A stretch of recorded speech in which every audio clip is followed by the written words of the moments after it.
Hello. Tonight, we begin with the most fascinating fairy tale. So before you get comfortable, take a moment to like the video and subscribe, but only if you genuinely enjoy what I do here. And let me know in the comments where you're tuning in from and what time it is for you. It's always fascinating to see who's joining us from around the world. Now, dim the lights. Maybe turn on a fan for that soft background hum, and let's ease into tonight's journey together. The Blue Bird. Once upon a time, there lived a king who was immensely rich.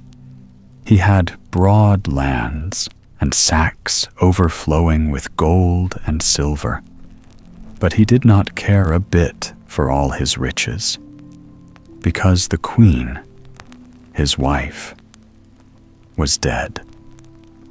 He shut himself up in a little room and knocked his head against the walls for grief, until his courtiers were really afraid that he would hurt himself. So they hung feather beds between the tapestry and the walls. And then he could go on knocking his head as long as it was any consolation to him without coming to much harm. All his subjects came to see him and said whatever they thought would comfort him. Some were grave, even gloomy with him, and some agreeable, even gay.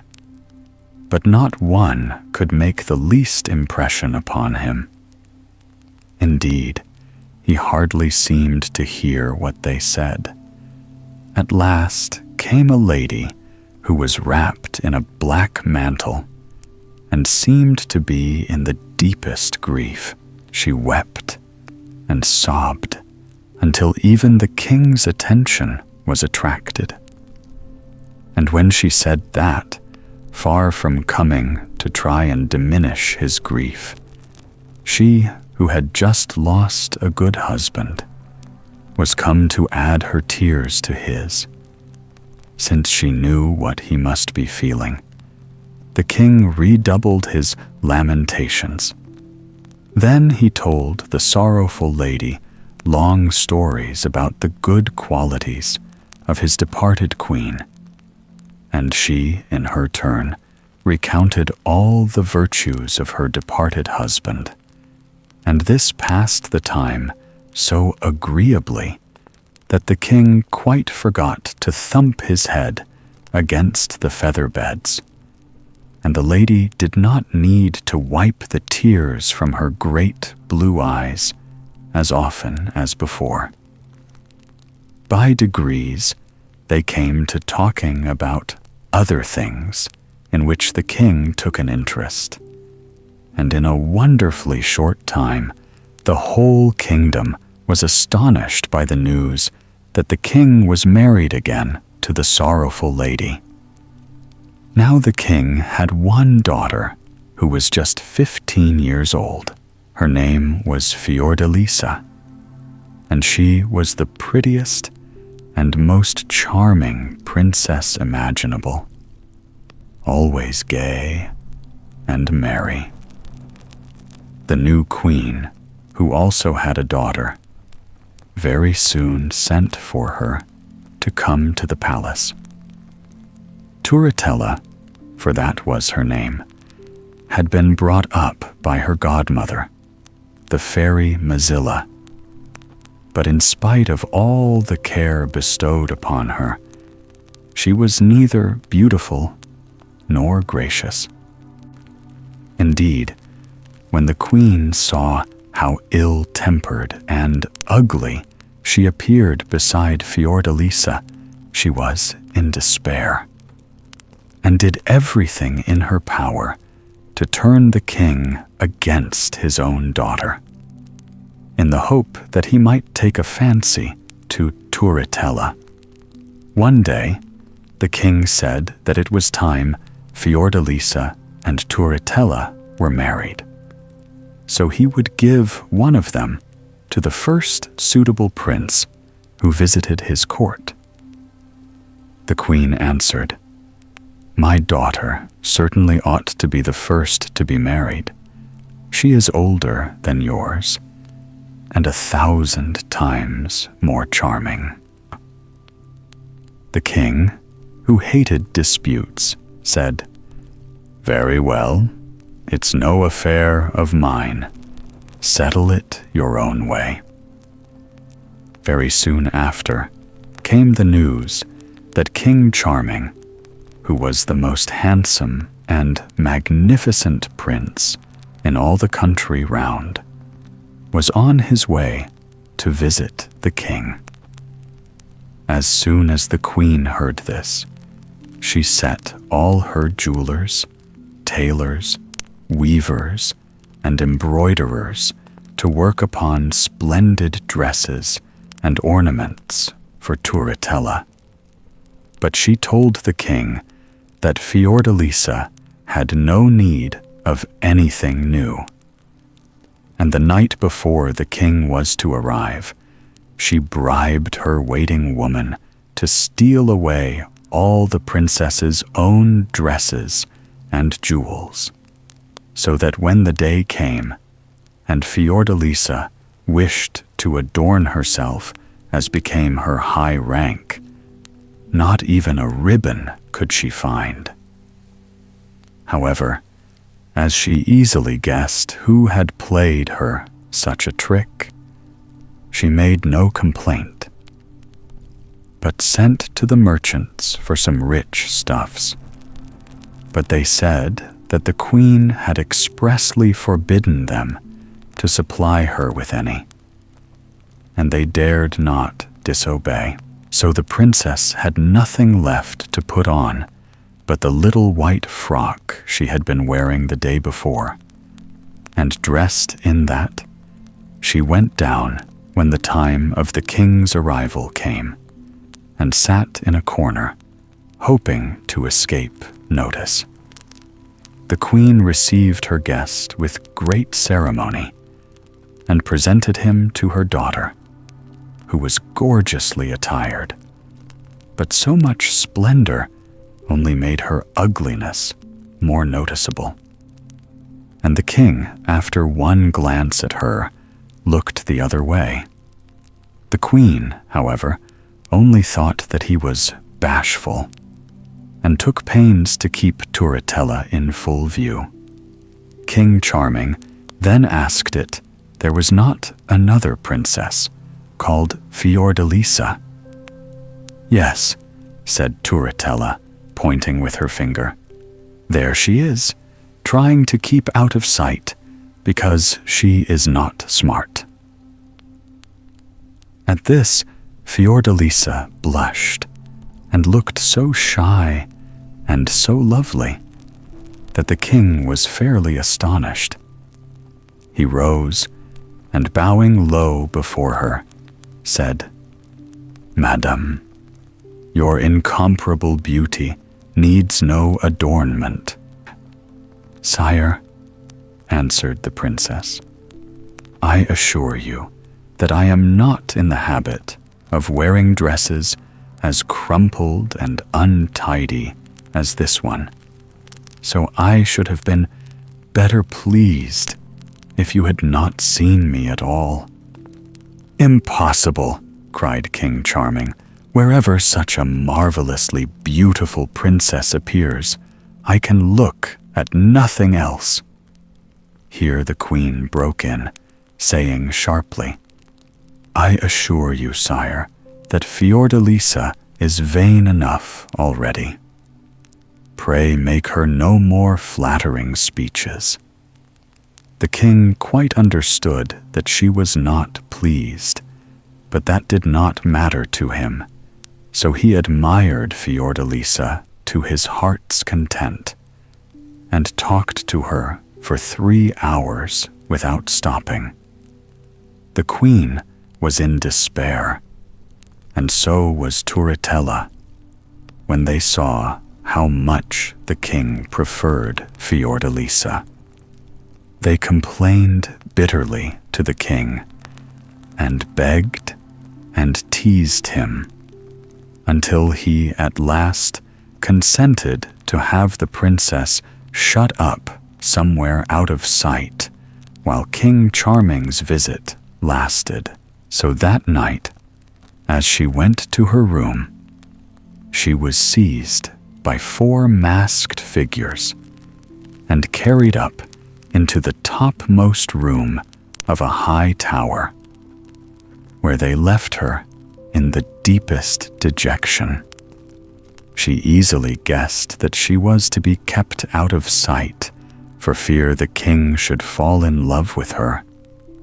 But then, how disappointing that was, for she already liked him very much and would have been quite willing to be chosen for his bride. As King Charming did not know what had happened to the princess, he looked forward impatiently to meeting her again, and he tried to talk about her with the courtiers who were placed in attendance on him.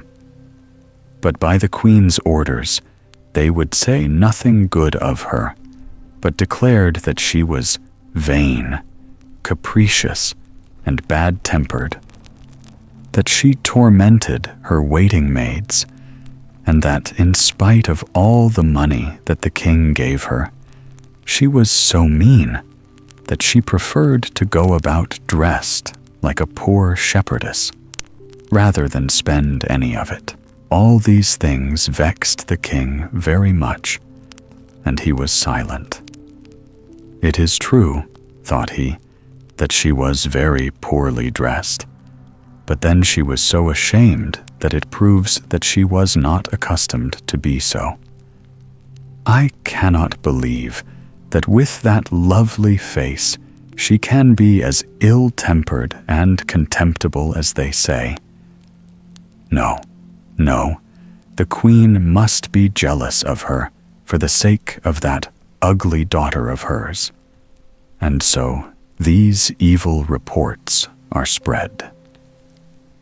The courtiers could not help seeing that what they had told the king did not please him, and one of them cunningly began to praise Fiordalisa when he could talk to the king without being heard by the others.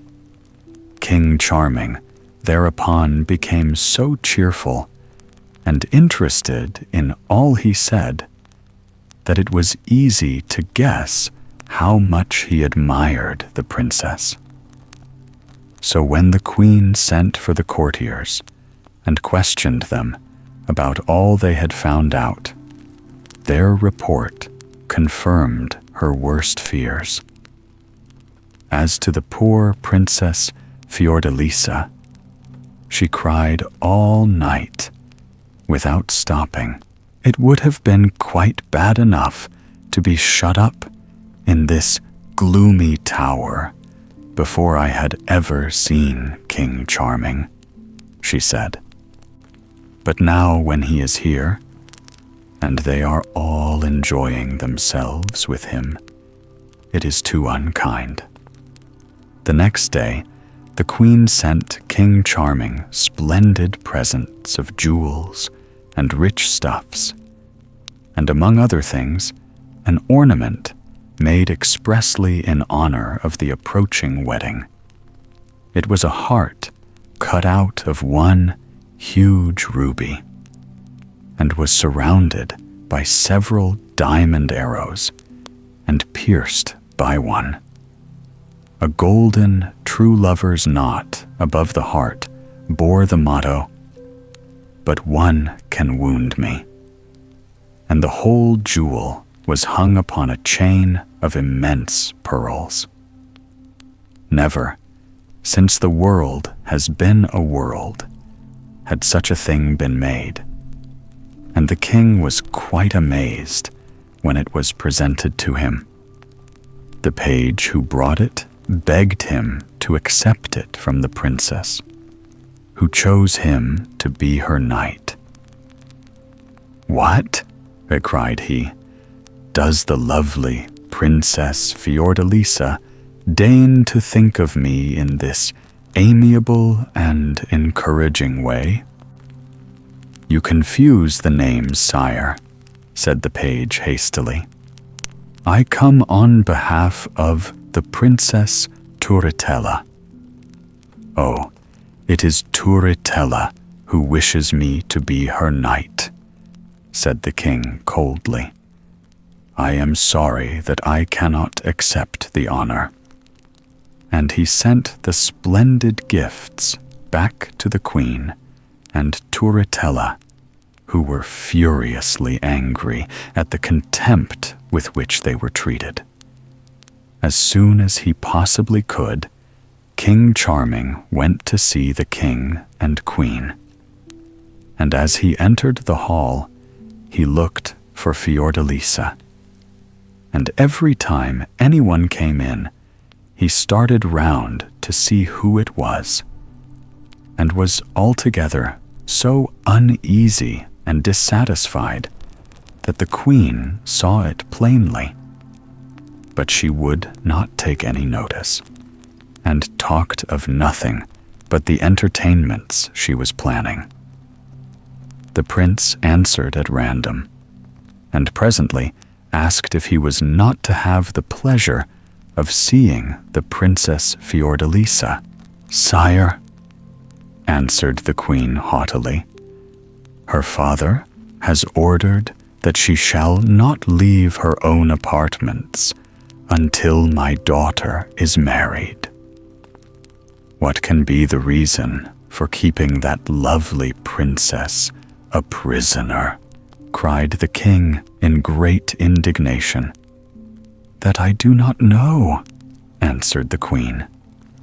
"And even if I did, I might not feel bound to tell you." The king was terribly angry at being thwarted like this.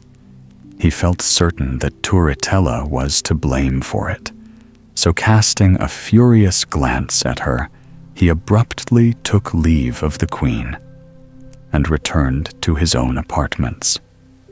There, he said to a young squire whom he had brought with him, "I would give all I have in the world to gain the goodwill of one of the princess's waiting women, and obtain a moment's speech with Fiordalisa." "Nothing could be easier," said the young squire, and he very soon made friends with one of the ladies, who told him that in the evening Fiordalisa would be at a little window which looked into the garden, where he could come and talk to her. "Only," she said, "he must take very great care not to be seen, as it would be as much as her place was worth to be caught helping King Charming to see the princess." The squire was delighted, and promised all she asked. But the moment he had run off to announce his success to the king, the false waiting woman went and told the queen that had passed. She at once determined that her own daughter should be at the little window, and she taught her so well all she was to say and do, that even the stupid Turritella could make no mistake. The night was so dark that the king had not a chance of finding out the trick that was being played upon him. So he approached the window with the greatest delight, and said everything that he had been longing to say to Fiordalisa to persuade her of his love for her. Turritella answered as she had been taught, that she was very unhappy, and that there was no chance of her being better treated by the queen until her daughter was married. And then the king entreated her to marry him. And thereupon he drew his ring from his finger and put it upon Turritella's, and she answered him as well as she could. The king could not help thinking that she did not say exactly what he would have expected from his darling Fiordalisa. But he persuaded himself that the fear of being surprised by the queen was making her awkward and unnatural. He would not leave her until she had promised to see him again the next night, which Turritella did willingly enough. The queen was overjoyed at the success of her stratagem, and promised herself that all would now be as she wished. And sure enough, as soon as it was dark the following night, the king came, bringing with him a chariot which had been given him by an enchanter who was his friend. This chariot was drawn by flying frogs, and the king easily persuaded Turritella to come out and let him put her into it. Then, mounting beside her, he cried triumphantly, "Now, my princess, you are free. Where will it please you that we shall hold our wedding?" And Turritella, with her head muffled in her mantle, answered that the fairy Mozilla was her godmother, and that she would like it to be at her castle. So the king told the frogs, who had the map of the whole world in their heads, and very soon he and Turritella were set down at the castle of the fairy Mozilla. The king would certainly have found out his mistake the moment they stepped into the brilliantly lighted castle, but Turritella held her mantle more closely round her, and asked to see the fairy by herself, and quickly told her all that had happened, and how she had succeeded in deceiving King Charming. "Oh-ho, my daughter," said the fairy, "I see we have no easy task before us. He loves Fiordalisa so much that he will not be easily pacified. I feel sure he will defy us." Meanwhile, the king was waiting in a splendid room with diamond walls, so clear that he could see the fairy and Turritella as they stood whispering together. And he was very much puzzled. "Who can have betrayed us?" he said to himself. "How comes our enemy here? She must be plotting to prevent our marriage. Why doesn't my lovely Fiordalisa make haste and come hack to me?" But it was worse than anything he had imagined when the fairy Mozilla entered, leading Turritella by the hand, and said to him, "King Charming, here is the Princess Turritella, to whom you have plighted your faith. Let us have the wedding at once." "I," cried the king, "I marry that little creature. What do you take me for? I have promised her nothing." "Say no more. Have you no respect for a fairy?" cried she angrily. "Yes, madam," answered the king.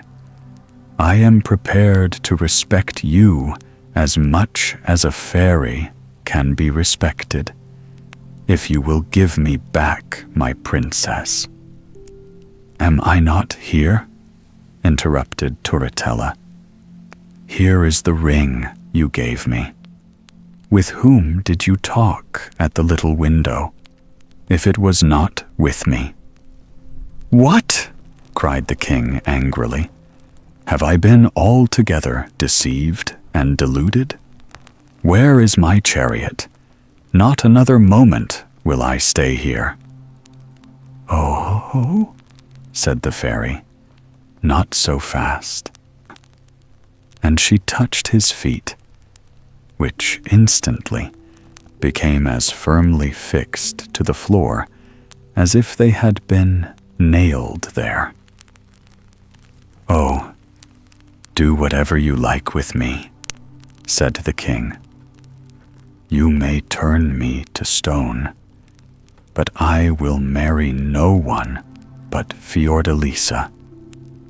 And not another word would he say, though the fairy scolded and threatened, and Turritella wept and raged for 20 days and 20 nights.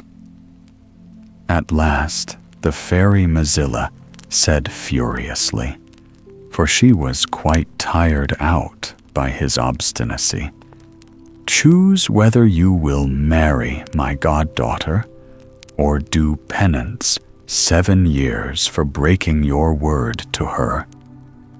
And then the king cried gaily, "Pray do whatever you like with me, as long as you deliver me from this ugly scold." "Scold!" cried Turritella angrily. "Who are you, I should like to know, that you dare to call me a scold?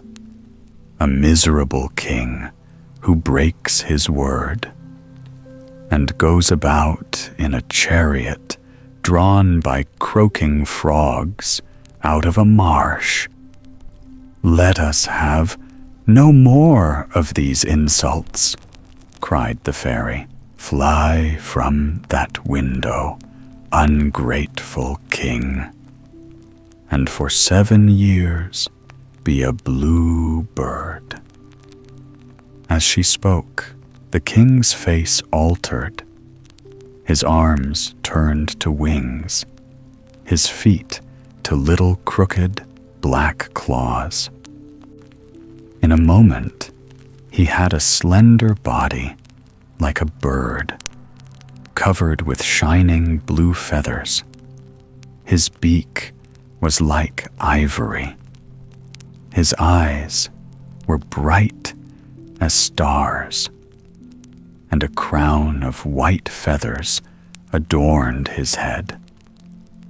As soon as the transformation was complete, the king uttered a dolorous cry and fled through the open window, pursued by the mocking laughter of Turritella and the fairy Mozilla.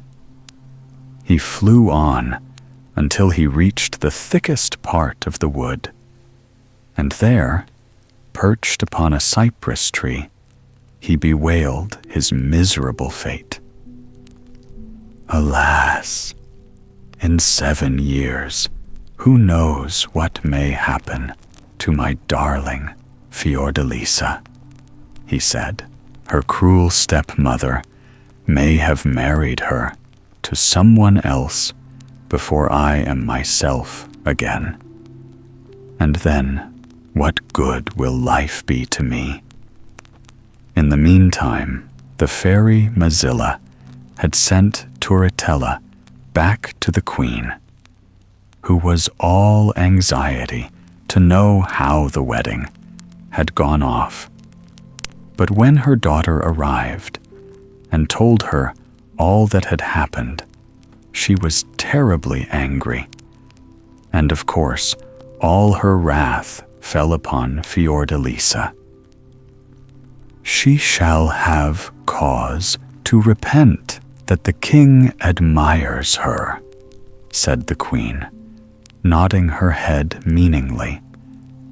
And then she and Turritella went up to the little room in the tower where the princess was imprisoned.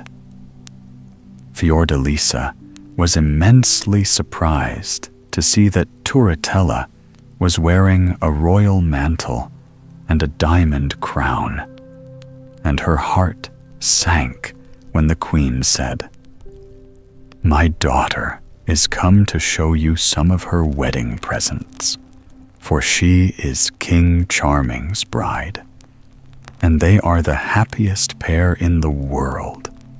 He loves her to distraction."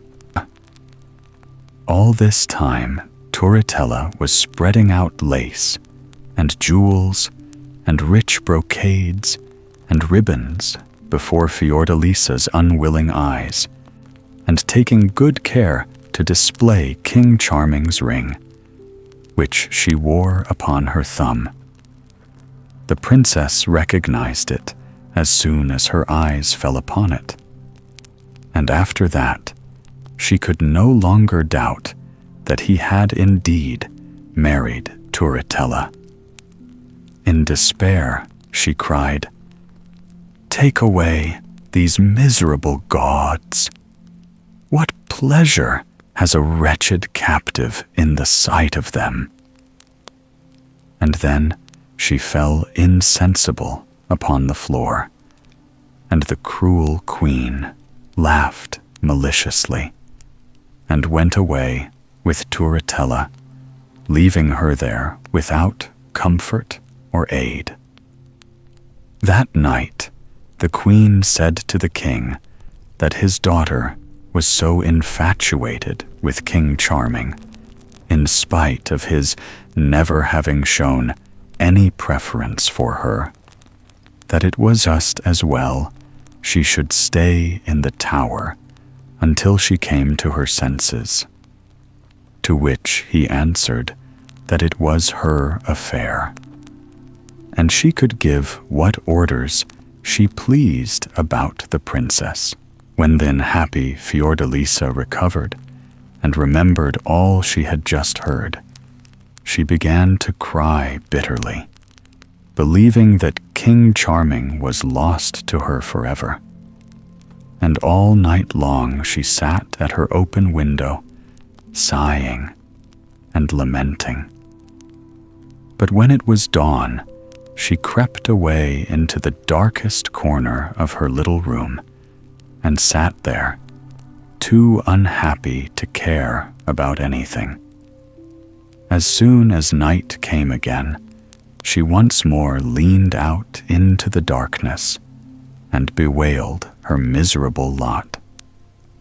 Now it happened that King Charming, or rather the bluebird, had been flying round the palace in the hope of seeing his beloved princess, but had not dared to go too near the windows for fear of being seen and recognized by Turritella. When night fell, he had not succeeded in discovering where Fiordalisa was imprisoned, and weary and sad, he perched upon a branch of a tall fir tree which grew close to the tower, and began to sing himself to sleep. But soon the sound of a soft voice lamenting attracted his attention, and listening intently, he heard it say, "Ah, cruel queen, what have I ever done to be imprisoned like this? And was I not unhappy enough before, that you must needs come and taunt me with the happiness your daughter is enjoying, now she is King Charming's bride?" The bluebird, greatly surprised, waited impatiently for the dawn, and the moment it was light, flew off to see who it could have been who spoke thus. But he found the window shut and could see no one. The next night, however, he was on the watch, and by the clear moonlight he saw that the sorrowful lady at the window was Fiordalisa herself. "My princess, have I found you at last?" said he, alighting close to her. "Who is speaking to me?" cried the princess in great surprise. "Only a moment since you mentioned my name, and now you do not know me, Fiordalisa," said he sadly. "But no wonder, since I am nothing but a bluebird, and must remain one for 7 years." "What? Little bluebird? Are you really the powerful King Charming?" said the princess, caressing him. "It is too true," he answered. "For being faithful to you, I am thus punished. But believe me, if it were for twice as long, I would bear it joyfully, rather than give you up." "Oh, what are you telling me?" cried the princess. "Has not your bride, Turritella, just visited me, wearing the royal mantle and the diamond crown you gave her? I cannot be mistaken, for I saw your ring upon her thumb." Then the bluebird was furiously angry, and told the princess all that had happened, how he had been deceived into carrying off Turritella, and how, for refusing to marry her, the fairy Mozilla had condemned him to be a bluebird for 7 years. The princess was very happy when she heard how faithful her lover was, and would never have tired of hearing his loving speeches and explanations. But too soon the sun rose, and they had to part lest the bluebird should be discovered.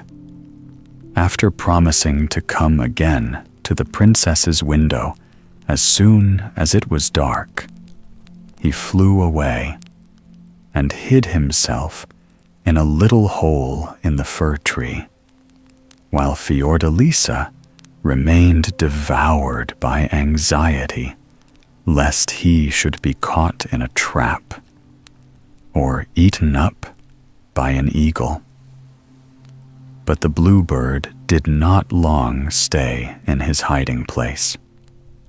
He flew away and away until he came to his own palace and got into it through a broken window. And there he found the cabinet where his jewels were kept, and chose out a splendid diamond ring as a present for the princess.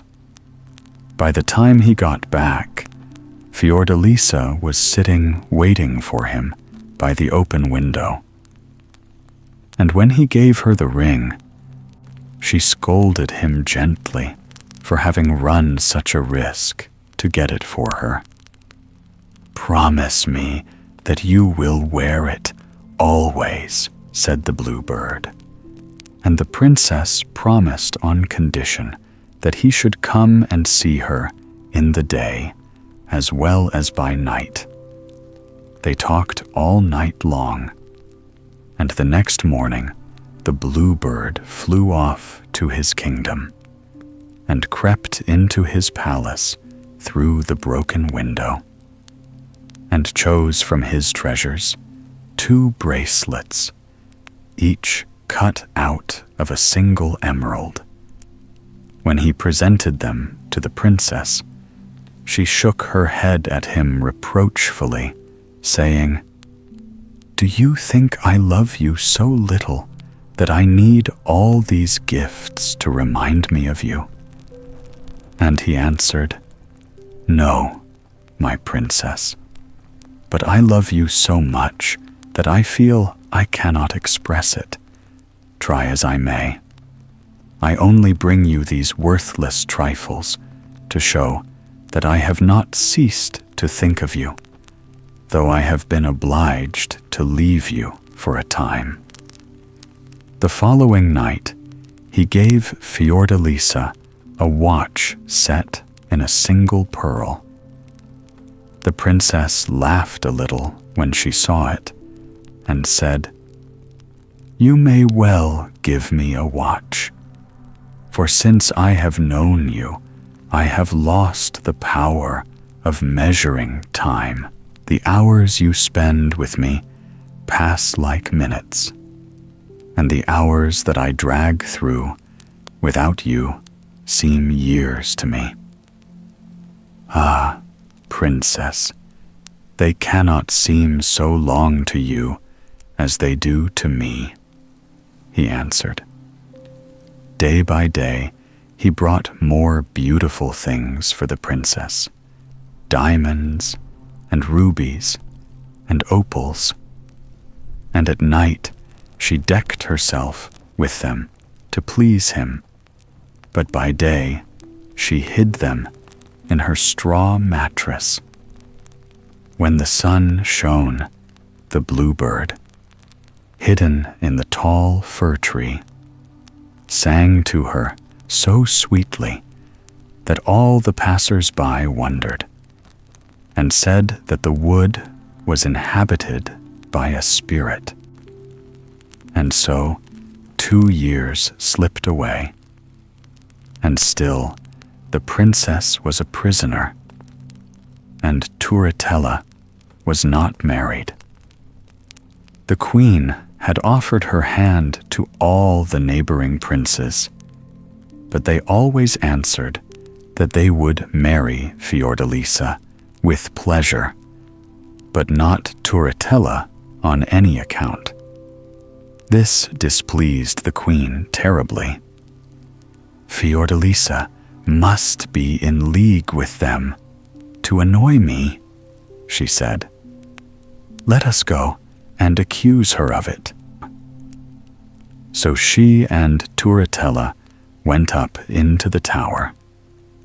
Now it happened that it was nearly midnight, and Fiordalisa, all decked with jewels, was sitting at the window with the bluebird. And as the queen paused outside the door to listen, she heard the princess and her lover singing together a little song he had just taught her. These were the words: "Oh, what a luckless pair are we, one in a prison and one in a tree. All our trouble and anguish came from our faithfulness spoiling our enemy's game. But vainly they practice their cruel arts, for naught can sever our two fond hearts." They sound melancholy, perhaps, but the two voices sang them gaily enough, and the queen burst open the door, crying, "Ah, my Turritella, there is some treachery going on here." As soon as she saw her, Fiordalisa, with great presence of mind, hastily shut her little window, that the bluebird might have time to escape, and then turned to meet the queen, who overwhelmed her with a torrent of reproaches. "Your intrigues are discovered, madam," she said furiously, "and you need not hope that your high rank will save you from the punishment you deserve." "And with whom do you accuse me of intriguing, madam?" said the princess. "Have I not been your prisoner these 2 years? And who have I seen except the jailers sent by you?" While she spoke, the queen and Turritella were looking at her in the greatest surprise, perfectly dazzled by her beauty and the splendor of her jewels. And the queen said, "If one may ask, madam, where did you get all these diamonds? Perhaps you mean to tell me that you have discovered a mine of them in the tower?"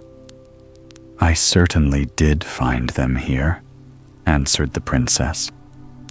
"And pray," said the queen, her wrath increasing every moment, "for whose admiration are you decked out like this, since I have often seen you not half as fine on the most important occasions at court?" "For my own," answered Fiordalisa. "You must admit that I have had plenty of time on my hands, so you cannot be surprised at my spending some of it in making myself smart." "That's all very fine," said the queen suspiciously. "I think I will look about and see for myself." So she and Turritella began to search every corner of the little room. And when they came to the straw mattress, out fell such a quantity of pearls, diamonds, rubies, opals, emeralds, and sapphires that they were amazed and could not tell what to think. But the queen resolved to hide somewhere a packet of false letters to prove that the princess had been conspiring with the king's enemies, and she chose the chimney as a good place. Fortunately for Fiordalisa, this was exactly where the blue bird had perched himself to keep an eye upon her proceedings and try to avert danger from his beloved princess. And now he cried, "Beware, Fiordalisa. Your false enemy is plotting against you." This strange voice so frightened the queen that she took the letter and went away hastily with Turritella. And they held a council to try and devise some means of finding out what fairy or enchanter was favoring the princess. At last, they sent one of the queen's maids to wait upon Fiordalisa, and told her to pretend to be quite stupid, and to see and hear nothing, while she was really to watch the princess day and night, and keep the queen informed of all her doings. Poor Fiordalisa, who guessed she was sent as a spy, was in despair, and cried bitterly that she dared not see her dear blue bird for fear that some evil might happen to him if he were discovered. The days were so long, and the nights so dull, but for a whole month she never went near her little window, lest he should fly to her as he used to do. However, at last the spy, who had never taken her eyes off the princess day or night, was so overcome with weariness that she fell into a deep sleep.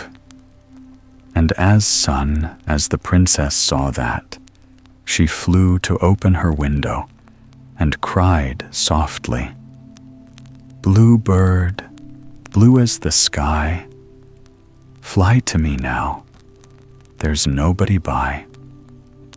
And the blue bird, who had never ceased to flutter round within sight and hearing of her prison, came in an instant.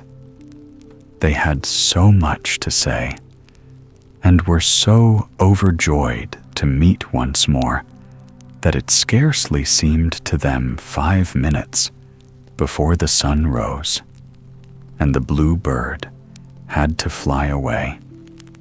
But the next night, the spy slept as soundly as before, so that the blue bird came, and he and the princess began to think they were perfectly safe, and to make all sorts of plans for being happy as they were before the queen's visit. But alas, the third night, the spy was not quite so sleepy.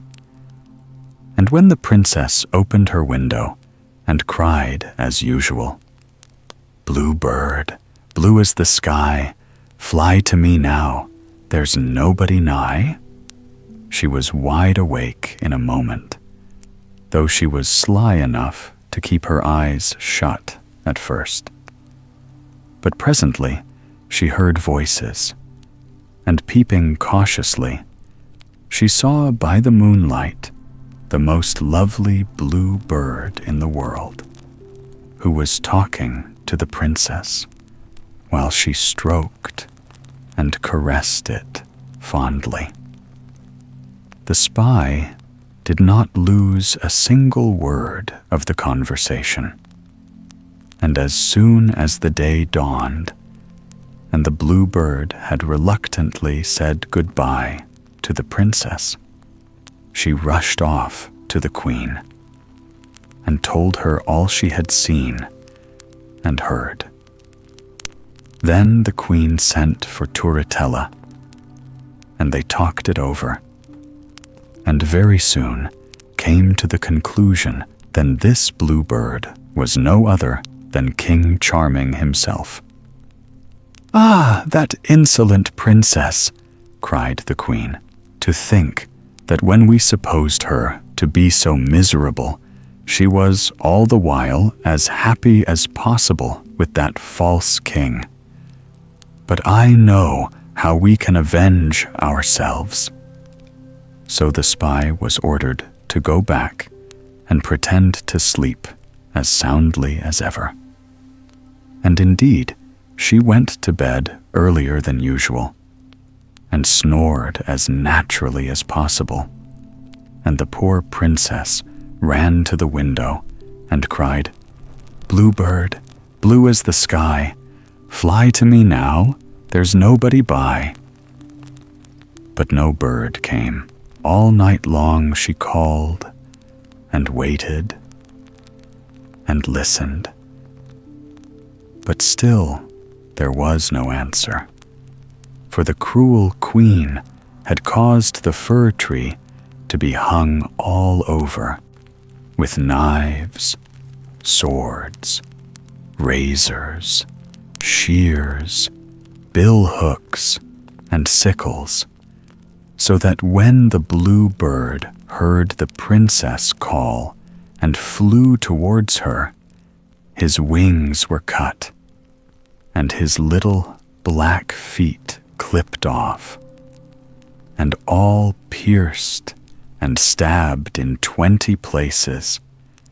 He fell back bleeding into his hiding place in the tree, and lay there groaning and despairing, for he thought the princess must have been persuaded to betray him, to regain her liberty. "Ah, Fiordalisa, can you indeed be so lovely and so faithless?" he sighed. "Then I may as well die at once." And he turned over on his side and began to die. But it happened that his friend the enchanter had been very much alarmed at seeing the frog chariot come back to him without King Charming, and had been round the world 8 times seeking him, but without success. At the very moment when the king gave himself up to despair, he was passing through the wood for the 8th time, and called, as he had done all over the world, "Charming, King Charming, are you here?" The king at once recognized his friend's voice and answered very faintly, "I am here." The enchanter looked all round him, but could see nothing.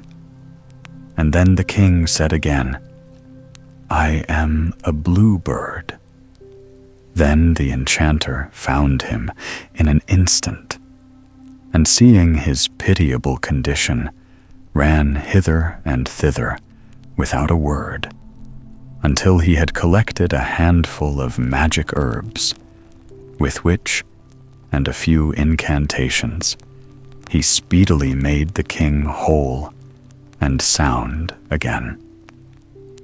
"Now," said he, "let me hear all about it. There must be a princess at the bottom of this." "There are two," answered King Charming with a wry smile, and then he told the whole story, accusing Fiordalisa of having betrayed the secret of his visits to make her peace with the queen, and indeed saying a great many hard things about her fickleness and her deceitful beauty, and so on. The enchanter quite agreed with him, and even went further, declaring that all princesses were alike, except perhaps in the matter of beauty, and advised him to have done with Fiordalisa and forget all about her. But somehow or other, this advice did not quite please the king. "What is to be done next?" said the enchanter. "Since you still have 5 years to remain a blue bird." "Take me to your palace," answered the king. "There you can at least keep me in a cage, safe from cats and swords." "Well, that will be the best thing to do for the present," said his friend. "But I am not an enchanter for nothing. I'm sure to have a brilliant idea for you before long." In the meantime, Fiordalisa, quite in despair, sat at her window day and night, calling her "dear blue bird" in vain, and imagining over and over again all the terrible things that could have happened to him, until she grew quite pale and thin. As for the queen and Turritella, they were triumphant. But their triumph was short, for the king, Fiordalisa's father, fell ill and died, and all the people rebelled against the queen and Turritella, and came in a body to the palace demanding Fiordalisa. The queen came out upon the balcony with threats and haughty words, so that at last they lost their patience and broke open the doors of the palace, one of which fell back upon the queen and killed her. Turritella fled to the fairy Mozilla, and all the nobles of the kingdom fetched the Princess Fiordalisa from her prison in the tower and made her queen. Very soon, with all the care and attention they bestowed upon her, she recovered from the effects of her long captivity and looked more beautiful than ever, and was able to take counsel with her courtiers and arrange for the governing of her kingdom during her absence. And then, taking a bag full of jewels, she set out all alone to look for the blue bird, without telling anyone where she was going. Meanwhile, the enchanter was taking care of King Charming, but as his power was not great enough to counteract the fairy Mozilla's, he at last resolved to go and see if he could make any kind of terms with her for his friend. For you see, fairies and enchanters are cousins in a sort of way, after all. and after knowing one another for 500 or 600 years, and falling out, and making it up again pretty often, they understand one another well enough. So the fairy Mozilla received him graciously. "And what may you be wanting, gossip?" said she. "You can do a good turn for me if you will," he answered. "A king who is a friend of mine was unlucky enough to offend you." "Aha! I know who you mean," interrupted the fairy. "I am sorry not to oblige you, gossip, but he need expect no mercy from me unless he will marry my goddaughter, whom you see yonder, looking so pretty and charming. Let him think over what I say." The enchanter hadn't a word to say, for he thought Turritella really frightful. But he could not go away without making one more effort for his friend the king, who was really in great danger as long as he lived in a cage. Indeed, already he had met with several alarming accidents. Once the nail on which his cage was hung had given way, and his feathered majesty had suffered much from the fall, while Madame Puss, who happened to be in the room at the time, had given him a scratch in the eye, which came very near blinding him. Another time, they had forgotten to give him any water to drink, so that he was nearly dead with thirst. And the worst thing of all was that he was in danger of losing his kingdom, for he had been absent so long that all his subjects believed him to be dead. So, considering all these things, the enchanter agreed with the fairy Mozilla that she should restore the king to his natural form, and should take Turritella to stay in his palace for several months. And if, after the time was over, he still could not make up his mind to marry her, he should once more be changed into a bluebird. Then the fairy dressed Turritella in a magnificent gold and silver robe, and they mounted together upon a flying dragon, and very soon reached King Charming's palace, where he, too, had just been brought by his faithful friend the enchanter. 3 strokes of the fairy's wand restored his natural form, and he was as handsome and delightful as ever.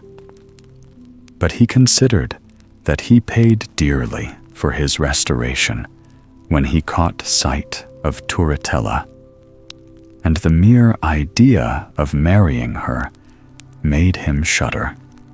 Meanwhile, Queen Fiordalisa, disguised as a poor peasant girl, wearing a great straw hat that concealed her face, and carrying an old sack over her shoulder, had set out upon her weary journey, and had traveled far, sometimes by sea, and sometimes by land, sometimes on foot, and sometimes on horseback, but not knowing which way to go. She feared all the time that every step she took was leading her farther from her lover. One day, as she sat, quite tired and sad, on the bank of a little brook, cooling her white feet in the clear running water, and combing her long hair that glittered like gold in the sunshine, a little bent old woman passed by, Leaning on a stick, she stopped and said to Fiordalisa, "What, my pretty child? Are you all alone?" "Indeed, good mother, I am too sad to care for company," she answered, and the tears ran down her cheeks. "Don't cry," said the old woman, "but tell me truly, what is the matter? Perhaps I can help you." The queen told her, willingly, all that had happened, and how she was seeking the blue bird. Thereupon, the little old woman suddenly stood up straight, and grew tall, and young, and beautiful, and said with a smile to the astonished Fiordalisa, "Lovely queen, the king whom you seek is no longer a bird. My sister, Mazila, has given his own form back to him, and he is in his own kingdom. Do not be afraid. You will reach him and will prosper. Take these 4 eggs. If you break one when you are in any great difficulty, you will find aid." So saying, she disappeared, and Fiordalisa, feeling much encouraged, put the eggs into her bag and turned her steps towards Charming's kingdom. After walking on and on for 8 days and 8 nights, she came at last to a tremendously high hill of polished ivory, so steep that it was impossible to get a foothold upon it. Fiordalisa tried 1,000 times and scrambled and slipped, but always in the end found herself exactly where she started from. At last she sat down at the foot of it in despair, and then suddenly bethought herself of the eggs. Breaking one quickly, she found in it some little gold hooks, and with these fastened to her feet and hands, she mounted the ivory hill without further trouble, for the little hooks saved her from slipping. As soon as she reached the top, a new difficulty presented itself, for all the other side, and indeed the whole valley, was one polished mirror, in which thousands and thousands of people were admiring their reflections. For this was a magic mirror, in which people saw themselves just as they wished to appear. And pilgrims came to it from the 4 corners of the world, but nobody had ever been able to reach the top of the hill, and when they saw Fiordalisa standing there, they raised a terrible outcry, declaring that if she set foot upon their glass, she would break it to pieces. The queen, not knowing what to do, for she saw it would be dangerous to try to go down, broke the 2nd egg, and out came a chariot, drawn by 2 white doves, and Fiordalisa got into it, and was floated softly away. After a night and a day, the doves alighted outside the gate of King Charming's kingdom. Here the queen got out of the chariot, and kissed the doves, and thanked them. And then, with a beating heart, she walked into the town, asking the people she met where she could see the king. But they only laughed at her, crying, "See the king? And pray, why do you want to see the king, my little kitchen maid? You had better go and wash your face first. Your eyes are not clear enough to see him." For the queen had disguised herself and pulled her hair down about her eyes, that no one might know her. As they would not tell her, she went on farther, and presently asked again. And this time the people answered that tomorrow she might see the king driving through the streets with the Princess Turritella, as it was said that at last he had consented to marry her. This was indeed terrible news to Fiordalisa. Had she come all this weary way only to find Turritella had succeeded in making King Charming forget her? She was too tired and miserable to walk another step. So she sat down in a doorway and cried bitterly all night long. As soon as it was light, she hastened to the palace, and after being sent away 50 times by the guards, she got in at last, and saw the thrones set in the great hall for the king and Turritella, who was already looked upon as queen. Fiordalisa hid herself behind a marble pillar, and very soon saw Turritella make her appearance, richly dressed, but as ugly as ever. And with her came the king, more handsome and splendid even than Fiordalisa had remembered him. When Turritella had seated herself upon the throne, the queen approached her. "Who are you? And how dare you come near my high mightiness upon my golden throne?" said Turritella, frowning fiercely at her. "They call me the little kitchen maid," she replied, "and I come to offer some precious things for sale."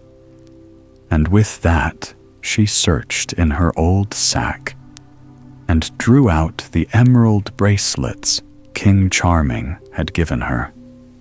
"Ho, ho," said Turritella. "Those are pretty bits of glass.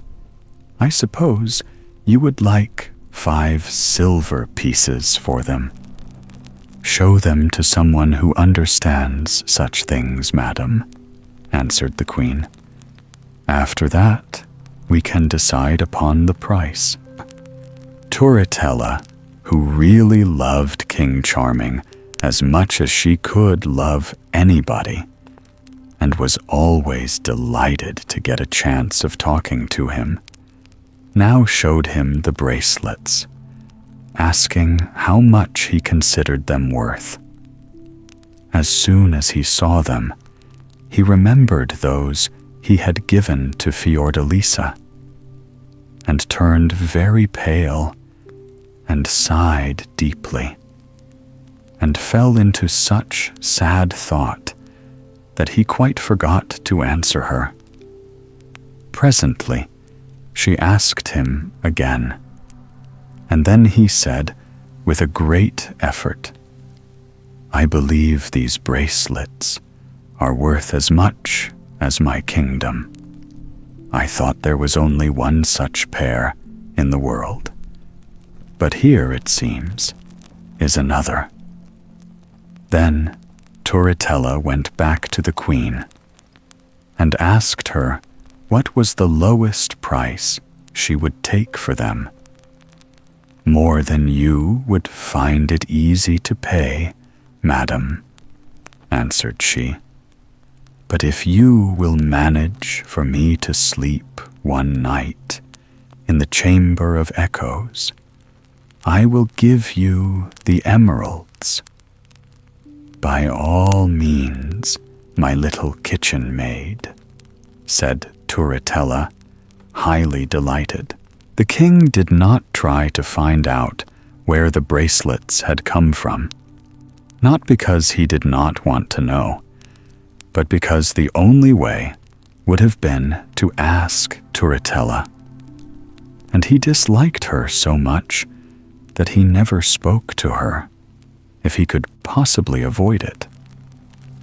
It was he who had told Fiordalisa about the Chamber of Echoes, when he was a bluebird. It was a little room below the king's own bedchamber, and was so ingeniously built that the softest whisper in it was plainly heard in the king's room. Fiordalisa wanted to reproach him for his faithlessness, and could not imagine a better way than this.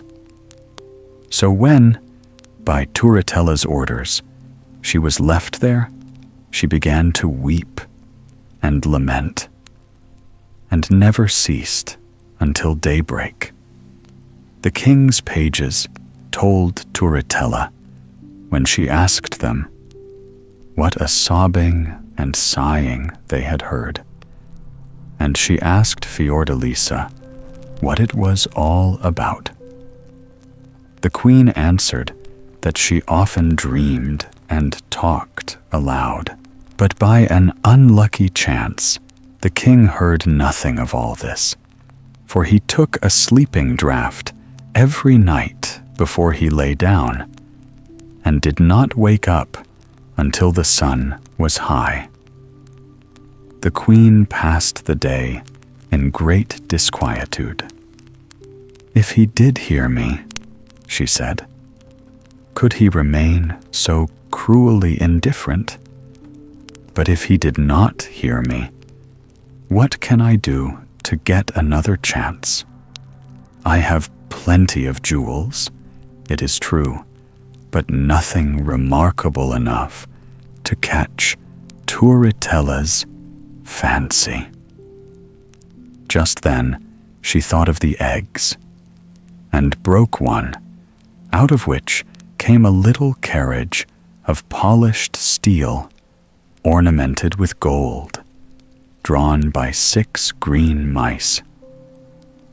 The coachman was a rose-colored rat, the postilion a gray one, and the carriage was occupied by the tiniest and most charming figures, who could dance and do wonderful tricks.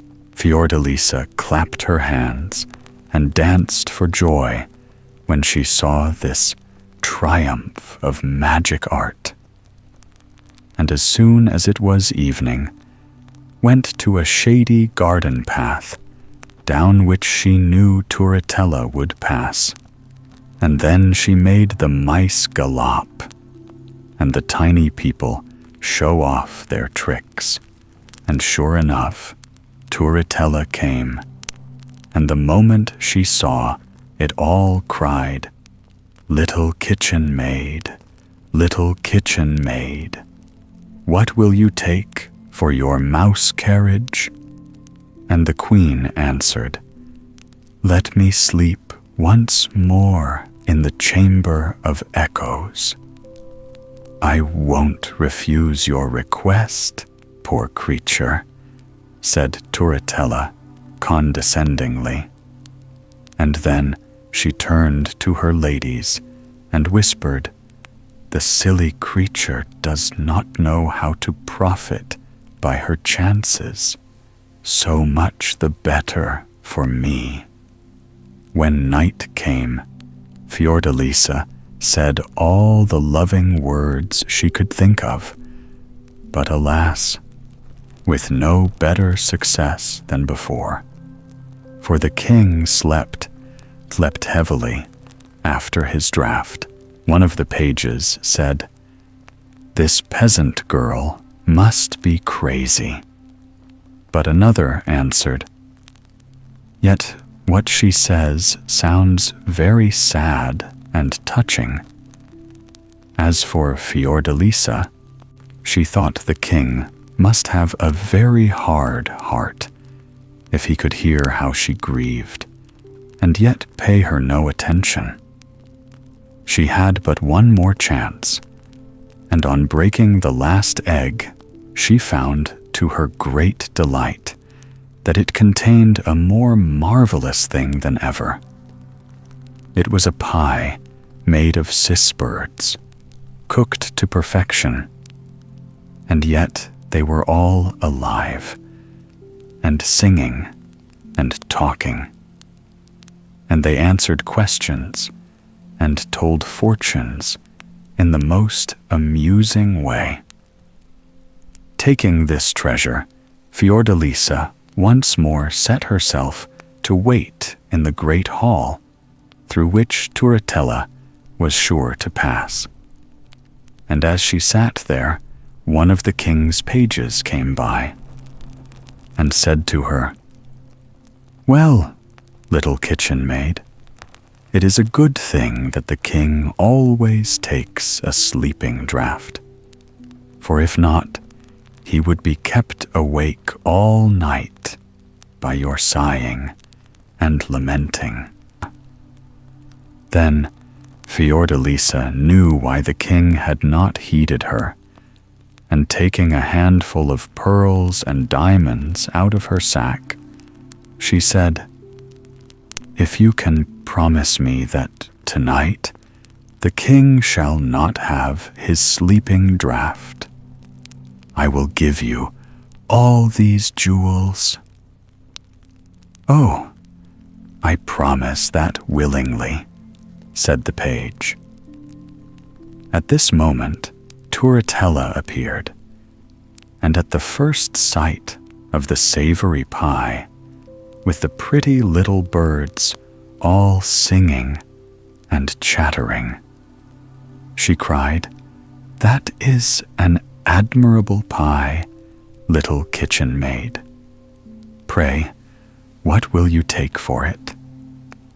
"The usual price," she answered, "to sleep once more in the chamber of echoes."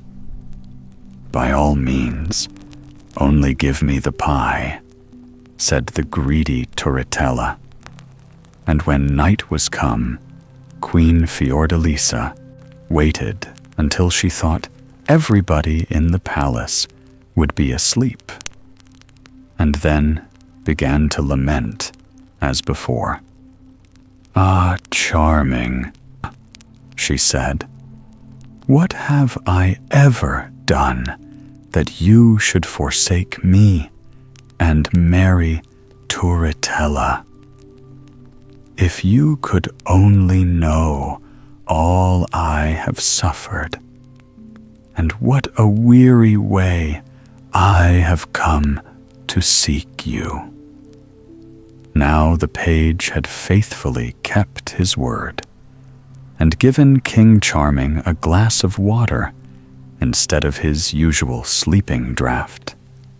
So there he lay, wide awake, and heard every word Fiordalisa said, and even recognized her voice, though he could not tell where it came from.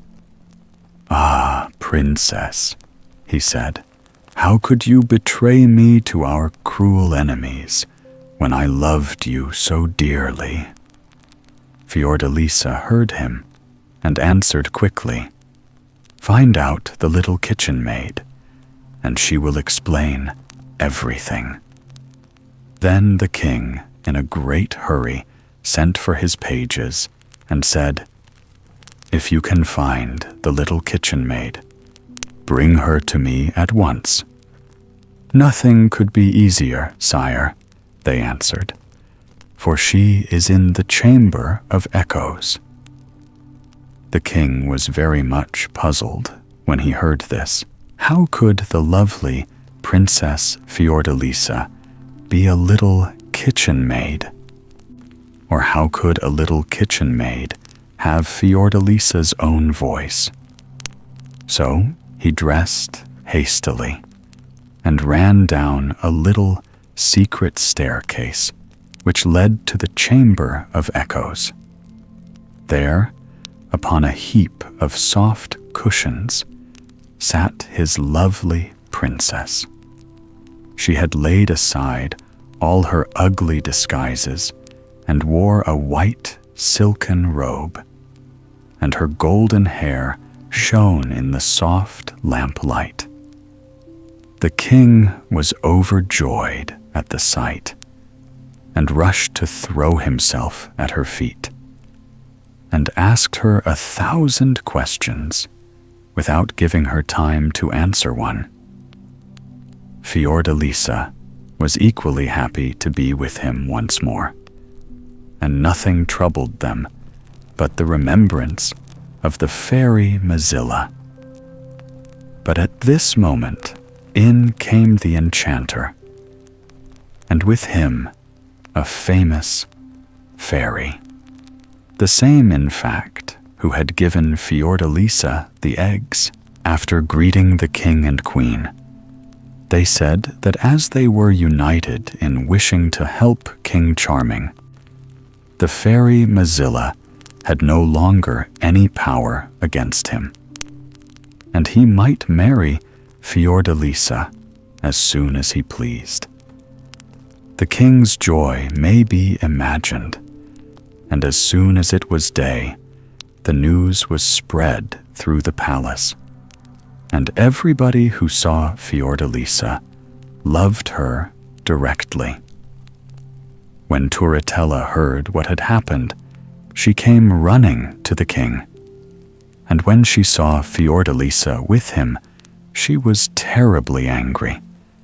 But before she could say a word, the enchanter and the fairy changed her into a big brown owl, and she floated away out of one of the palace windows, hooting dismally. Then the wedding was held with great splendor, and King Charming and Queen Fiordalisa lived happily ever after. L'oiseau bleu, par Madame d'Aulnoy. The half-chick. Once upon a time, there was a handsome black Spanish hen who had a large brood of chickens. They were all fine, plump little birds, except the youngest, who was quite unlike his brothers and sisters. Indeed, he was such a strange, queer-looking creature that when he first chipped his shell, his mother could scarcely believe her eyes. He was so different from the 12 other fluffy, downy, soft little chicks who nestled under her wings. This one looked just as if he had been cut in two. He had only one leg, and one wing, and one eye, and he had half a head and half a beak. His mother shook her head sadly as she looked at him and said, "My youngest born is only a half-chick. He can never grow up a tall, handsome cock like his brothers. They will go out into the world and rule over poultry yards of their own. But this poor little fellow will always have to stay at home with his mother." And she called him Medio Polito, which is Spanish for half-chick.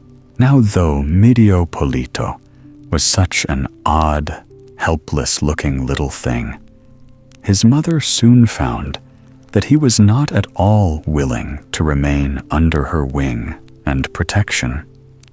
Indeed, in character, he was as unlike his brothers and sisters as he was in appearance. They were good, obedient chickens, and when the old hen chickened after them, they chirped and ran back to her side. But Medio Polito had a roving spirit in spite of his one leg. And when his mother called to him to return to the coop, he pretended that he could not hear, because he had only one ear. When she took the whole family out for a walk in the fields, Medio Polito would hop away by himself and hide among the Indian corn.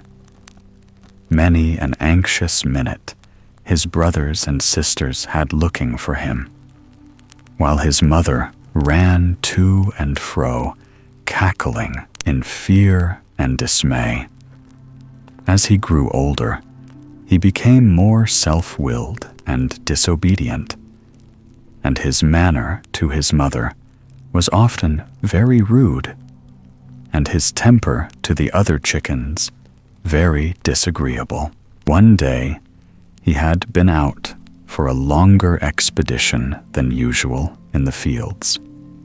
On his return, he strutted up to his mother with the peculiar little hop and kick, which was his way of walking, and cocking his one eye at her, in a very bold way he said, "Mother, I am tired of this life in a dull farmyard with nothing but a dreary maize field to look at.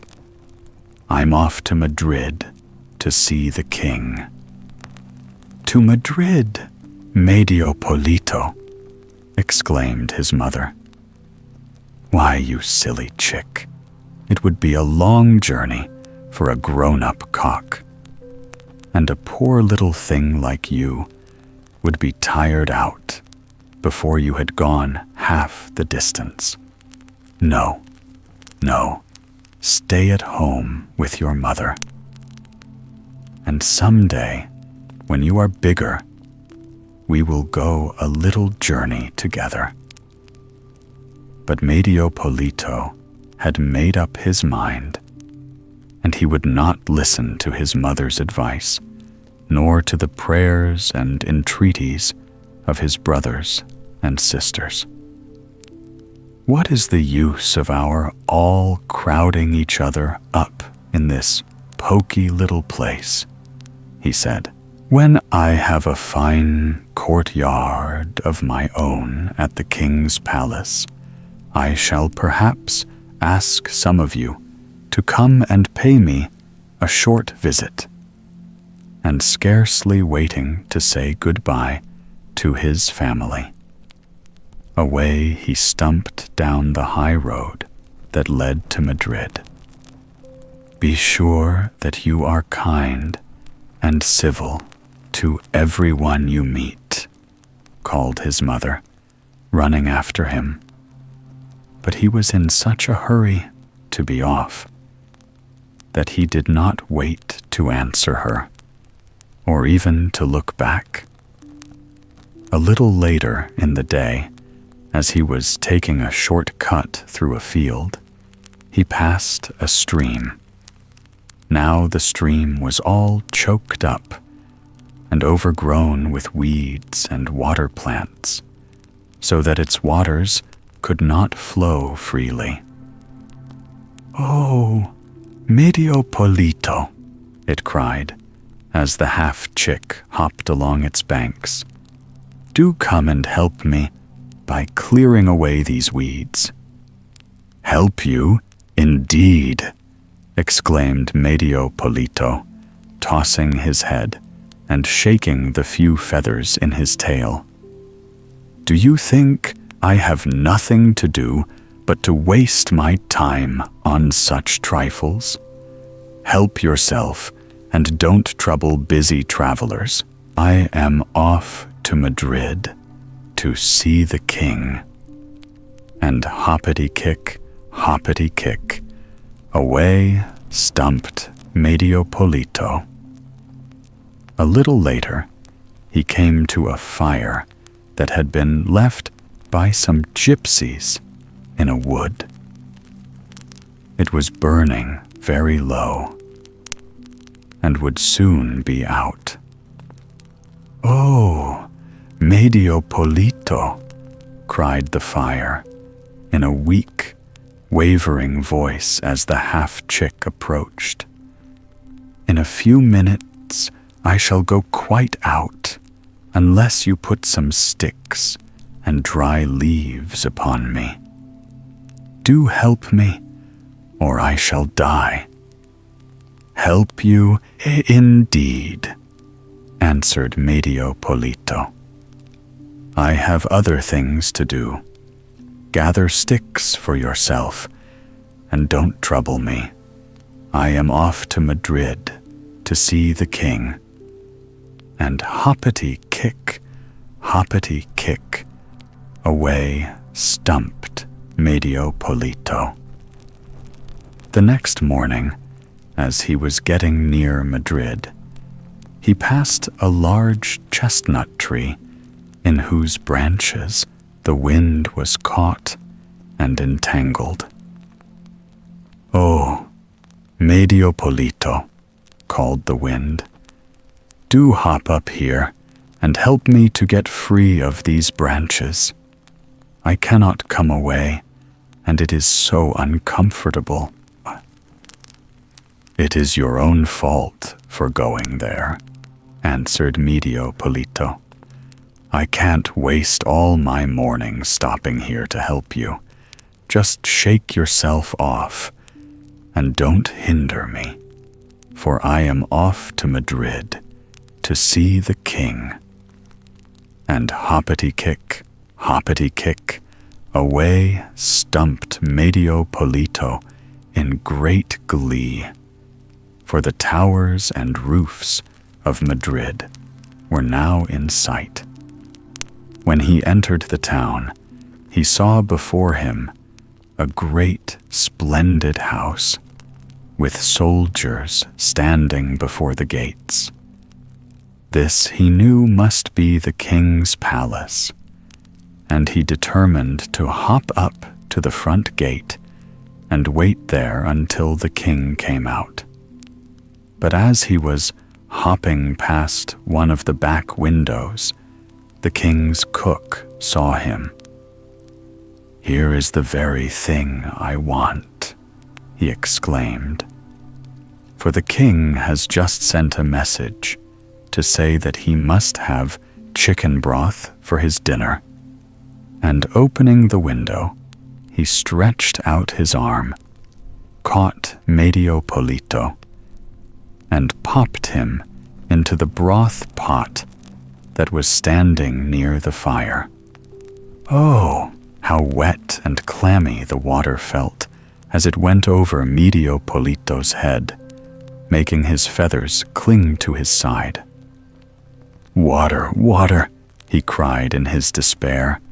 "Do have pity upon me, and do not wet me like this."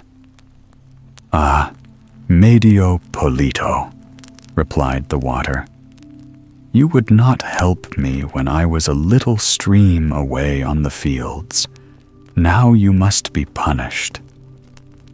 Then the fire began to burn and scald Medio Polito, and he danced and hopped from one side of the pot to the other, trying to get away from the heat, and crying out in pain, "Fire, fire, do not scorch me like this.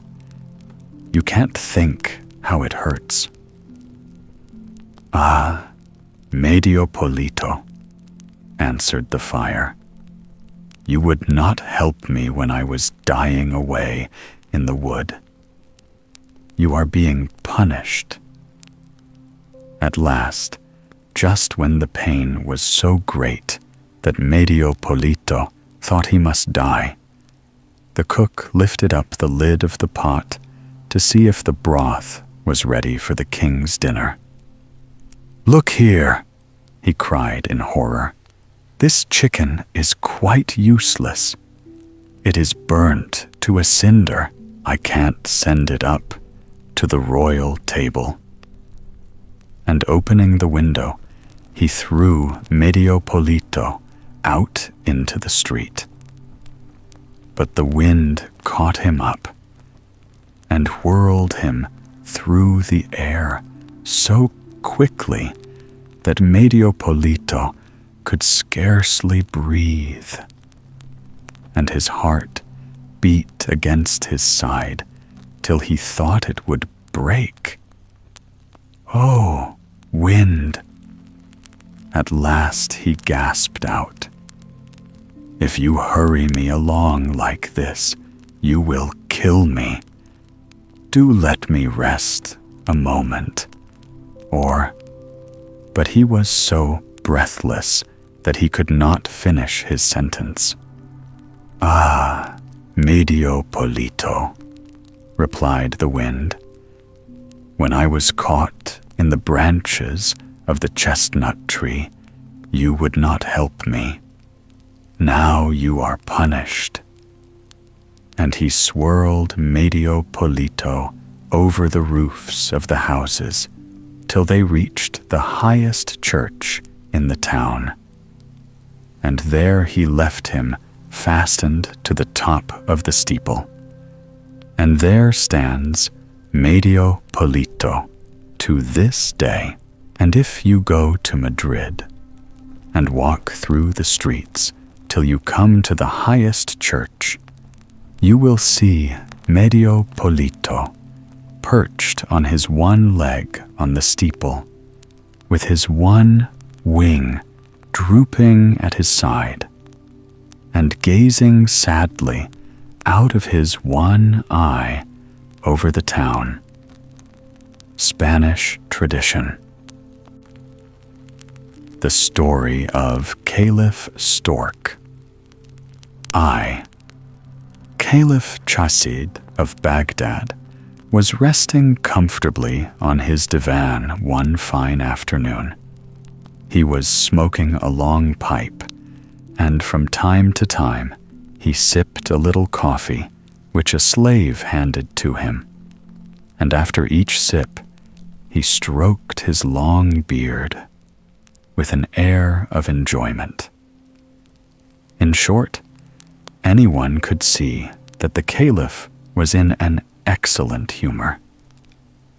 This was, in fact, the best time of day in which to approach him, for just now he was pretty sure to be both affable and in good spirits. And for this reason, the Grand Vizier Mansor always chose this hour in which to pay his daily visit. He arrived as usual this afternoon, but, contrary to his usual custom, with an anxious face. The Caliph withdrew his pipe for a moment from his lips and asked, "Why do you look so anxious, Grand Vizier?" The Grand Vizier crossed his arms on his breast and bent low before his master as he answered, "Oh, my lord, whether my countenance be anxious or not, I know not. But down below, in the court of the palace, is a peddler with such beautiful things that I cannot help feeling annoyed at having so little money to spare." The Caliph, who had wished for some time past to give his Grand Vizier a present, ordered his black slave to bring the peddler before him at once. The slave soon returned, followed by the peddler, a short, stout man with a swarthy face, and dressed in very ragged clothes. He carried a box containing all manner of wares, strings of pearls, rings, richly mounted pistols, goblets, and combs. The Caliph and his vizier inspected everything, and the Caliph chose some handsome pistols for himself and Mansour, and a jeweled comb for the vizier's wife. Just as the peddler was about to close his box, the Caliph noticed a small drawer and asked if there was anything else in it for sale. The peddler opened the drawer and showed them a box containing a black powder and a scroll written in strange characters, which neither the Caliph nor the Mansour could read. "I got these 2 articles from a merchant who had picked them up in the street at Mecca," said the peddler. "I do not know what they may contain, but as they are of no use to me, you are welcome to have them for a trifle."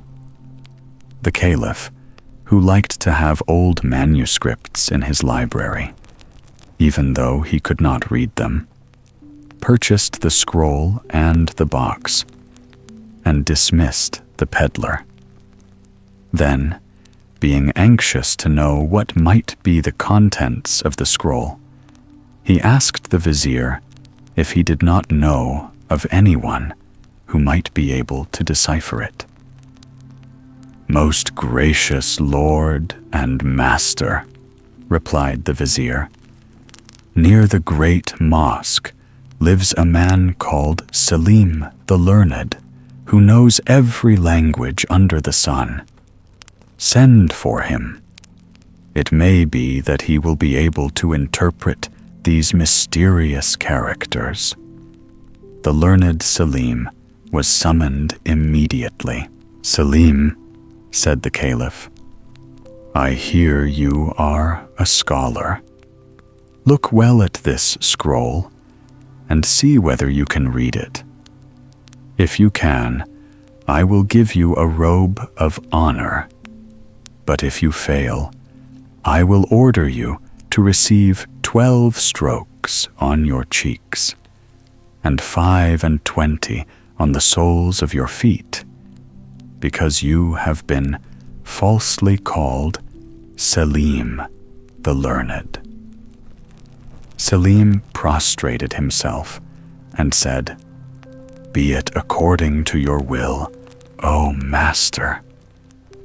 Then he gazed long at the scroll. Suddenly he exclaimed, "May I die, O my lord, if this isn't Latin." "Well," said the Caliph, "if it is Latin, let us hear what it means." So Selim began to translate. "Thou who mayest find this, praise Allah for his mercy.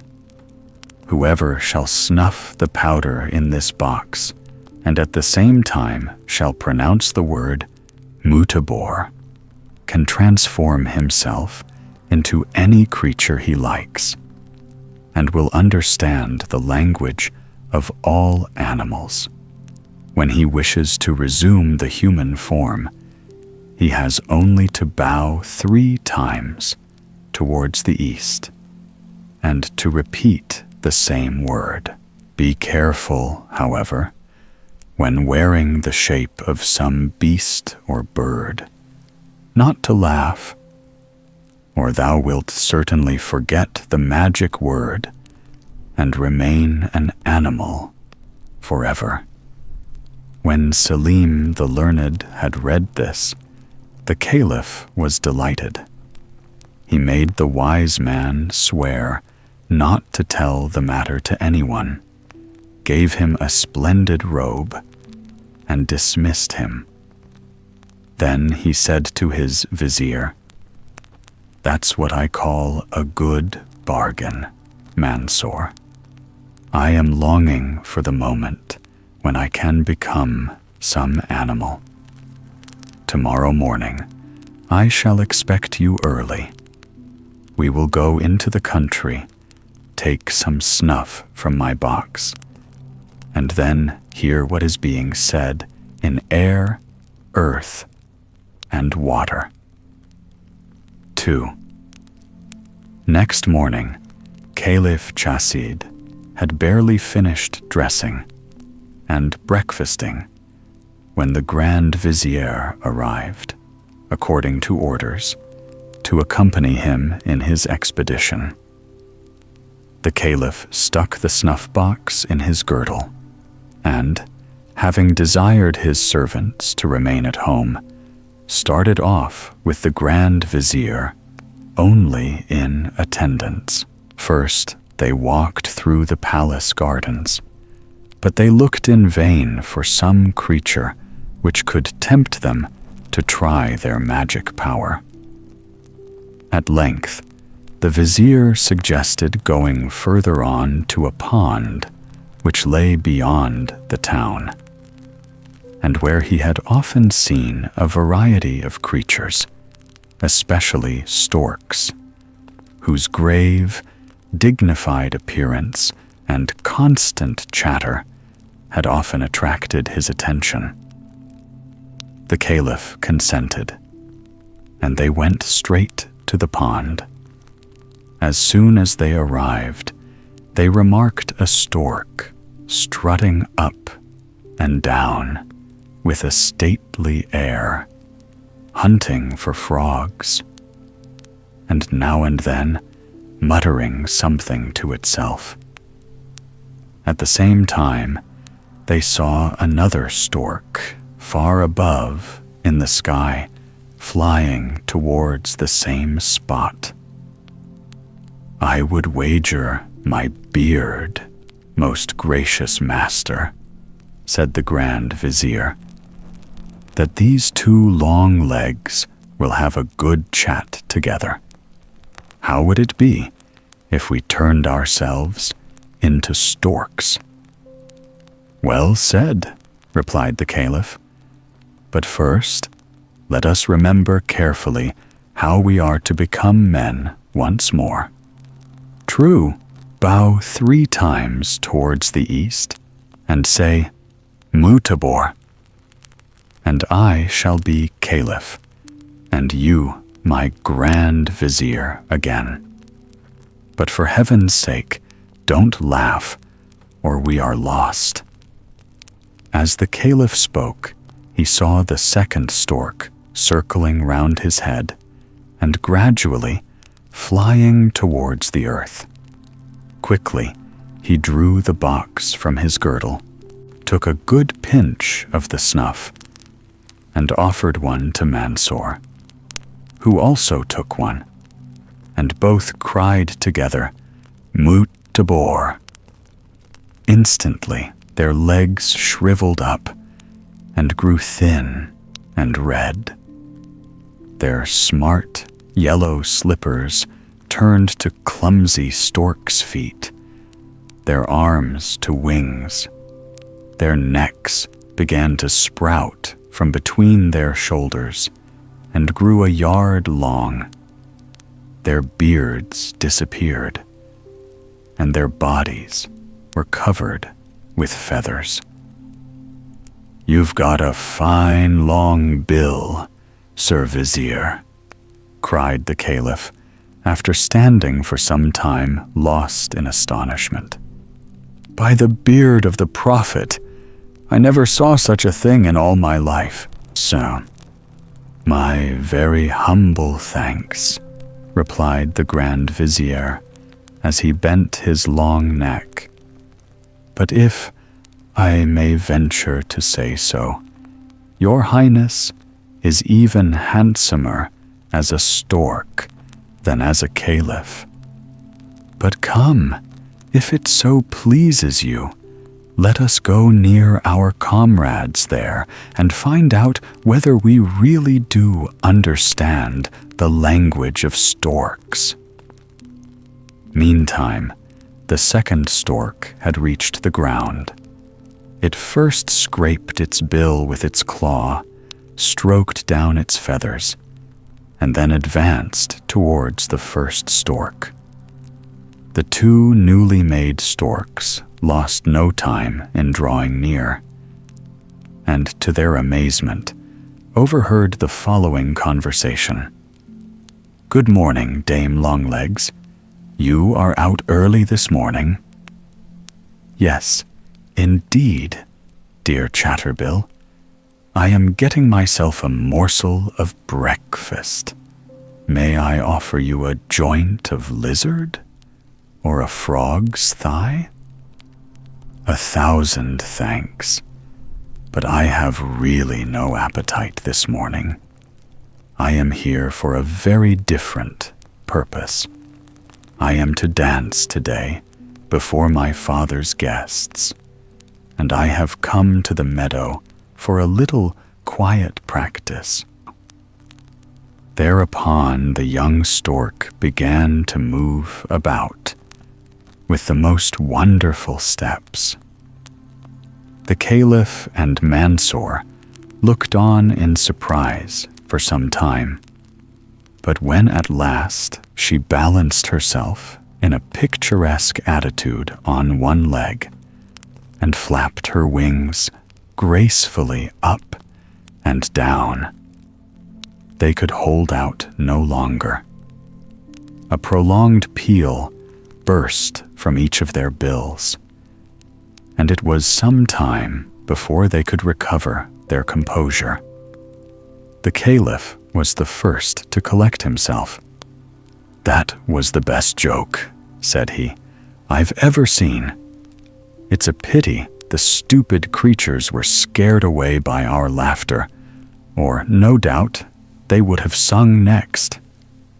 Suddenly, however, the vizier remembered how strictly they had been warned not to laugh during their transformation.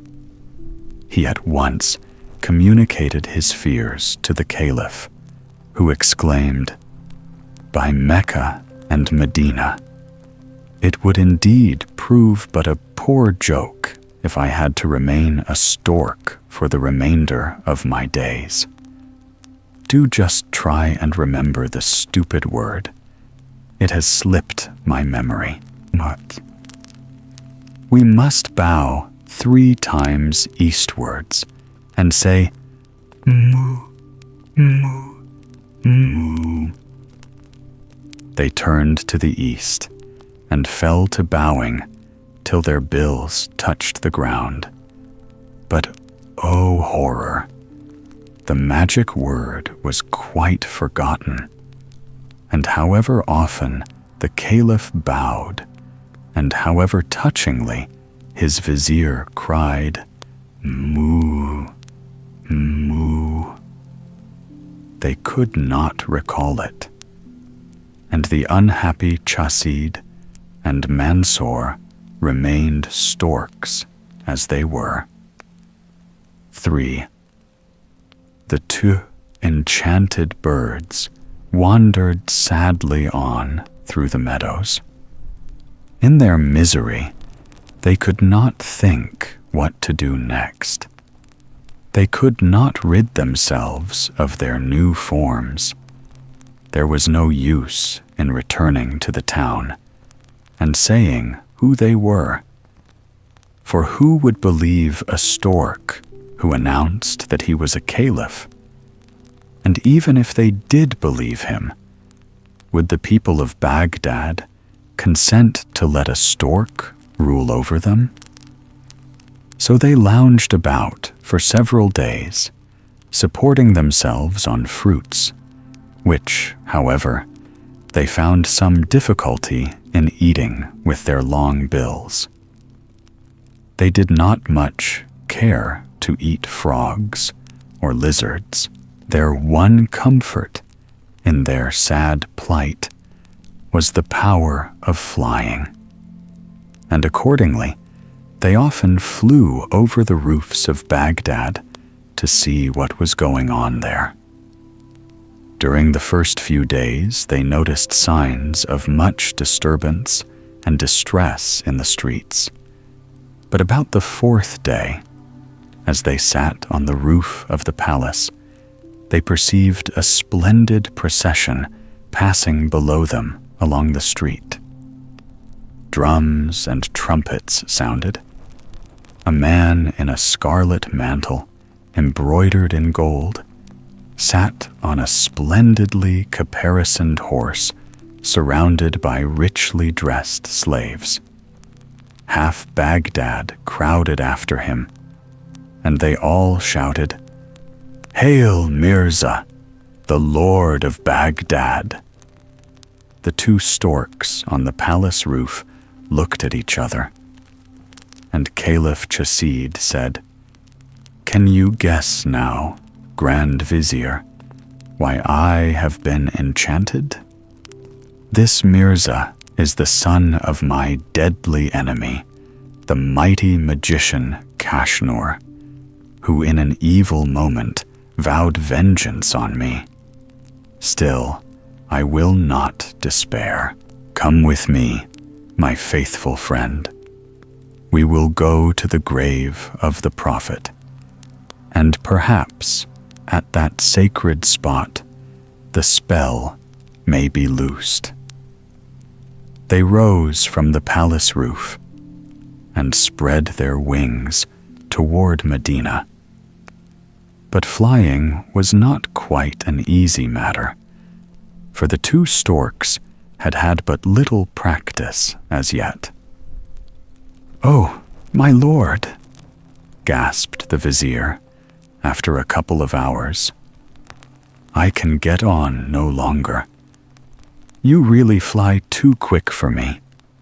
Besides, it is nearly evening, and we should do well to find some place in which to spend the night." Chasid listened with favor to his servant's suggestion, and perceiving in the valley beneath them a ruin which seemed to promise shelter, they flew towards it.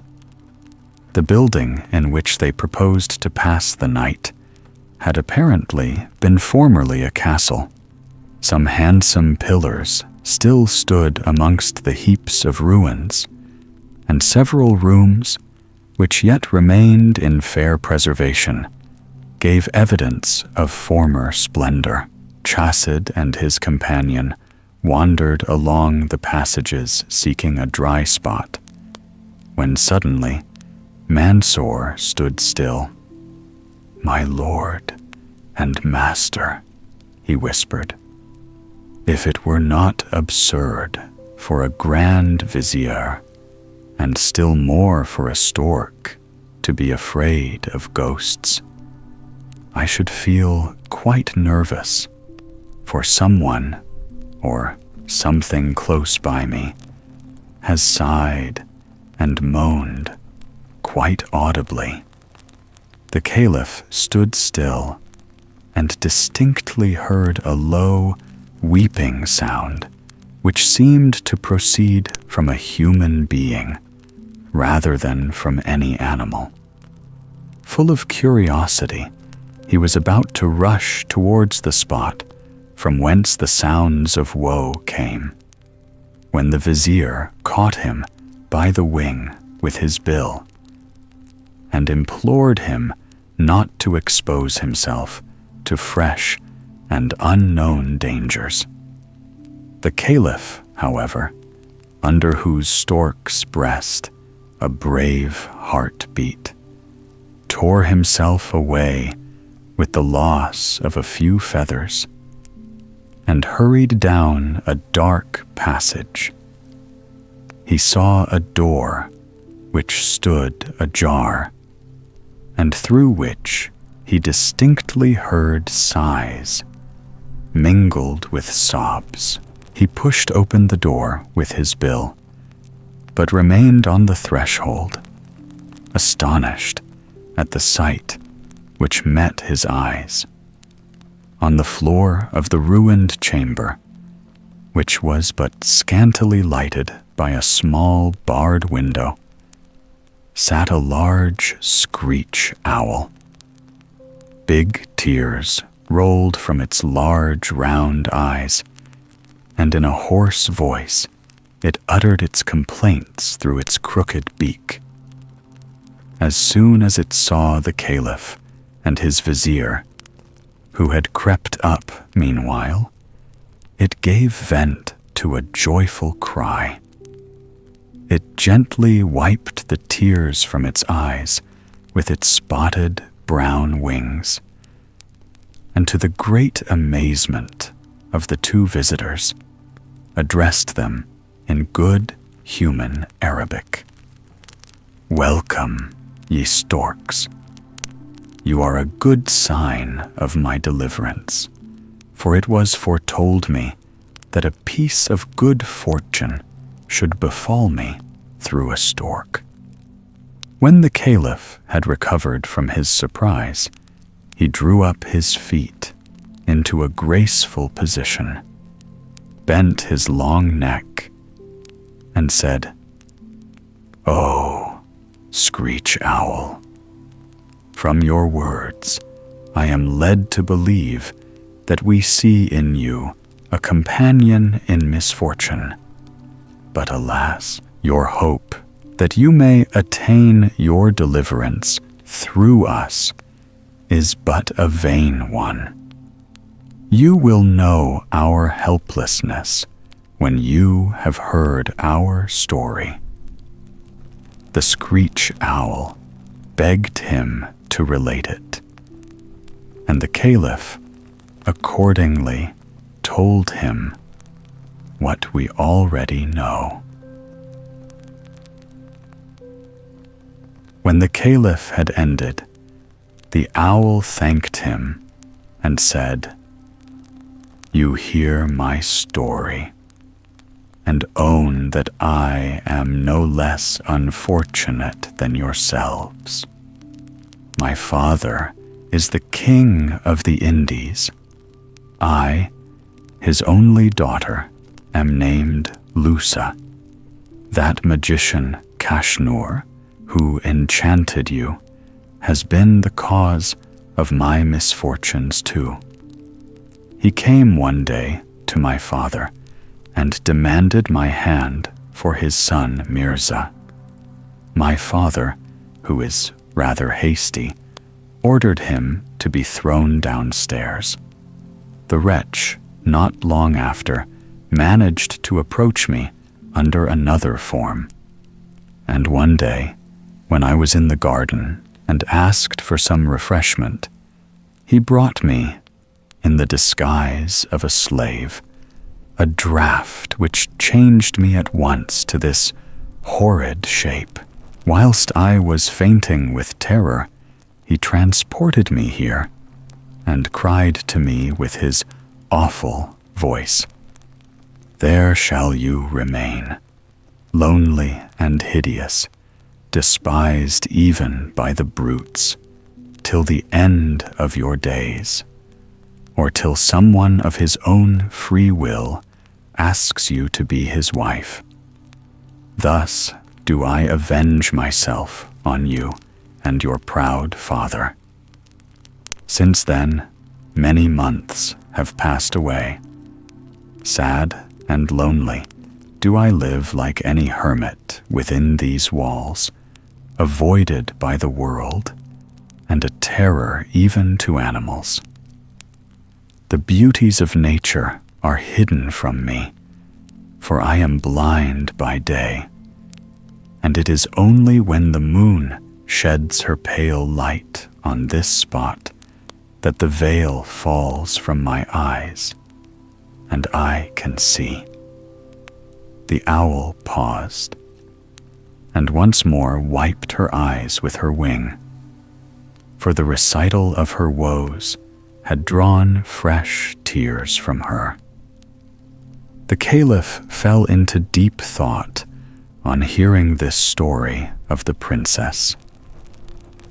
"If I am not much mistaken," said he, "there is some mysterious connection between our misfortunes, but how to find the key to the riddle is the question."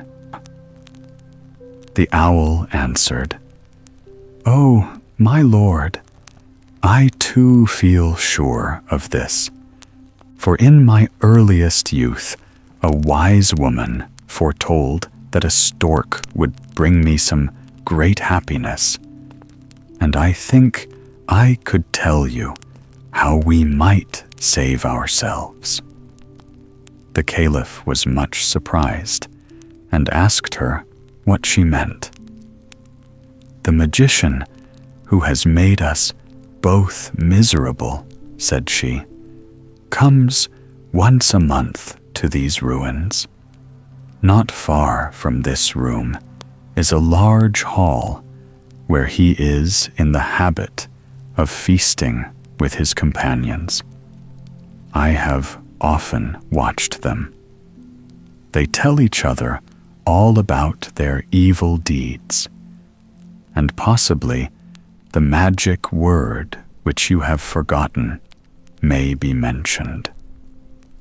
"Oh, dearest princess," exclaimed the Caliph, "say, when does he come, and where is the hall?" The owl paused a moment, and then said, "Do not think me unkind, but I can only grant your request on one condition." "Speak, speak," cried Chasid. "Command, I will gladly do whatever you wish."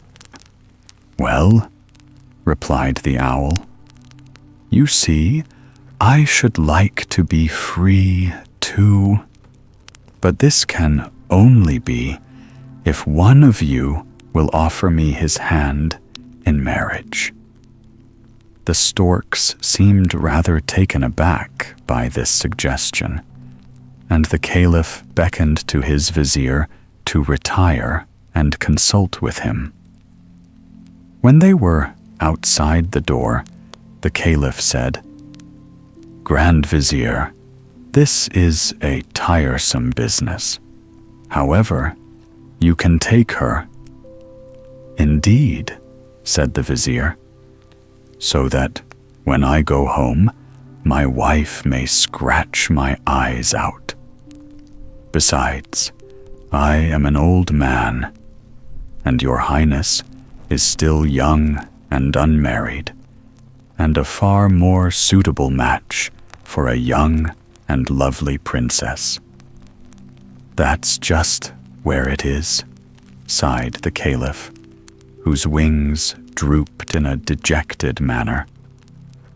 "How do you know she is young and lovely? I call it buying a pig in a poke." They argued on for some time, but at length, when the Caliph saw plainly that his vizier would rather remain a stork to the end of his days than marry the owl, he determined to fulfill the condition himself. The owl was delighted. She owned that they could not have arrived at a better time, as most probably the magicians would meet that very night. She then proceeded to lead the two storks to the chamber. They passed through a long, dark passage, till at length a bright ray of light shone before them through the chinks of a half-ruined wall. When they reached it, the owl advised them to keep very quiet. Through the gap near which they stood, they could with ease survey the whole of the large hall. It was adorned with splendid carved pillars. A number of colored lamps replaced the light of day. In the middle of the hall stood a round table covered with a variety of dishes, and about the table was a divan on which 8 men were seated. In one of these bad men, the two recognized the peddler who had sold the magic powder. The man next him begged him to relate all his latest doings, and amongst them he told the story of the Caliph and his vizier. "And what kind of word did you give them?" asked another old sorcerer. "A very difficult Latin word. It is Mutabor. V. As soon as the storks heard this, they were nearly beside themselves with joy. They ran at such a pace to the door of the ruined castle that the owl could scarcely keep up with them. When they reached it, the Caliph turned to the owl and said with much feeling, "Deliverer of my friend and myself, as a proof of my eternal gratitude, accept me as your husband." Then he turned towards the east. 3 times the storks bowed their long necks to the sun, which was just rising over the mountains. "Mutabor!" they both cried, and in an instant they were once more transformed. In the rapture of their newly given lives, master and servant fell laughing and weeping into each other's arms. Who shall describe their surprise when they at last turned round and beheld, standing before them, a beautiful lady, exquisitely dressed. With a smile, she held out her hand to the Caliph and asked, "Do you not recognize your screech owl?" It was she. The Caliph was so enchanted by her grace and beauty that he declared being turned into a stork had been the best piece of luck which had ever befallen him. The 3 set out at once for Baghdad. Fortunately, the Caliph found not only the box with the magic powder, but also his purse in his girdle. He was, therefore, able to buy in the nearest village all they required for their journey. And so at last they reached the gates of Baghdad. Here, the Caliph's arrival created the greatest sensation. He had been quite given up for dead, and the people were greatly rejoiced to see their beloved ruler again. Their rage with the usurper, Mirza, however, was great in proportion. They marched in force to the palace and took the old magician and his son prisoners.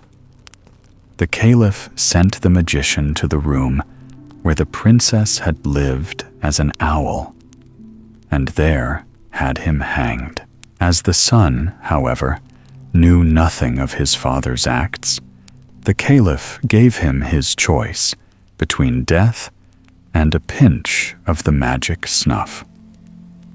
When he chose the latter, the Grand Vizier handed him the box. 1 good pinch, and the magic word transformed him to a stork. The Caliph ordered him to be confined in an iron cage and placed in the palace gardens. Caliph Chasid lived long and happily with his wife, the princess. His merriest time was when the Grand Vizier visited him in the afternoon. And when the Caliph was in particularly high spirits, he would condescend to mimic the Vizier's appearance when he was a stork. He would strut gravely and with well-stiffened legs up and down the room, chattering and showing how he had vainly bowed to the east and cried, "Moo, moo." The Caliphess and her children were always much entertained by this performance. But when the Caliph went on nodding and bowing and calling "moo, moo" for too long, the Vizier would threaten laughingly to tell the Caliphess the subject of the discussion carried on one night outside the door of Princess Screech Owl. The Enchanted Watch. Once upon a time, there lived a rich man who had 3 sons. When they grew up, he sent the eldest to travel and see the world, and 3 years passed before his family saw him again. Then he returned, magnificently dressed, and his father was so delighted with his behavior that he gave a great feast in his honor, to which all the relations and friends were invited. When the rejoicings were ended, the second son begged leave of his father to go in his turn to travel and mix with the world. The father was enchanted at the request and gave him plenty of money for his expenses, saying, "If you behave as well as your brother, I will do honor to you as I did to him." The young man promised to do his best, and his conduct during 3 years was all that it should be. Then he went home, and his father was so pleased with him that his feast of welcome was even more splendid than the one before. The third brother, whose name was Jenik, or Johnny, was considered the most foolish of the 3. He never did anything at home except sit over the stove and dirty himself with the ashes. But he also begged his father's leave to travel for 3 years. "Go if you like, you idiot. But what good will it do you?" The youth paid no heed to his father's observations as long as he obtained permission to go. The father saw him depart with joy, glad to get rid of him, and gave him a handsome sum of money for his needs. Once, as he was making one of his journeys, Jenik chanced to cross a meadow where some shepherds were just about to kill a dog. He entreated them to spare it, and to give it to him instead, which they willingly did. And he went on his way, followed by the dog. A little further on, he came upon a cat, which someone was going to put to death. He implored its life, and the cat followed him. Finally, in another place, he saved a serpent, which was also handed over to him. And now they made a party of 4. The dog behind Jenik, the cat behind the dog, and the serpent behind the cat. Then the serpent said to Jenik, "Go wherever you see me go." For in the autumn, when all the serpents hide themselves in their holes, this serpent was going in search of his king, who was king of all the snakes. Then he added, "My king will scold me for my long absence.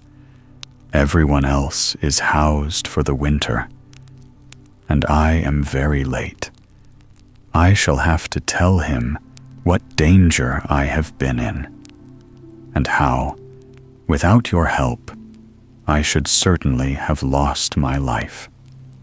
The king will ask what you would like in return, and be sure you beg for the watch which hangs on the wall.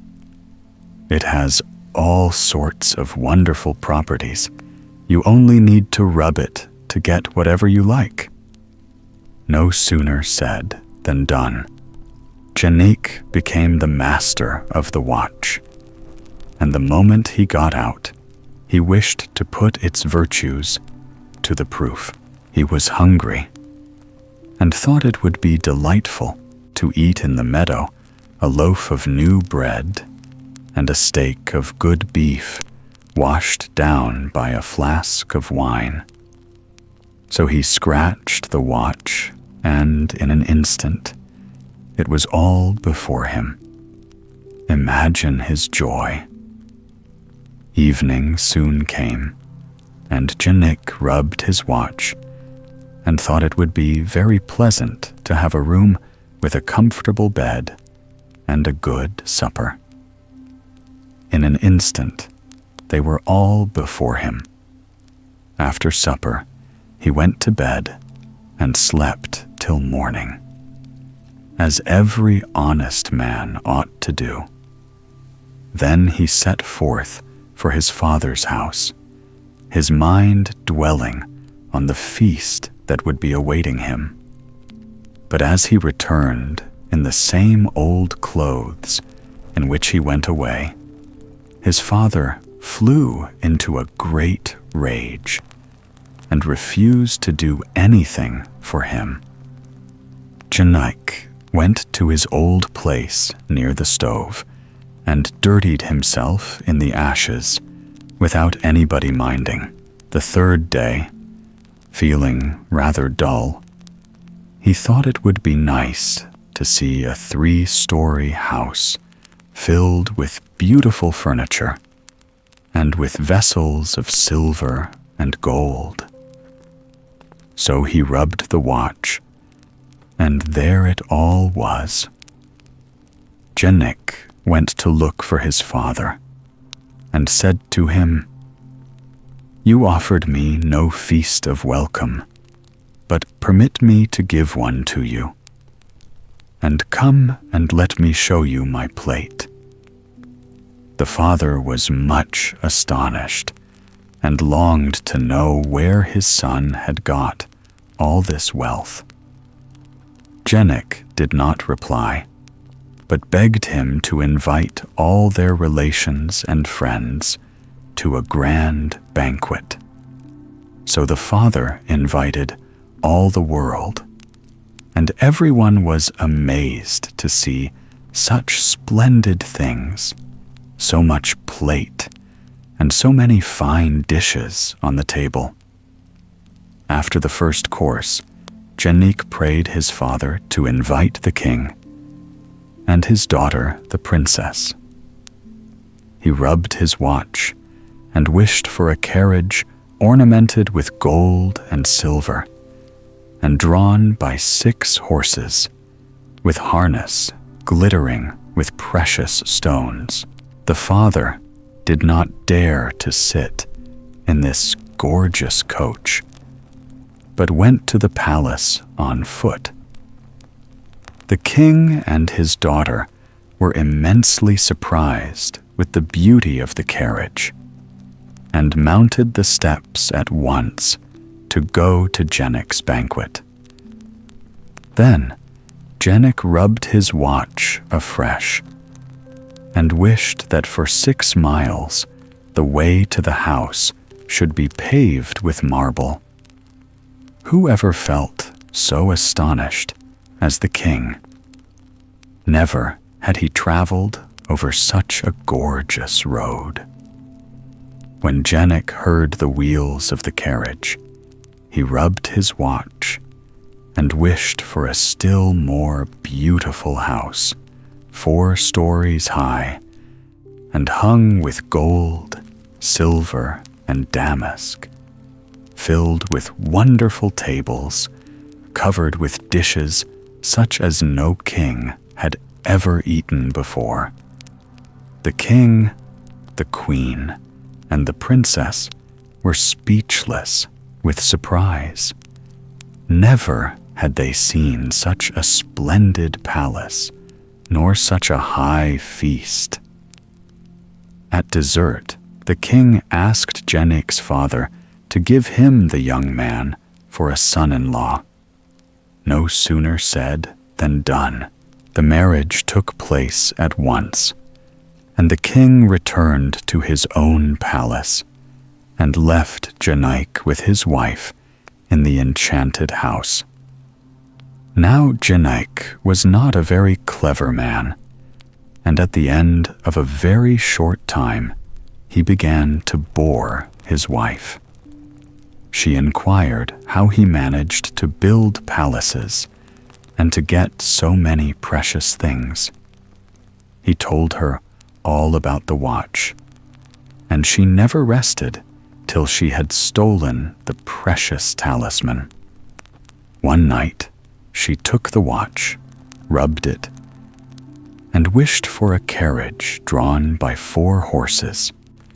And in this carriage, she at once set out for her father's palace. There she called to her own attendants, bade them follow her into the carriage, and drove straight to the seaside. Then she rubbed her watch and wished that the sea might be crossed by a bridge, and that a magnificent palace might arise in the middle of the sea. No sooner said than done.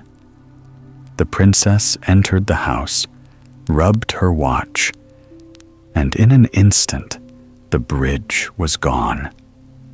Left alone, Janek felt very miserable.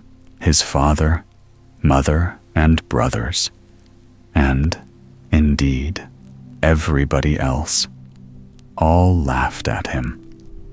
Nothing remained to him but the cat and Dway, whose lives he had once saved. He took them with him and went far away, for he could no longer live with his family. He reached at last a great desert and saw some crows flying towards a mountain. One of them was a long way behind, and when he arrived, his brothers inquired what had made him so late. "Winter is here," they said, "and it is time to fly to other countries." He told them that he had seen in the middle of the sea the most wonderful house that ever was built. On hearing this, Janik at once concluded that this must be the hiding place of his wife. So he proceeded directly to the shore with his dog and his cat. When he arrived on the beach, he said to the dog, "You are an excellent swimmer, and you, little one, are very light. Jump on the dog's back, and he will take you to the palace. Once there, he will hide himself near the door, and you must steal secretly in and try to get hold of my watch." No sooner said than done. The 2 animals crossed the sea. The dog hid near the house, and the cat stole into the chamber. The princess recognized him and guessed why he had come, and she took the watch down to the cellar and locked it in a box. But the cat wriggled its way into the cellar, and the moment the princess turned her back, he scratched and scratched till he had made a hole in the box. Then he took the watch between his teeth and waited quietly till the princess came back. Scarcely had she opened the door when the cat was outside, and the watch into the bargain. The cat was no sooner beyond the gates than she said to the dog, "We are going to cross the sea. Be very careful not to speak to me." The dog laid this to heart and said nothing. But when they approached the shore, he could not help asking, "Have you got the watch?" The cat did not answer. He was afraid that he might let the talisman fall. When they touched the shore, The dog repeated his question.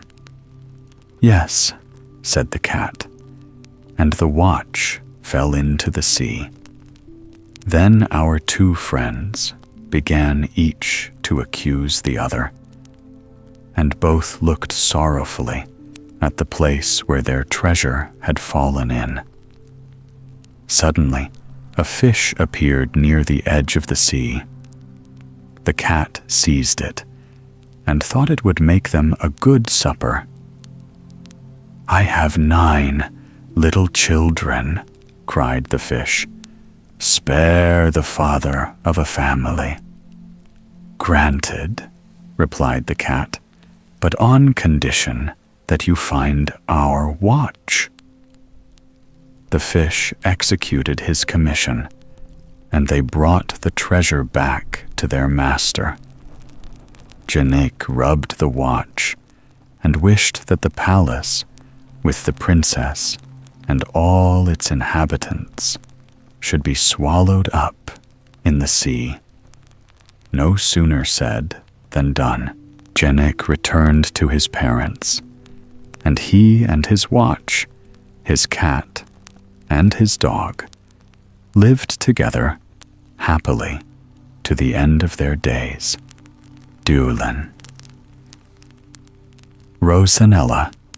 Everybody knows that though the fairies live hundreds of years, they do sometimes die, and especially as they are obliged to pass one day in every week under the form of some animal, when, of course, they are liable to accident. It was in this way that death once overtook the queen of the fairies, and it became necessary to call a general assembly to elect a new sovereign. After much discussion, it appeared that the choice lay between 2 fairies, one called Celandine and the other Paridamaye, and their claims were so equal that it was impossible without injustice to prefer one to the other. Under these circumstances, it was unanimously decided that whichever of the 2 could show to the world the greatest wonder should be queen. But it was to be a special kind of wonder. No moving of mountains or any such common fairy tricks would do. Celandine, therefore, resolved that she would bring up a prince whom nothing could make constant, while Paridami decided to display to admiring mortals a princess so charming that no one could see her without falling in love with her. They were allowed to take their own time, and meanwhile the 4 oldest fairies were to attend to the affairs of the kingdom. Now, Paridamie had for a long time been very friendly with King Bardondon, who was a most accomplished prince, and whose court was the model of what a court should be. His queen, Balanice, was also charming. Indeed, it is rare to find a husband and wife so perfectly of one mind about everything. They had one little daughter, whom they had named Rosanella, because she had a little pink rose printed upon her white throat. From her earliest infancy, she had shown the most astonishing intelligence, and the courtiers knew her smart sayings by heart, and repeated them on all occasions. In the middle of the night, following the assembly of fairies, Queen Balanice woke up with a shriek, and when her maids of honor ran to see what was the matter, they found she had had a frightful dream.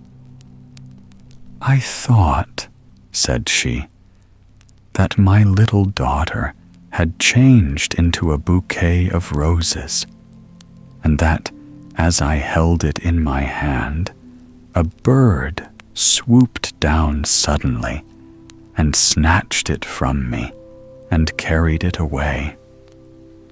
Let someone run and see that all is well with the princess, she added. So they ran, but what was their dismay when they found that the cradle was empty. And though they sought high and low, not a trace of Rosanella could they discover. The queen was inconsolable, and so, indeed, was the king. Only being a man, he did not say quite so much about his feelings. He presently proposed to Balanice that they should spend a few days at one of their palaces in the country, and to this she willingly agreed, since her grief made the gaiety of the capital distasteful to her. One lovely summer evening, as they sat together on a shady lawn shaped like a star, from which radiated 12 splendid avenues of trees, the queen looked round and saw a charming peasant girl approaching by each path. And what was still more singular was that everyone carried something in a basket which appeared to occupy her whole attention. As each drew near, she laid her basket at Balanice's feet, saying, "Charming queen, may this be some slight consolation to you in your unhappiness." The queen hastily opened the baskets and found in each a lovely baby girl about the same age as the little princess for whom she sorrowed so deeply. At first, the sight of them renewed her grief, but presently their charms so gained upon her that she forgot her melancholy in providing them with nursery maids, cradle rockers, and ladies in waiting, and in sending hither and thither for swings and dolls and tops and bushels of the finest sweetmeats. Oddly enough, every baby had upon its throat a tiny pink rose. The queen found it so difficult to decide on suitable names for all of them that until she could settle the matter, she chose a special color for everyone, by which it was known, so that when they were all together, they looked like nothing so much as a nosegay of gay flowers. As they grew older, it became evident that though they were all remarkably intelligent and profited equally by the education they received, yet they differed one from another in disposition, so much so that they gradually ceased to be known as pearl or primrose or whatever might have been their color, and the queen instead would say, "Where is my sweet?" or "my beautiful?" or "my gay?"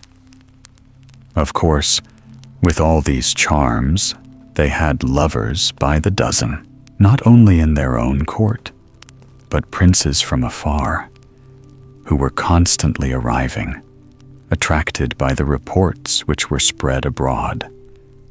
But these lovely girls, the first maids of honor, were as discreet as they were beautiful, and favored no one. But let us return to Celandine.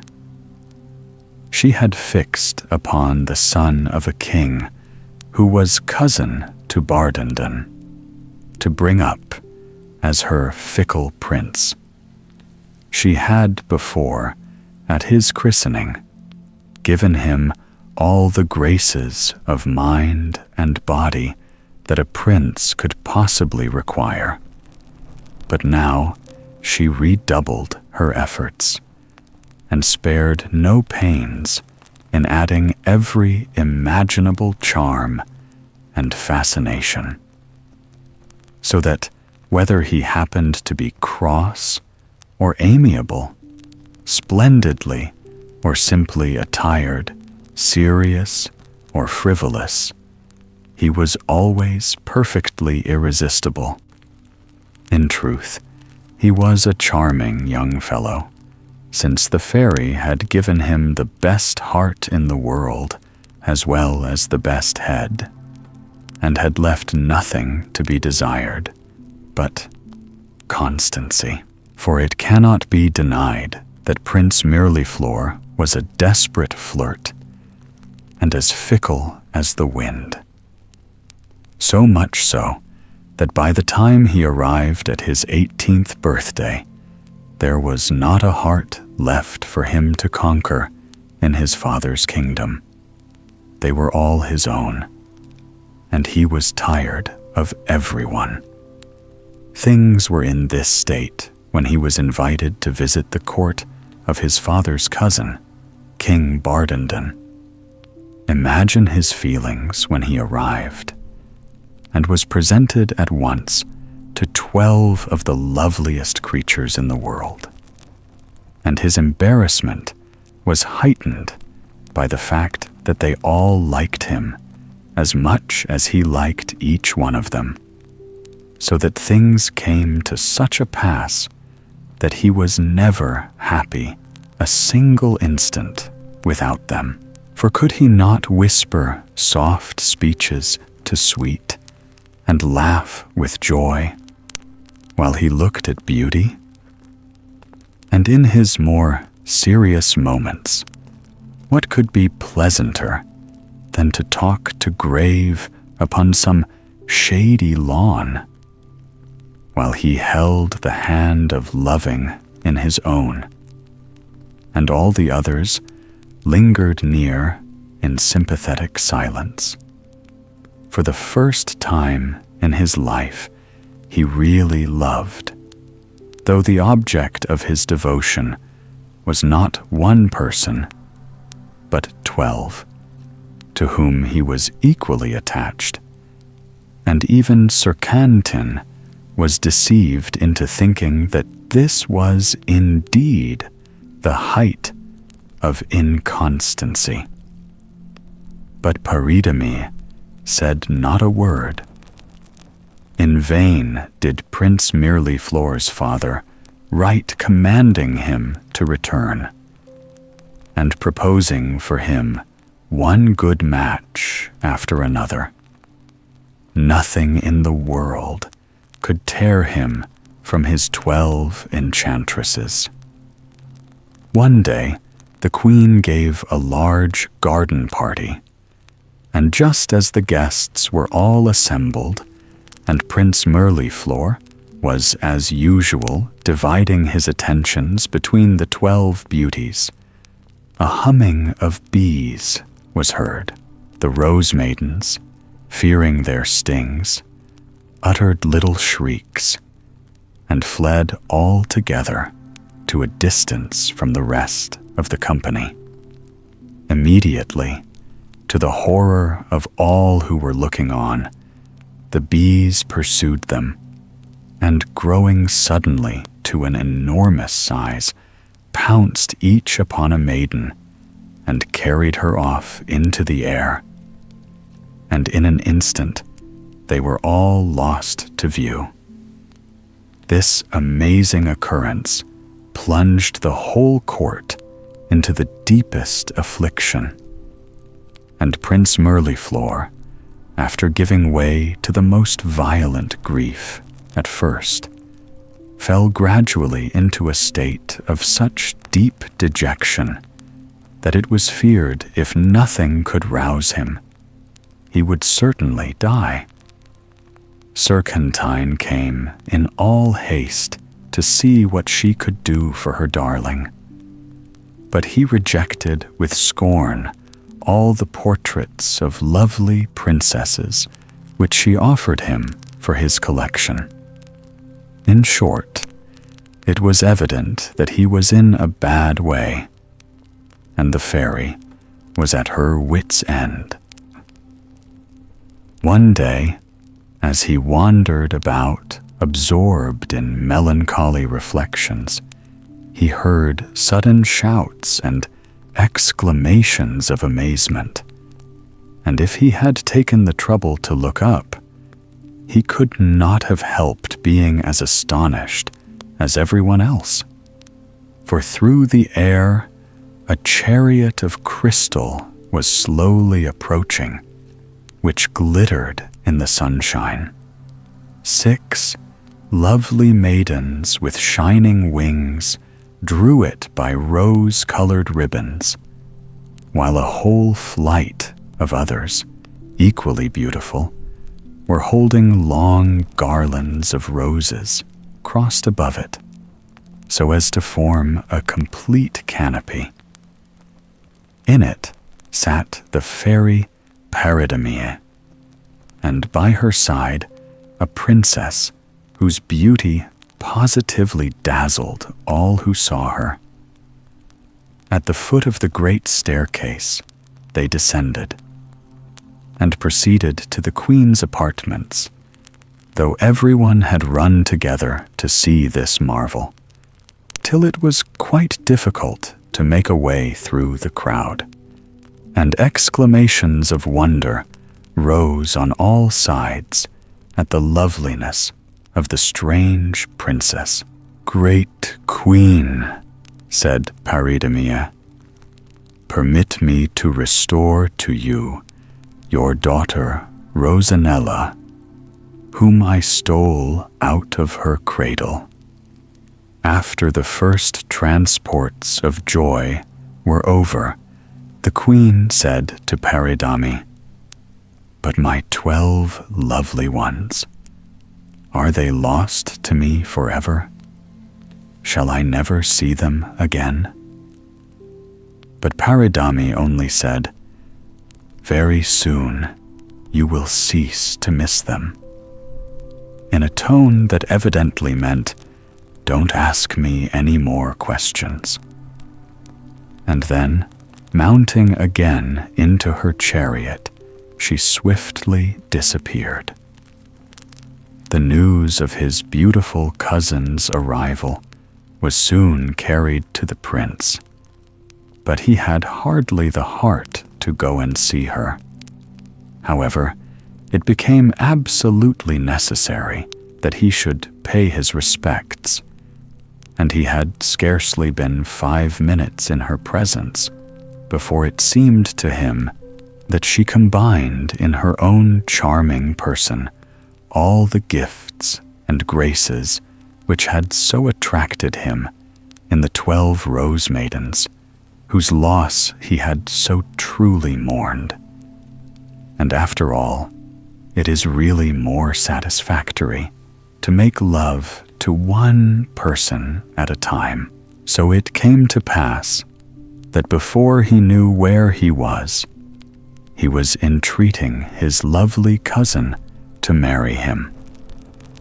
And the moment the words had left his lips, Paridamie appeared, smiling and triumphant, in the chariot of the Queen of the Fairies. For by that time they had all heard of her success and declared her to have earned the kingdom. She had to give a full account of how she had stolen Rosanella from her cradle, and divided her character into 12 parts, that each might charm Prince Mirliflor, and when once more united, might cure him of his inconstancy once and forever.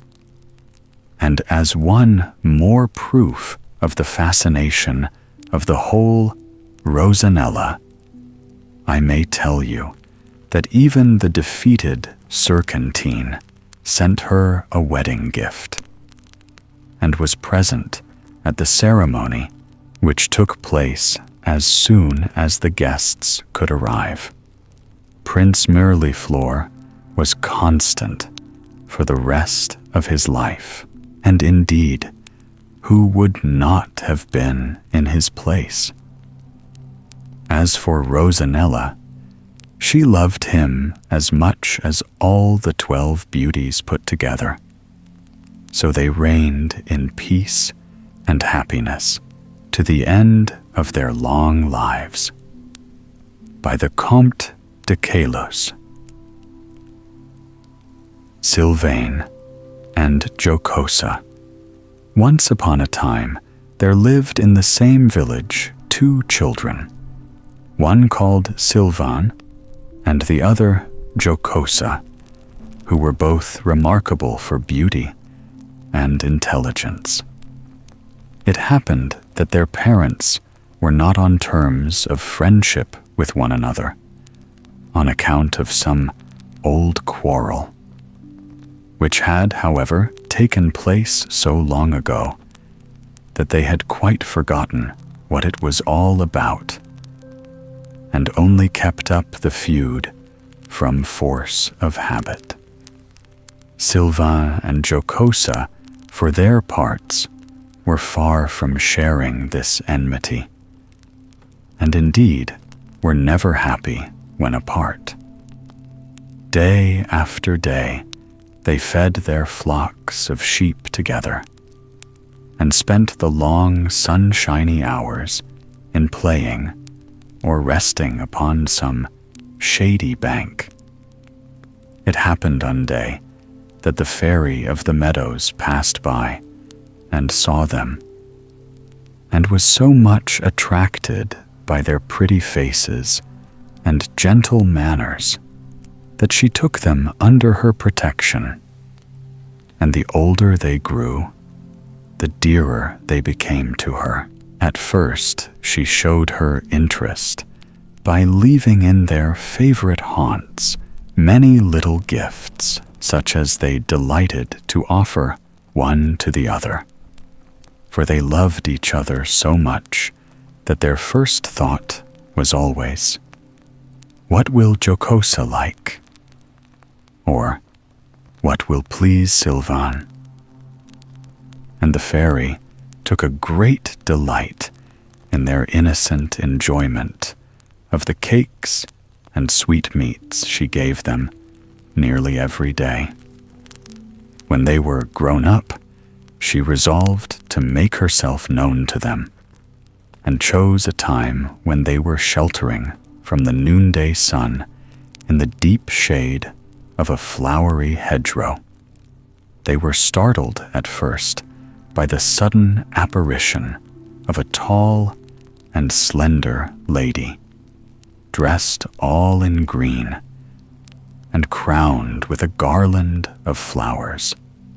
But when she spoke to them sweetly and told them how she had always loved them, and that it was she who had given them all the pretty things which it had so surprised them to find, they thanked her gratefully and took pleasure in answering the questions she put to them. When she presently bade them farewell, she told them never to tell anyone else that they had seen her. "You will often see me again," added she, "and I shall be with you frequently, even when you do not see me." So saying, she vanished, leaving them in a state of great wonder and excitement. After this, she came often, and taught them numbers of things, and showed them many of the marvels of her beautiful kingdom. And at last, one day, she said to them, "You know that I have always been kind to you. Now I think it is time you did something for me in your turn." you both remember the fountain I call my favorite? Promise me that every morning before the sun rises, you will go to it and clear away every stone that impedes its course, and every dead leaf or broken twig that sullies its clear waters. I shall take it as a proof of your gratitude to me if you neither forget nor delay this duty.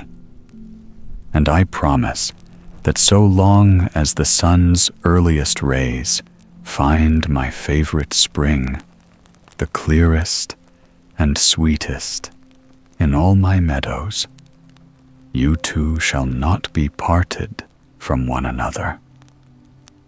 Sylvain and Jocosa willingly undertook this service, and indeed felt that it was but a very small thing in return for all that the fairy had given and promised to them. So for a long time, the fountain was tended with the most scrupulous care, and was the clearest and prettiest in all the country round. But one morning in the spring, long before the sun rose, they were hastening towards it from opposite directions, when, tempted by the beauty of the myriads of gay flowers which grew thickly on all sides, they paused each to gather some for the other. "I will make Sylvain a garland," said Jocosa. "And how pretty Jocosa will look in this crown," thought Sylvain. Hither and thither they strayed, led ever farther and farther, for the brightest flowers seemed always just beyond them, until at last they were startled by the first bright rays of the rising sun. With one accord, they turned and ran towards the fountain, reaching it at the same moment, though from opposite sides. But what was their horror to see its usually tranquil waters seething and bubbling, and even as they looked down, rushed a mighty stream, which entirely engulfed it. And Sylvain and Jocosa found themselves parted by a wide and swiftly rushing river. All this had happened with such rapidity that they had only time to utter a cry, and each to hold up to the other the flowers they had gathered. But this was explanation enough. 20 times did Sylvain throw himself into the turbulent waters, hoping to be able to swim to the other side. But each time an irresistible force drove him back upon the bank he had just quitted, while as for Jocosa, she even essayed to cross the flood upon a tree which came floating down, torn up by the roots. But her efforts were equally useless. Then, with heavy hearts, they set out to follow the course of the stream, which had now grown so wide that it was only with difficulty they could distinguish each other. Night and day, over mountains and through valleys, in cold or in heat, they struggled on, enduring fatigue and hunger and every hardship, and consoled only by the hope of meeting once more, until 3 years had passed, and at last they stood upon the cliffs where the river flowed into the mighty sea. And now they seemed farther apart than ever, and in despair they tried once more to throw themselves into the foaming waves. But the fairy of the meadows, who had really never ceased to watch over them, did not intend that they should be drowned at last. So she hastily waved her wand, and immediately they found themselves standing side by side upon the golden sand. You may imagine their joy and delight when they realized that their weary struggle was ended, and their utter contentment as they clasped each other by the hand.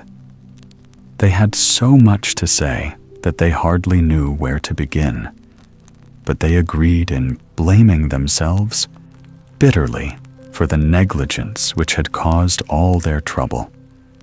And when she heard this, the fairy immediately appeared to them.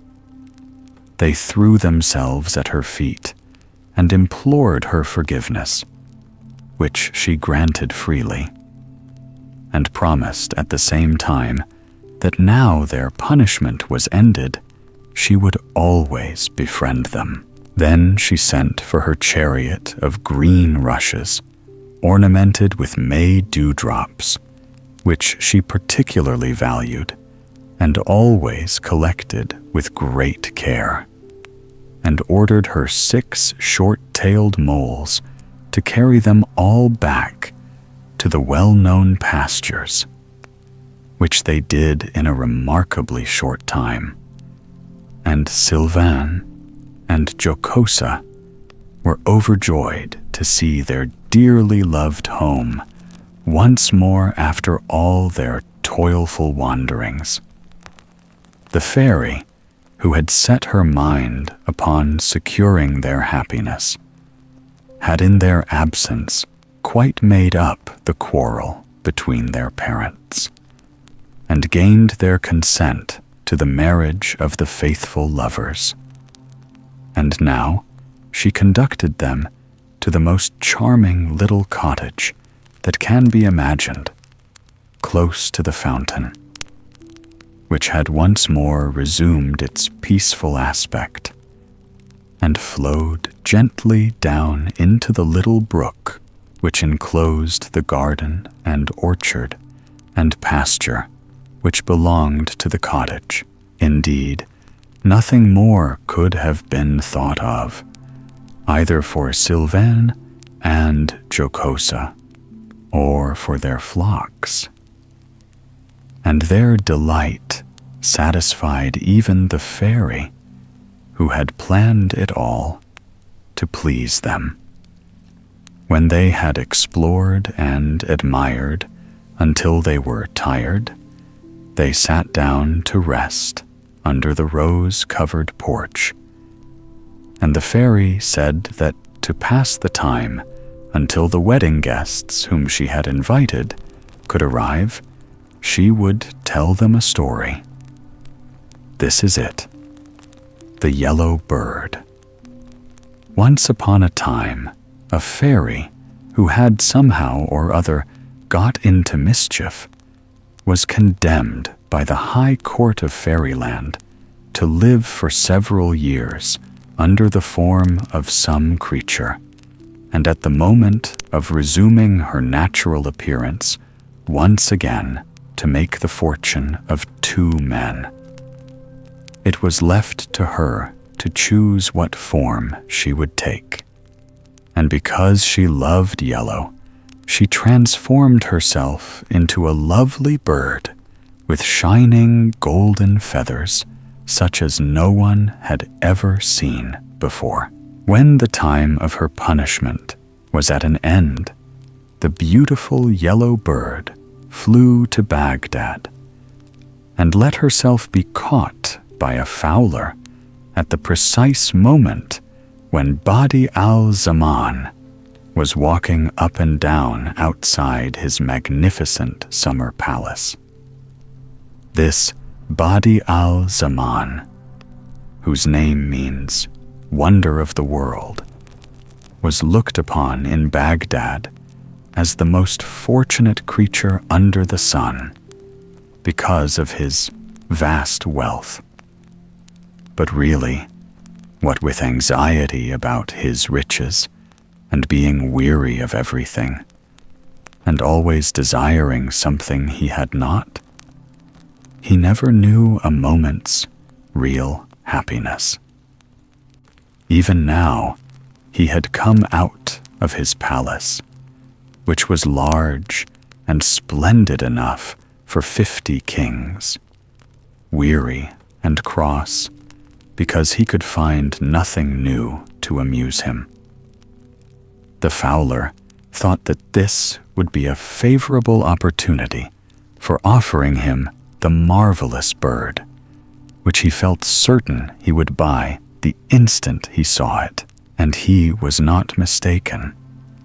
For when Adi al-Zaman took the lovely prisoner into his own hands, he saw written under its right wing the words, "He who eats my head will become a king." And under its left wing, "He who eats my heart will find 100 gold pieces under his pillow every morning." In spite of all his wealth, he at once began to desire the promised gold, and the bargain was soon completed.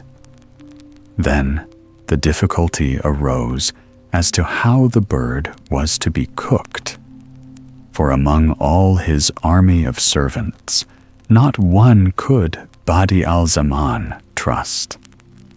At last, he asked the fowler if he were married, and on hearing that he was, he bade him take the bird home with him and tell his wife to cook it. "Perhaps," said he, "this will give me an appetite, which I have not had for many a long day. And if so, your wife shall have 100 pieces of silver." The fowler, with great joy, ran home to his wife, who speedily made a savory stew of the yellow bird. But when Adi al-Zaman reached the cottage and began eagerly to search in the dish for its head and its heart, he could not find either of them, and turned to the fowler's wife in a furious rage.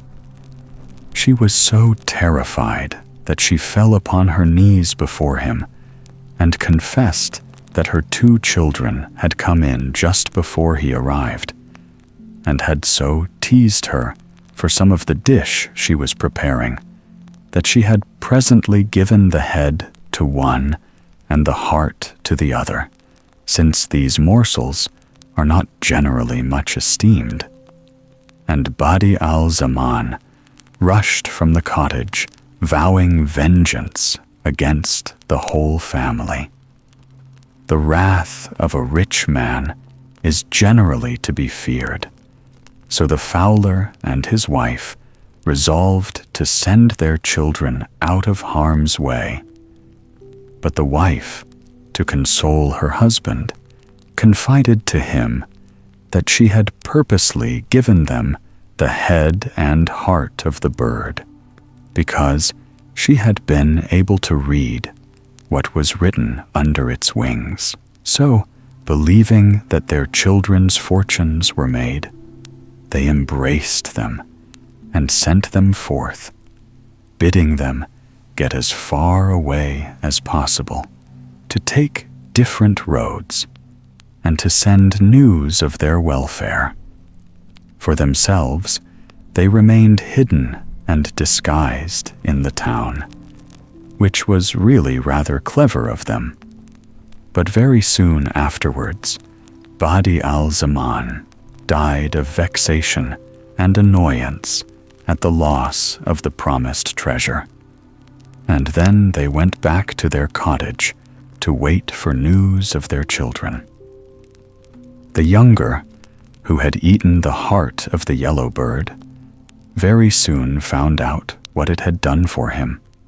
For each morning when he awoke, he found a purse containing 100 gold pieces under his pillow. But, as all poor people may remember for their consolation, nothing in the world causes so much trouble or requires so much care as a great treasure. Consequently, the fowler's son, who spent with reckless profusion and was supposed to be possessed of a great hoard of gold, was before very long attacked by robbers, and in trying to defend himself was so badly wounded that he died. The elder brother, who had eaten the yellow bird's head, traveled a long way without meeting with any particular adventure, until at last he reached a large city in Asia, which was all in an uproar over the choosing of a new emir.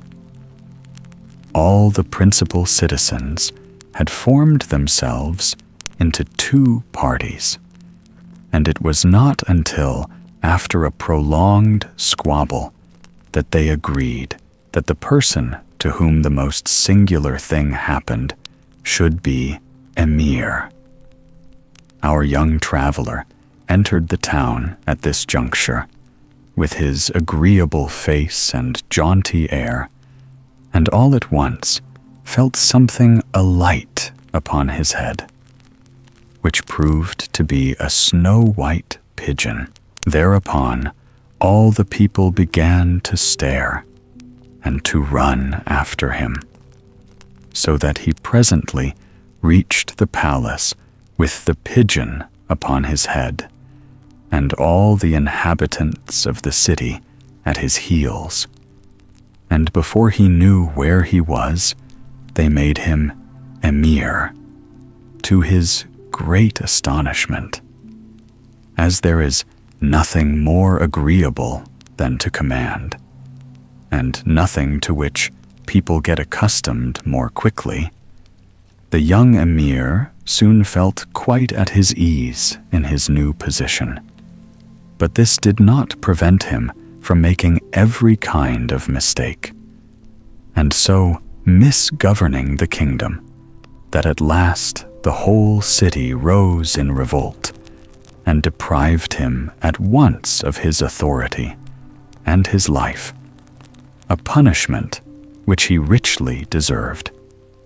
For in the days of his prosperity, he disowned the fowler and his wife, and allowed them to die in poverty. I have told you this story, my dear Sylvain and Jocosa, added the fairy, to prove to you that this little cottage and all that belongs to it is a gift more likely to bring you happiness and contentment than many things that would at first seem grander and more desirable. If you will faithfully promise me to till your fields and feed your flocks, and will keep your word better than you did before, I will see that you never lack anything that is really for your good. Sylvain and Jocosa gave their faithful promise, and as they kept it, they always enjoyed peace and prosperity. The fairy had asked all their friends and neighbors to their wedding, which took place at once with great festivities and rejoicings, and they lived to a good old age, always loving one another with all their hearts. By the Comte de Caliph. Fairy gifts. It generally happens that people's surroundings reflect more or less accurately their minds and dispositions. So perhaps that is why the flower fairy lived in a lovely palace with the most delightful garden you can imagine, full of flowers and trees and fountains and fish ponds and everything nice. for the fairy herself was so kind and charming that everybody loved her, and all the young princes and princesses who formed her court were as happy as the day was long, simply because they were near her. They came to her when they were quite tiny, and never left her until they were grown up and had to go away into the great world. And when that time came, she gave to each whatever gift he asked of her. But it is chiefly of the Princess Sylvia that you are going to hear now. The fairy loved her with all her heart, for she was at once original and gentle, and she had nearly reached the age at which the gifts were generally bestowed. However, the fairy had a great wish to know how the other princesses who had grown up and left her were prospering. And before the time came for Sylvia to go herself, she resolved to send her to some of them. So one day, her chariot, drawn by butterflies, was made ready, and the fairy said, "Sylvia, I am going to send you to the court of Iris. She will receive you with pleasure for my sake, as well as for your own. In 2 months, you may come back to me again, and I shall expect you to tell me what you think of her." Sylvia was very unwilling to go away, but as the fairy wished it, she said nothing. Only when the 2 months were over, she stepped joyfully into the butterfly chariot, and could not get back quickly enough to the flower fairy, who, for her part, was equally delighted to see her again. "Now, child," said she, "tell me what impression you have received."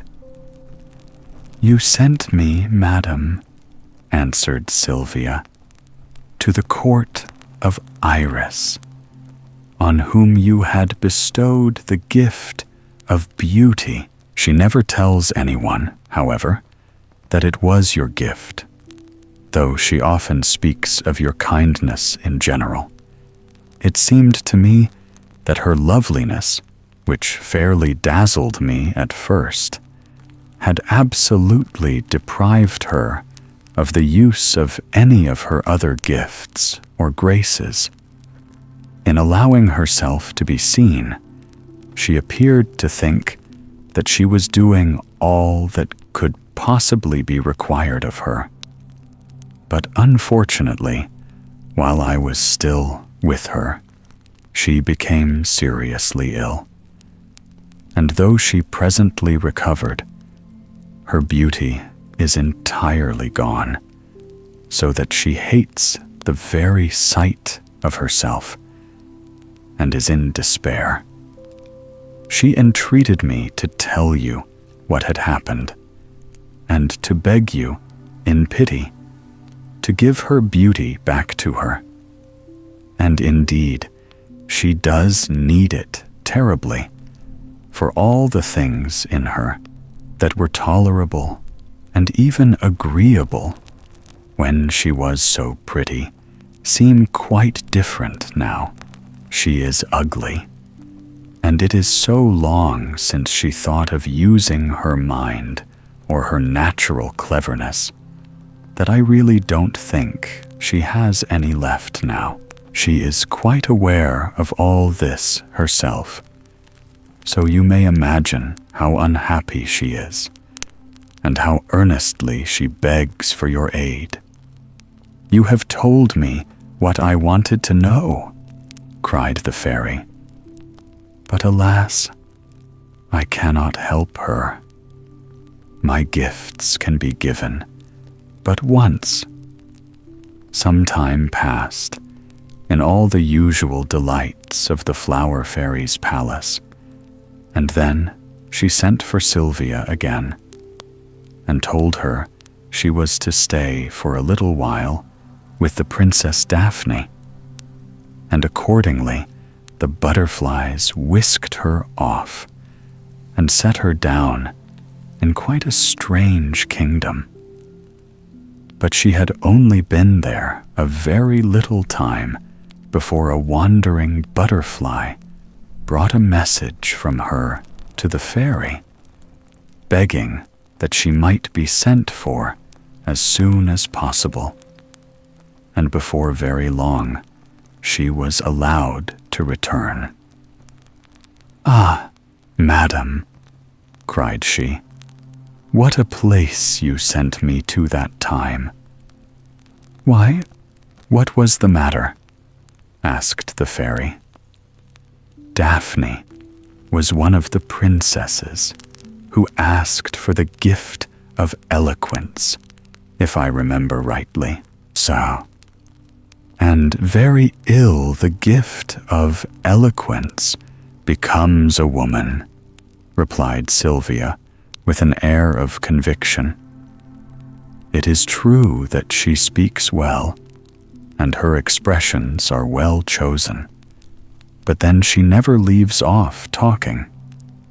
And though at first one may be amused, one ends by being wearied to death. Above all things, she loves any assembly for settling the affairs of her kingdom, for on those occasions she can talk and talk without fear of interruption. But even then, the moment it is over, she is ready to begin again about anything or nothing, as the case may be. Oh, how glad I was to come away! I cannot tell you." The fairy smiled at Sylvia's unfeigned disgust at her late experience, but after allowing her a little time to recover, she sent her to the court of the Princess Cynthia, where she left her for 3 months. At the end of that time, Sylvia came back to her with all the joy and contentment that one feels at being once more beside a dear friend. The fairy, as usual, was anxious to hear what she thought of Cynthia, who had always been amiable, and to whom she had given the gift of pleasing. "I thought at first," said Sylvia, "that she must be the happiest princess in the world. She had 1,000 lovers who vied with one another in their efforts to please and gratify her. Indeed, I had nearly decided that I would ask a similar gift." "Have you altered your mind, then?" interrupted the fairy. "Yes, indeed, madam," replied Sylvia, "and I will tell you why. The longer I stayed, the more I saw that Cynthia was not really happy. In her desire to please everyone, she ceased to be sincere and degenerated into a mere coquette. And even her lovers felt that the charms and fascinations which were exercised upon all who approached her, without distinction, were valueless, so that in the end they ceased to care for them and went away disdainfully. "I am pleased with you, child," said the fairy. "Enjoy yourself here for a while, and presently you shall go to Phillida." Sylvia was glad to have leisure to think, for she could not make up her mind at all what she should ask for herself. and the time was drawing very near. However, before very long, the fairy sent her to Phillida and waited for her report with unabated interest. "I reached her court safely," said Sylvia, "and she received me with much kindness, and immediately began to exercise upon me that brilliant wit which you had bestowed upon her. I confess that I was fascinated by it, and for a week thought that nothing could be more desirable. The time passed like magic, so great was the charm of her society. But I ended by ceasing to covet that gift more than any of the others I have seen. For like the gift of pleasing, it cannot really give satisfaction. By degrees, I wearied of what had so delighted me at first, especially as I perceived more and more plainly that it is impossible to be constantly smart and amusing without being frequently ill-natured and too apt to turn all things, even the most serious, into mere occasions for a brilliant jest. The fairy in her heart agreed with Sylvia's conclusions and felt pleased with herself for having brought her up so well. But now the time was come for Sylvia to receive her gift, and all her companions were assembled. The fairy stood in the midst, and in the usual manner asked what she would take with her into the great world. Sylvia paused for a moment, and then answered, "A quiet spirit." And the fairy granted her request. This lovely gift makes life a constant happiness to its possessor, and to all who are brought into contact with her. She has all the beauty of gentleness and contentment in her sweet face. And if at times it seems less lovely through some chance grief or disquietude, the hardest thing that one ever hears said is, "Sylvia's dear face is pale today." It grieves one to see her so. And when, on the contrary, she is gay and joyful, the sunshine of her presence rejoices all who have the happiness of being near her. By the Comte de Caylus. Prince Narcissus and the Princess Potentilla. Once upon a time, there lived a king and queen who, though it is a very long while since they died, were much the same in their tastes and pursuits as people nowadays. The king, who was called Cloverleaf, liked hunting better than anything else, but he nevertheless bestowed as much care upon his kingdom as he felt equal to. That is to say, he never made an end of folding and unfolding the state documents. As to the queen, she had once been very pretty, and she liked to believe that she was so still, which is, of course, always made quite easy for queens. Her name was Frivola, and her one occupation in life was the pursuit of amusement. Balls, masquerades, and picnics followed one another in rapid succession, as fast as she could arrange them. And you may imagine that under these circumstances, the kingdom was somewhat neglected. As a matter of fact, if anyone had a fancy for a town, or a province, he helped himself to it. But as long as the king had his horses and dogs, and the queen her musicians and her actors, they did not trouble themselves about the matter. King Cloverleaf and Queen Frivola had but one child, and this princess had from her very babyhood been so beautiful that by the time she was 4 years old, the queen was desperately jealous of her, and so fearful that when she was grown up, she would be more admired than herself, that she resolved to keep her hidden away out of sight.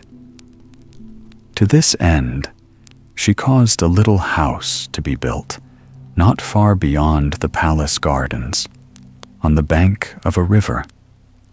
This was surrounded by a high wall, and in it, the charming Potentilla was imprisoned. Her nurse, who was dumb, took care of her, and the necessaries of life were conveyed to her through a little window in the wall, while guards were always pacing to and fro outside, with orders to cut off the head of anyone who tried to approach, which they would certainly have done without thinking twice about it. The queen told everyone, with much pretended sorrow, that the princess was so ugly and so troublesome and altogether so impossible to love that to keep her out of sight was the only thing that could be done for her. And this tale she repeated so often that at last the whole court believed it. Things were in this state, and the princess was about 15 years old when Prince Narcissus, attracted by the report of Queen Frivola's gay doings, presented himself at the court. He was not much older than the princess, and was as handsome a prince as you would see in a day's journey. And really, for his age, not so very scatterbrained. His parents were a king and queen, whose story you will perhaps read someday. They died almost at the same time, leaving their kingdom to the eldest of their children, and commending their youngest son, Prince Narcissus, to the care of the fairy Melinette. In this, they did very well for him, for the fairy was as kind as she was powerful, and she spared no pains in teaching the little prince everything it was good for him to know, and even imparted to him some of her own fairy lore. But as soon as he was grown up, she sent him out to see the world for himself, though all the time she was secretly keeping watch over him, ready to help in any time of need. Before he started, she gave him a ring which would render him invisible when he put it on his finger. These rings seem to be quite common. You must often have heard of them, even if you have never seen one. It was in the course of the prince's wanderings, in search of experience of men and things, that he came to the court of Queen Frivola, where he was extremely well received. The queen was delighted with him, so were all her ladies, and the king was very polite to him, though he did not quite see why the whole court was making such a fuss over him. Prince Narcissus enjoyed all that went on, and found the time pass very pleasantly. Before long, of course, he heard the story about the Princess Potentilla, and as it had by that time been repeated many times, and had been added to here and there, she was represented as such a monster of ugliness that he was really quite curious to see her, and resolved to avail himself of the magic power of his ring to accomplish his design. So he made himself invisible and passed the guard without there so much as suspecting that anyone was near. Climbing the wall was rather a difficulty, but when he at length found himself inside it, he was charmed with the peaceful beauty of the little domain it enclosed, and still more delighted when he perceived a slender, lovely maiden wandering among the flowers. It was not until he had sought vainly for the imaginary monster that he realized that this was the princess herself, and by that time he was deeply in love with her, for indeed it would have been hard to find anyone prettier than Potentilla, as she sat by the brook, weaving a garland of blue forget-me-nots to crown her waving golden locks, or to imagine anything more gentle than the way she tended all the birds and beasts who inhabited her small kingdom, and who all loved and followed her. Prince Narcissus watched her every movement and hovered near her in a dream of delight, not daring as yet to appear to her, so humble had he suddenly become in her presence. And when evening came, and the nurse fetched the princess into her little house, he felt obliged to go back to Frivola's palace, for fear his absence should be noticed, and someone should discover his new treasure. But he forgot that to go back absent, and dreamy, and indifferent, when he had before been gay and ardent about everything, was the surest way of awakening suspicion. And when, in response to the jesting questions which were put to him upon the subject, he only blushed and returned evasive answers, all the ladies were certain that he had lost his heart, and did their utmost to discover who was the happy possessor of it. As to the prince, he was becoming day by day more attached to Potentilla, and his one thought was to attend her, always invisible, and help her in everything she did, and provide her with everything that could possibly amuse or please her. And the princess, who had learnt to find diversion in very small things in her quiet life, was in a continual state of delight over the treasures which the prince constantly laid where she must find them. Then Narcissus implored his faithful friend Melinette to send the princess such dreams of him as should make her recognize him as a friend when he actually appeared before her eyes. And this device was so successful that the princess quite dreaded the cessation of these amusing dreams, in which a certain Prince Narcissus was such a delightful lover and companion.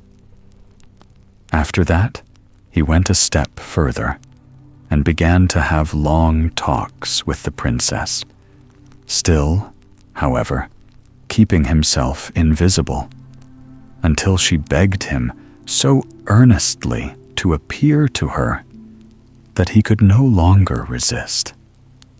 And after making her promise that no matter what he was like, she would still love him, he drew the ring from his finger, and the princess saw with delight that he was as handsome as he was agreeable. Now, indeed, they were perfectly happy, and they passed the whole long summer day in Potentilla's favorite place by the brook. And when at last Prince Narcissus had to leave her, it seemed to them both that the hours had gone by with the most amazing swiftness.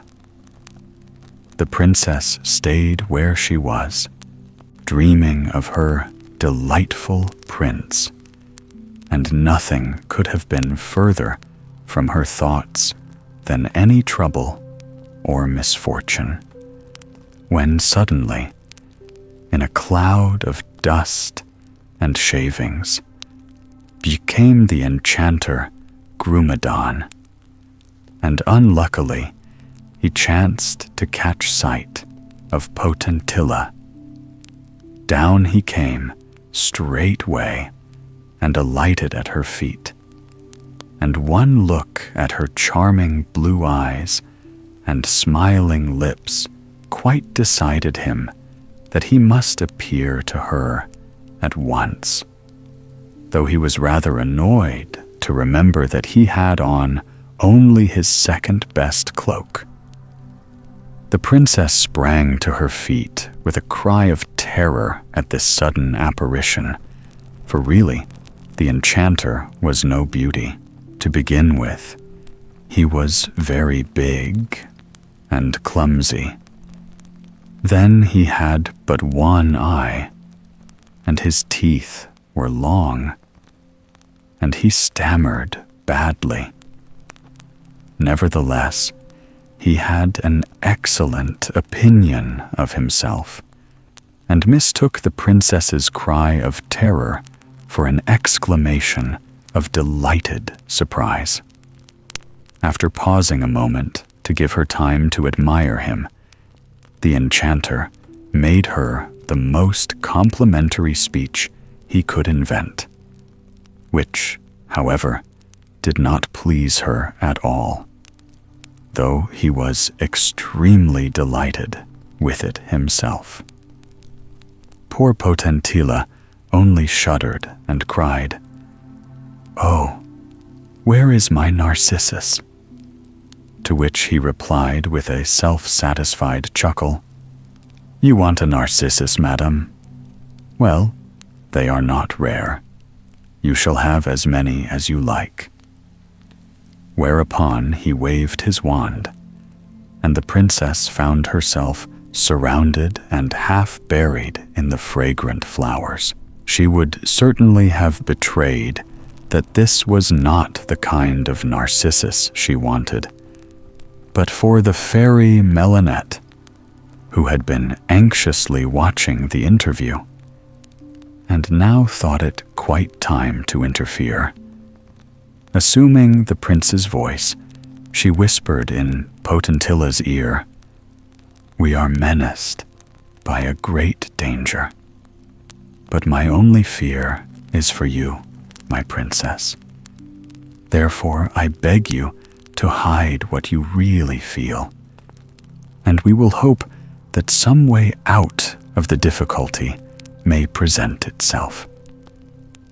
The princess was much agitated by this speech, and feared lest the enchanter should have overheard it, but he had been loudly calling her attention to the flowers, and chuckling over his own smartness in getting them for her. And it was rather a blow to him when she said very coldly that they were not the sort she preferred, and she would be glad if he would send them all away. This he did, but afterwards wished to kiss the princess's hand as a reward for having been so obliging. But the fairy Melinette was not going to allow anything of that kind.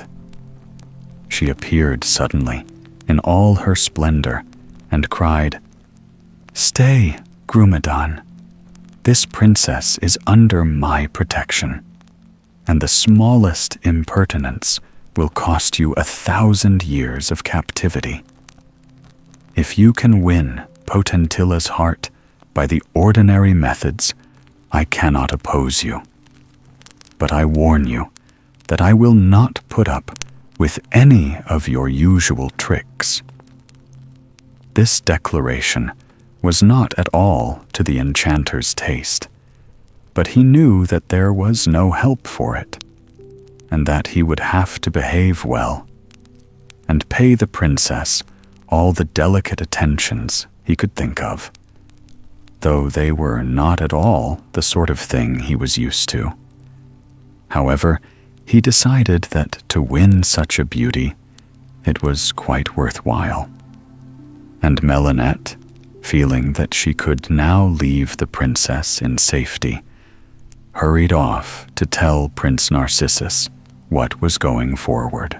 Of course, at the very mention of the enchanter as a rival, he was furious.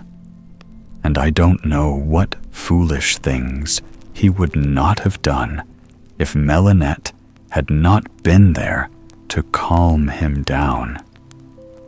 She represented to him what a powerful enchanter Grumedan was, and how, if he were provoked, he might avenge himself upon the princess, since he was the most unjust and churlish of all the enchanters, and had often before had to be punished by the Fairy Queen for some of his ill deeds. Once he had been imprisoned in a tree, and was only released when it was blown down by a furious wind.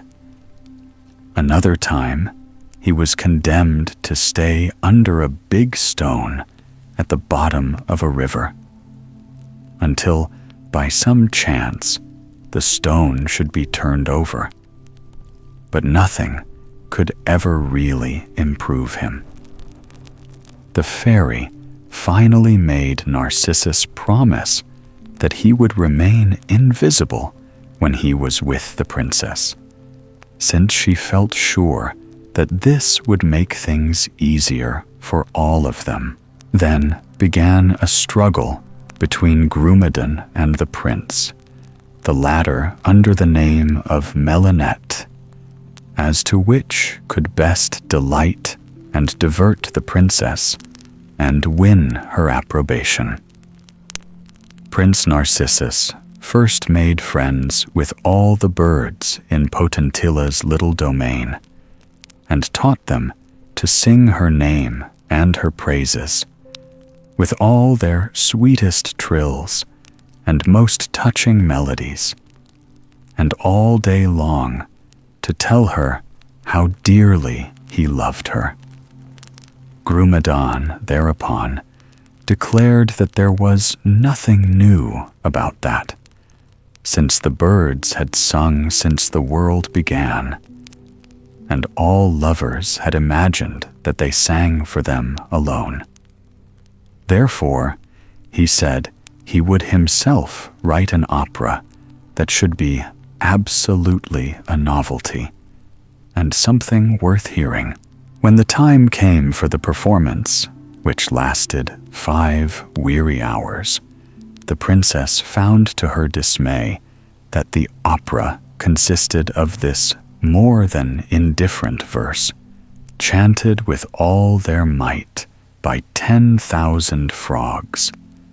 Admirable Potentilla, do you think it kind or wise in this sudden way to kill a poor enchanter with your eyes? Really, if Narcissus had not been there to whisper in her ear and divert her attention, I don't know what would have become of poor Potentilla. For though the first repetition of this absurdity amused her faintly, she nearly died of weariness before the time was over. Luckily, Grumedan did not perceive this, as he was too much occupied in whipping up the frogs, many of whom perished miserably from fatigue, since he did not allow them to rest for a moment. The prince's next idea for Potentilla's amusement was to cause a fleet of boats exactly like those of Cleopatra, of which you have doubtless read in history, to come up the little river. And upon the most gorgeously decorated of these reclined the great queen herself, who, as soon as she reached the place where Potentilla sat in rapt attention, stepped majestically on shore and presented the princess with that celebrated pearl of which you have heard so much, saying, "You are more beautiful than I ever was. Let my example warn you to make a better use of your beauty." And then the little fleet sailed on until it was lost to view in the windings of the river. Grumedan was also looking on at the spectacle, and said very contemptuously, "I cannot say I think these marionettes amusing. What a to-do to make over a single pearl. But if you like pearls, madam, why, I will soon gratify you." So saying, he drew a whistle from his pocket, and no sooner had he blown it than the princess saw the water of the river bubble and grow muddy, and in another instant up came hundreds of thousands of great oysters, who climbed slowly and laboriously towards her, and laid at her feet all the pearls they contained. "Those are what I call pearls," cried Grumedan in high glee, and truly there were enough of them to pave every path in Potentilla's garden, and leave some to spare. The next day, Prince Narcissus had prepared for the princess's pleasure a charming arbor of leafy branches, with couches of moss and grassy floor, and garlands everywhere, with her name written in different colored blossoms. Here he caused a dainty little banquet to be set forth, while hidden musicians played softly, and the silvery fountains plashed down into their marble basins. And when presently the music stopped, a single nightingale broke the stillness with his delicious chant. "Ah!" cried the princess, recognizing the voice of one of her favorites. "Philomel, my sweet one, who taught you that new song?" And he answered, "Love, my princess." Meanwhile, the enchanter was very ill-pleased with the entertainment, which he declared was dullness itself. "You don't seem to have any idea in these parts beyond little squeaking birds," said he, "and fancy giving a banquet without so much as an ounce of plate." So the next day, when the princess went out into her garden, there stood a summer house built of solid gold, decorated within and without with her initials and the enchanter's combined. And in it was spread an enormous repast, while the table so glittered with golden cups and plates, flagons and dishes, candlesticks and 100 other things beside, that it was hardly possible to look steadily at it. The enchanter ate like 6 ogres, but the princess could not touch a morsel. Presently, Grumedan remarked with a grin, "I have provided neither musicians nor singers, but as you seem fond of music, I will sing to you myself." Whereupon he began, with a voice like a screech owl's, to chant the words of his opera, only this time, happily, not at such a length, and without the frog accompaniment. After this, the prince again asked the aid of his friends, the birds, and when they had assembled from all the country round, he tied about the neck of each one a tiny lamp of some brilliant color, and when darkness fell, he made them go through 100 pretty tricks before the delighted Potentilla, who clapped her little hands with delight when she saw her own name traced in points of light against the dark trees, or when the whole flock of sparks grouped themselves into bouquets of different colors, like living flowers. Grumedan leaning back in his armchair, with one knee crossed over the other and his nose in the air, looked on disdainfully. "Oh, if you like fireworks, princess," said he. And the next night, all the will-o'-the-wisps in the country came and danced on the plain, which could be seen from the princess's windows. And as she was looking out, and rather enjoying the sight, up sprang a frightful volcano, pouring out smoke and flames which terrified her greatly, to the intense amusement of the enchanter, who laughed like a pack of wolves quarreling.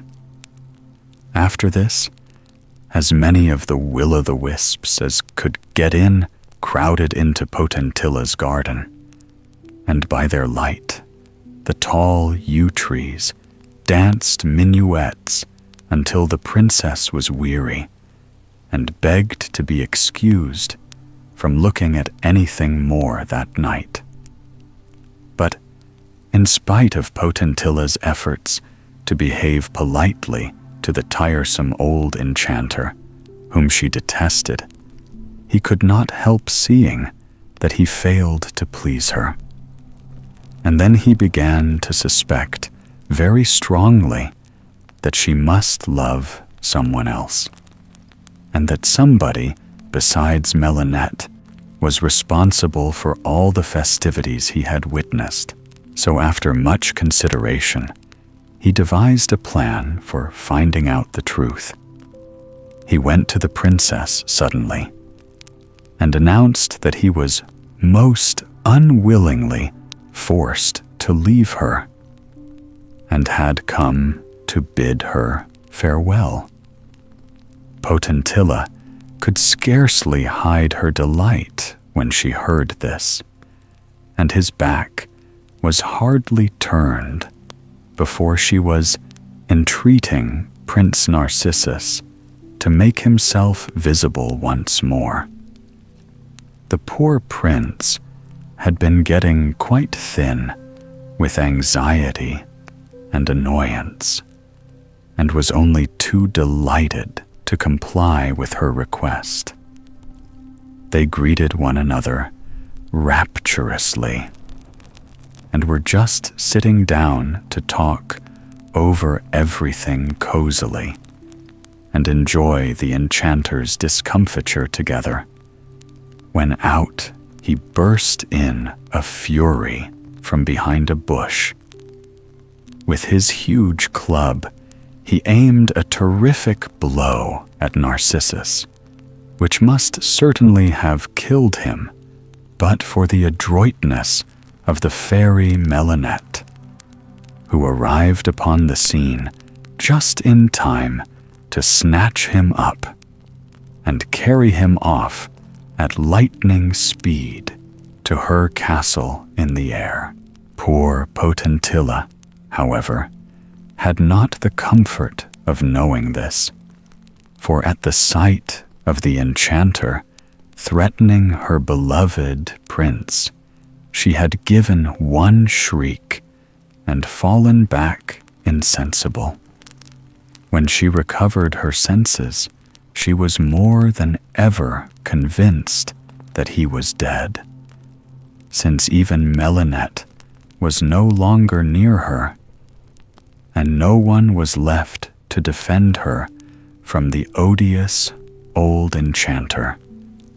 To make matters worse, he seemed to be in a very bad temper, and came blustering and raging at the poor princess. "I tell you what it is, madam," said he. "Whether you love this whipper-snapper prince or not doesn't matter in the least. You are going to marry me, so you may as well make up your mind to it. And I am going away this very minute to make all the arrangements. But in case you should get into mischief in my absence, I think I had better put you to sleep." So saying, he waved his wand over her, and in spite of her utmost efforts to keep awake, she sank into a profound and dreamless slumber. As he wished to make what he considered a suitable entry into the king's palace, he stepped outside the princess's little domain and mounted upon an immense chariot with great solid wheels and shafts like the trunk of an oak tree, but all of solid gold. This was drawn with great difficulty by 48 strong oxen, and the enchanter reclined at his ease, leaning upon his huge club, and holding carelessly upon his knee a tawny African lion, as if it had been a little lapdog. It was about 7 o'clock in the morning when this extraordinary chariot reached the palace gates. The king was already astir, and about to set off on a hunting expedition. As for the queen, she had only just gone off into her first sleep, and it would have been a bold person indeed who ventured to wake her. The king was greatly annoyed at having to stay and see a visitor at such a time, and pulled off his hunting boots again, with many grimaces. Meantime, the enchanter was stumping about in the hall, crying, "Where is this king? Let him be told that I must see him and his wife also." The king, who was listening at the top of the staircase, thought this was not very polite. However, he took counsel with his favorite huntsman, and, following his advice, presently went down to see what was wanted of him. He was struck with astonishment at the sight of the chariot, and was gazing at it, when the enchanter strode up to him, exclaiming, "Shake hands, Cloverleaf, old fellow. Don't you know me?" "No, I can't say I do," replied the king, somewhat embarrassed. "Why, I am Grumedan, the enchanter," said he, "and I am come to make your fortune. Let us come in and talk things over a bit." Thereupon, he ordered the oxen to go about their business, and they bounded off like stags, and were out of sight in a moment. Then, with one blow of his club, he changed the massive chariot into a perfect mountain of gold pieces. "Those are for your lackeys," said he to the king, "that they may drink my health." Naturally, a great scramble ensued, and at last the laughter and shouting awoke the queen, who rang for her maids to ask the reason of such an unwanted hurry. Burly, when they said that a visitor was asking for her, and then proceeded each one to tell breathlessly a different tale of wonder, in which she could only distinguish the words oxen, gold, club, giant, lion. She thought they were all out of their minds. Meanwhile, the king was asking the enchanter to what he was indebted for the honor of this visit, and on his replying that he would not say until the queen was also present, messenger after messenger was dispatched to her to beg her immediate attendance. But Frivola was in a very bad humor at having been so unceremoniously awakened, and declared that she had a pain in her little finger, and that nothing should induce her to come. When the enchanter heard this, he insisted that she must come. "Take my club to her majesty," said he, "and tell her that if she smells the end of it, she will find it wonderfully reviving." So 4 of the king's strongest men-at-arms staggered off with it. And after some persuasion, the queen consented to try this novel remedy. She had hardly smelt it for an instant when she declared herself to be perfectly restored. But whether that was due to the scent of the wood, or to the fact that as soon as she touched it out fell a perfect shower of magnificent jewels, I leave you to decide. At any rate, she was now all eagerness to see the mysterious stranger, and hastily throwing on her royal mantle, popped her second-best diamond crown over her nightcap, put a liberal dab of rouge upon each cheek, and holding up her largest fan before her nose, for she was not used to appearing in broad daylight, she went mincing into the great hall. The enchanter waited until the king and queen had seated themselves upon their throne, and then, taking his place between them, he began solemnly, "My name is Grumedan. I am an extremely well-connected enchanter. My power is immense. In spite of all this, the charms of your daughter, Potentilla, have so fascinated me that I cannot live without her. She fancies that she loves a certain contemptible puppy called Narcissus, but I have made very short work with him.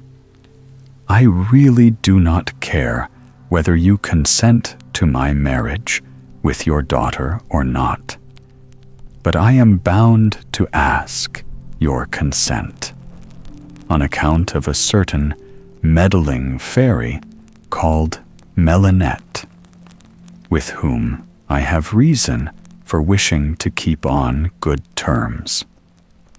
The king and queen were somewhat embarrassed to know what answer to make to this terrible suitor, but at last they asked for time to talk over the matter, since, they said, their subjects might think that the heir to the throne should not be married with as little consideration as a dairymaid.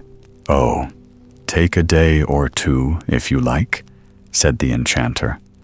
"But in the meantime, I am going to send for your daughter. Perhaps you will be able to induce her to be reasonable."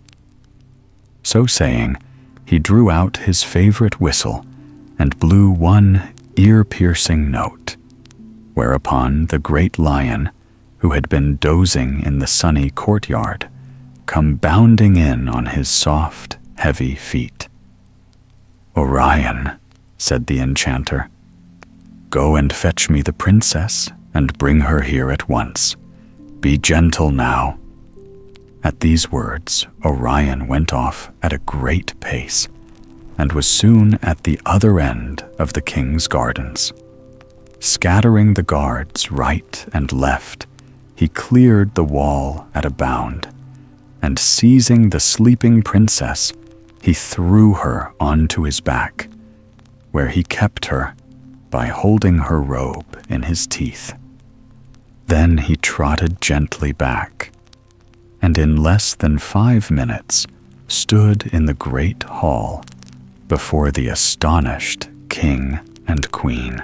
The enchanter held his club close to the princess's charming little nose, whereupon she woke up and shrieked with terror at finding herself in a strange place with the detested Grumedan.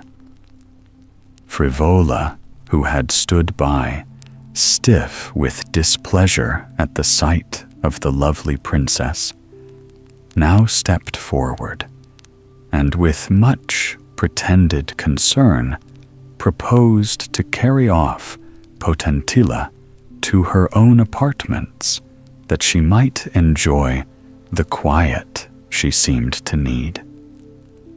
Really, her one idea was to let the princess be seen by as few people as possible. So, throwing a veil over her head, she led her away and locked her up securely. All this time, Prince Narcissus, gloomy and despairing, was kept a prisoner by Melinette in her castle in the air. And in spite of all the splendor by which he was surrounded, and all the pleasures which he might have enjoyed, his one thought was to get back to Potentilla. The fairy, however, left him there, promising to do her very best for him, and commanding all her swallows and butterflies to wait upon him and do his bidding. One day, as he paced sadly to and fro, he thought he heard a voice he knew calling to him. And sure enough, there was the faithful Philomel, Potentilla's favorite, who told him all that had passed, and how the sleeping princess had been carried off by the lion, to the great grief of all her 4-footed and feathered subjects, and how, not knowing what to do, he had wandered about until he heard the swallows telling one another of the prince who was in their airy castle, and had come to see if it could be Narcissus. The prince was more distracted than ever, and tried vainly to escape from the castle by leaping from the roof into the clouds. But every time they caught him, and rolling softly up, brought him back to the place from which he started. So at last he gave up the attempt, and waited with desperate patience for the return of Melinette.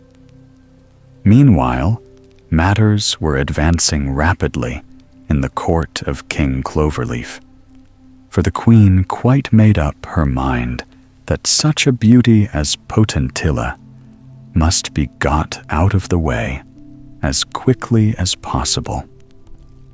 So she sent for the enchanter secretly, and after making him promise that he would never turn herself and King Cloverleaf out of their kingdom, and that he would take Potentilla far away, so that never again might she set eyes upon her, she arranged the wedding for the next day, but one.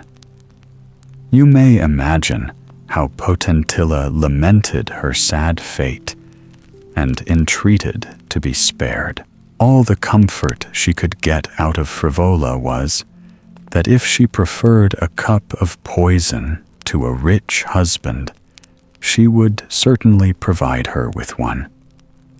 When, then, the fatal day came, the unhappy Potentilla was led into the great hall between the king and queen, the latter wild with envy at the murmurs of admiration which rose on all sides at the loveliness of the princess.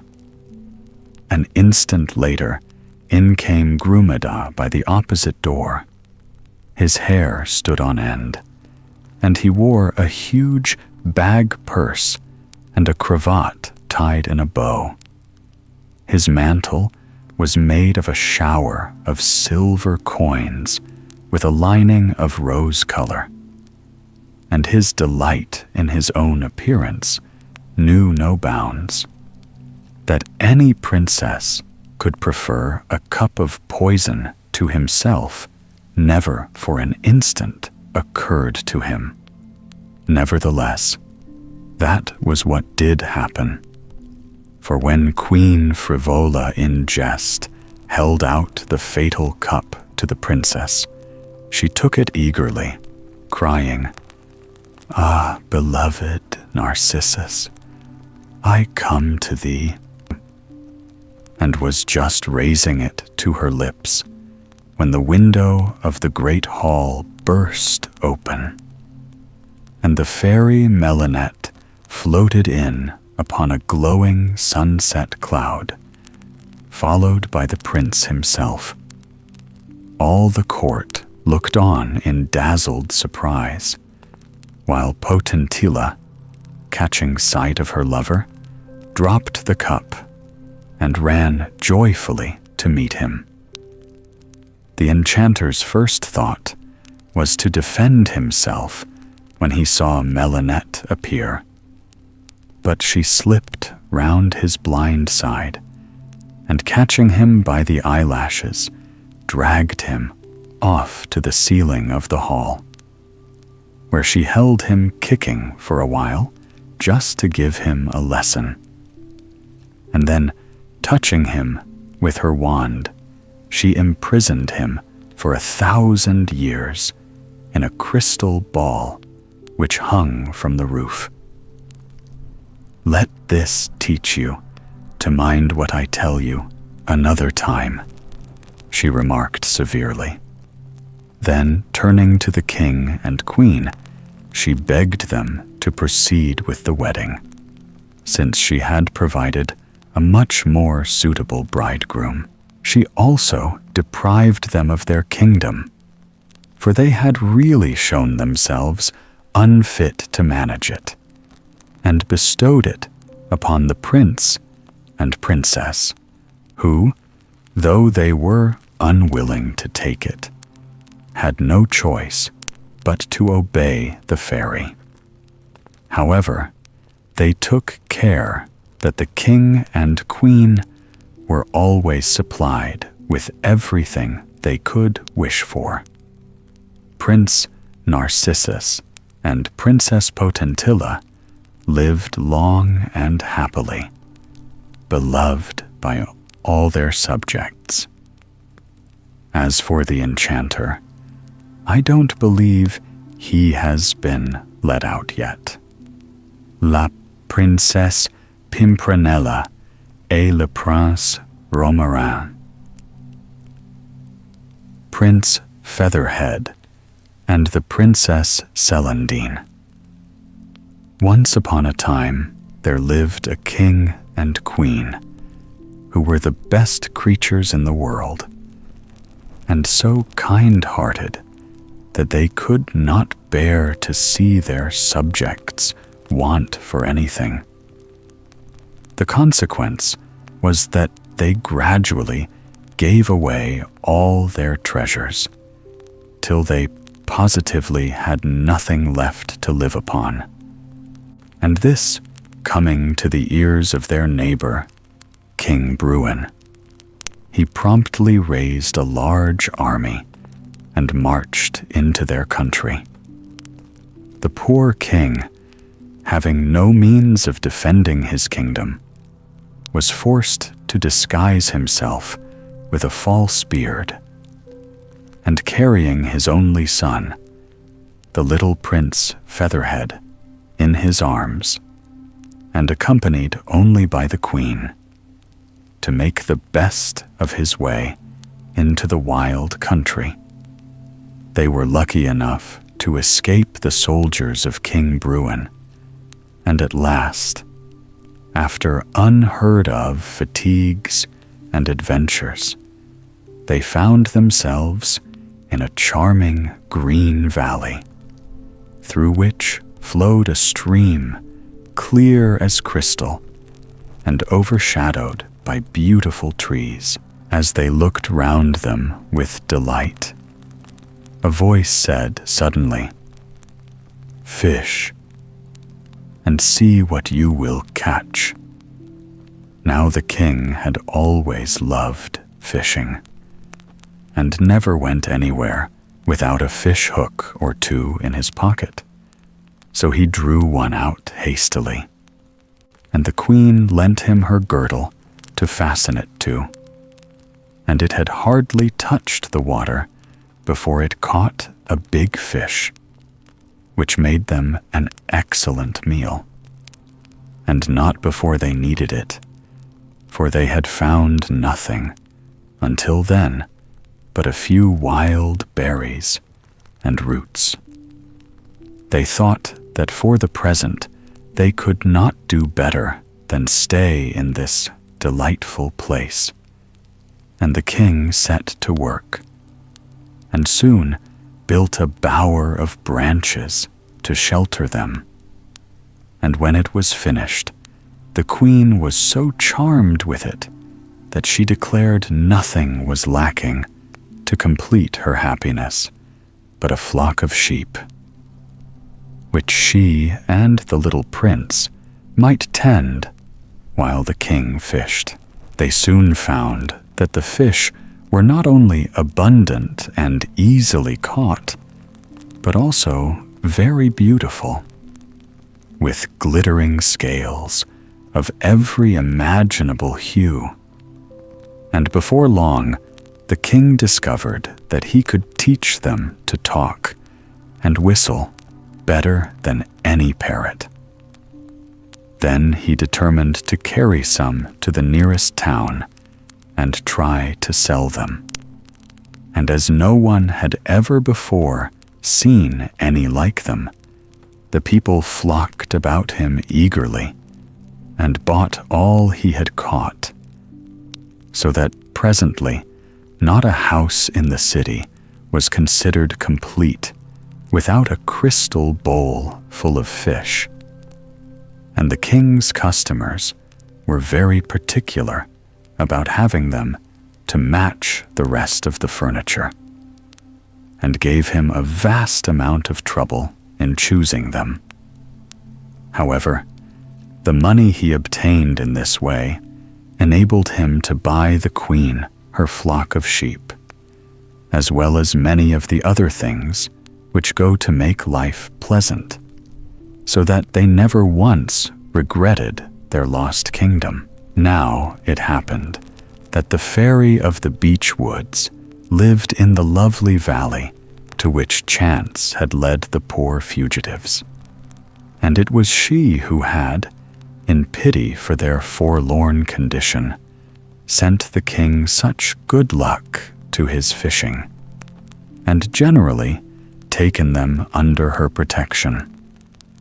This she was all the more inclined to do as she loved children, and little Prince Featherhead, who never cried and grew prettier day by day, quite won her heart. She made the acquaintance of the king and the queen without at first letting them know that she was a fairy, and they soon took a great fancy to her, and even trusted her with the precious prince, whom she carried off to her palace, where she regaled him with cakes and tarts and every other good thing. This was the way she chose of making him fond of her. But afterwards, as he grew older, she spared no pains in educating and training him as a prince should be trained. But unfortunately, in spite of all her care, he grew so vain and frivolous that he quitted his peaceful country life in disgust and rushed eagerly after all the foolish gaieties of the neighboring town, where his handsome face and charming manners speedily made him popular. The king and queen deeply regretted this alteration in their son, but did not know how to mend matters, since the good old fairy had made him so self-willed. Just at this time, the fairy of the beech woods received a visit from an old friend of hers called Celandine, who rushed into her house so breathless with rage that she could hardly speak. "Dear, dear, what is the matter?" said the fairy of the beech woods soothingly. "The matter?" cried Celandine. "You shall soon hear all about it. You know that, not content with endowing Celandine, Princess of the Summer Islands, with everything she could desire to make her charming, I actually took the trouble to bring her up myself. And now, what does she do but come to me with more coaxings and caresses than usual to beg a favor? And what do you suppose this favor turns out to be, when I have been cajoled into promising to grant it? Nothing more nor less than a request that I will take back all my gifts, since, says my young madam, if I have the good fortune to please you, how am I to know that it is really I, myself? And that's how it will be all my life long, whenever I meet anybody. You see what a weariness my life will be to me under these circumstances. And yet I assure you, I am not ungrateful to you for all your kindness." "I did all I could," continued Celandine, "to make her think better of it, but in vain. So after going through the usual ceremony for taking back my gifts, I'm come to you for a little peace and quietness, But, after all, I have not taken anything of consequence from this provoking Celandine. Nature had already made her so pretty, and given her such a ready wit of her own, that she will do perfectly well without me. However, I thought she deserved a little lesson, so to begin with, I have whisked her off into the desert, and there left her. What? All alone and without any means of existence? Cried the kind-hearted old fairy. You had better hand her over to me. I don't think so very badly of her, after all. I'll just cure her vanity by making her love someone better than herself. Really, when I come to consider of it, I declare the little minx has shown more spirit and originality in the matter than one expects of a princess. Celandine willingly consented to this arrangement, and the old fairy's first care was to smooth away all the difficulties which surrounded the princess and lead her by the mossy path overhung with trees to the bower of the king and queen, who still pursued their peaceful life in the valley. They were immensely surprised at her appearance, but her charming face and the deplorably ragged condition to which the thorns and briars had reduced her once elegant attire speedily won their compassion. They recognized her as a companion in misfortune, and the queen welcomed her heartily and begged her to share their simple repast. Celandine gracefully accepted their hospitality and soon told them what had happened to her. The king was charmed with her spirit, while the queen thought she had indeed been daring thus to go against the fairy's wishes. Since it has ended in my meeting you, said the princess, I cannot regret the step I have taken, and if you will let me stay with you, I shall be perfectly happy. The king and queen were only too delighted to have this charming princess to supply the place of Prince Featherhead, whom they saw but seldom, since the fairy had provided him with a palace in the neighboring town, where he lived in the greatest luxury and did nothing but amuse himself from morning to night. So Celandine stayed and helped the queen to keep house, and very soon they loved her dearly. When the fairy of the beech woods came to them, they presented the princess to her and told her story, little thinking that the fairy knew more about Celandine than they did. The old fairy was equally delighted with her, and often invited her to visit her leafy palace, which was the most enchanting place that could be imagined, and full of treasures. Often she would say to the princess, when showing her some wonderful thing, "This will do for a wedding gift some day." And Celandine could not help thinking that it was to her that the fairy meant to give the 2 blue wax torches which burned without ever getting smaller, or the diamond from which more diamonds were continually growing, or the boat that sailed underwater, or whatever beautiful or wonderful thing they might happen to be looking at. It is true that she never said so positively, but she certainly allowed the princess to believe it, because she thought a little disappointment would be good for her. But the person she really relied upon for curing Celandine of her vanity was Prince Featherhead.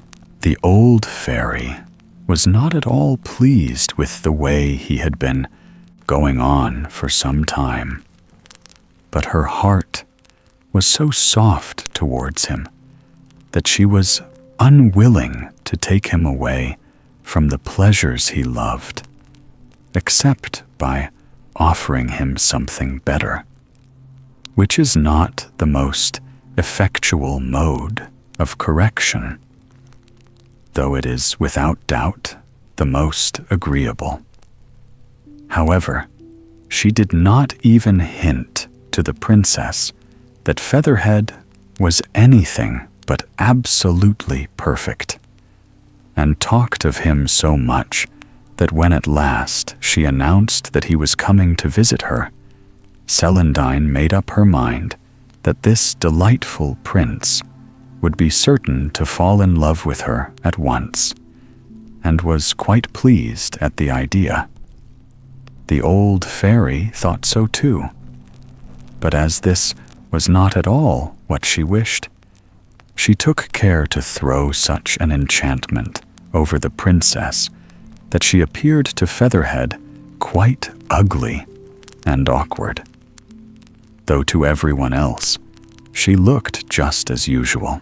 So when he arrived at the leafy palace, more handsome and fascinating even than ever she had been led to expect, he hardly so much as glanced at the princess, but bestowed all his attention upon the old fairy, to whom he seemed to have 100 things to say.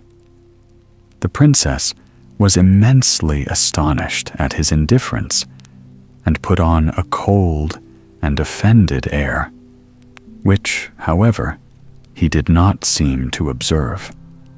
Then, as a last resource, she exerted all her wit and gaiety to amuse him, but with no better success, for he was of an age to be more attracted by beauty than by anything else, and though he responded politely enough, it was evident that his thoughts were elsewhere. Celandine was deeply mortified, since for her part, the prince pleased her very well, and for the first time she bitterly regretted the fairy gifts she had been anxious to get rid of.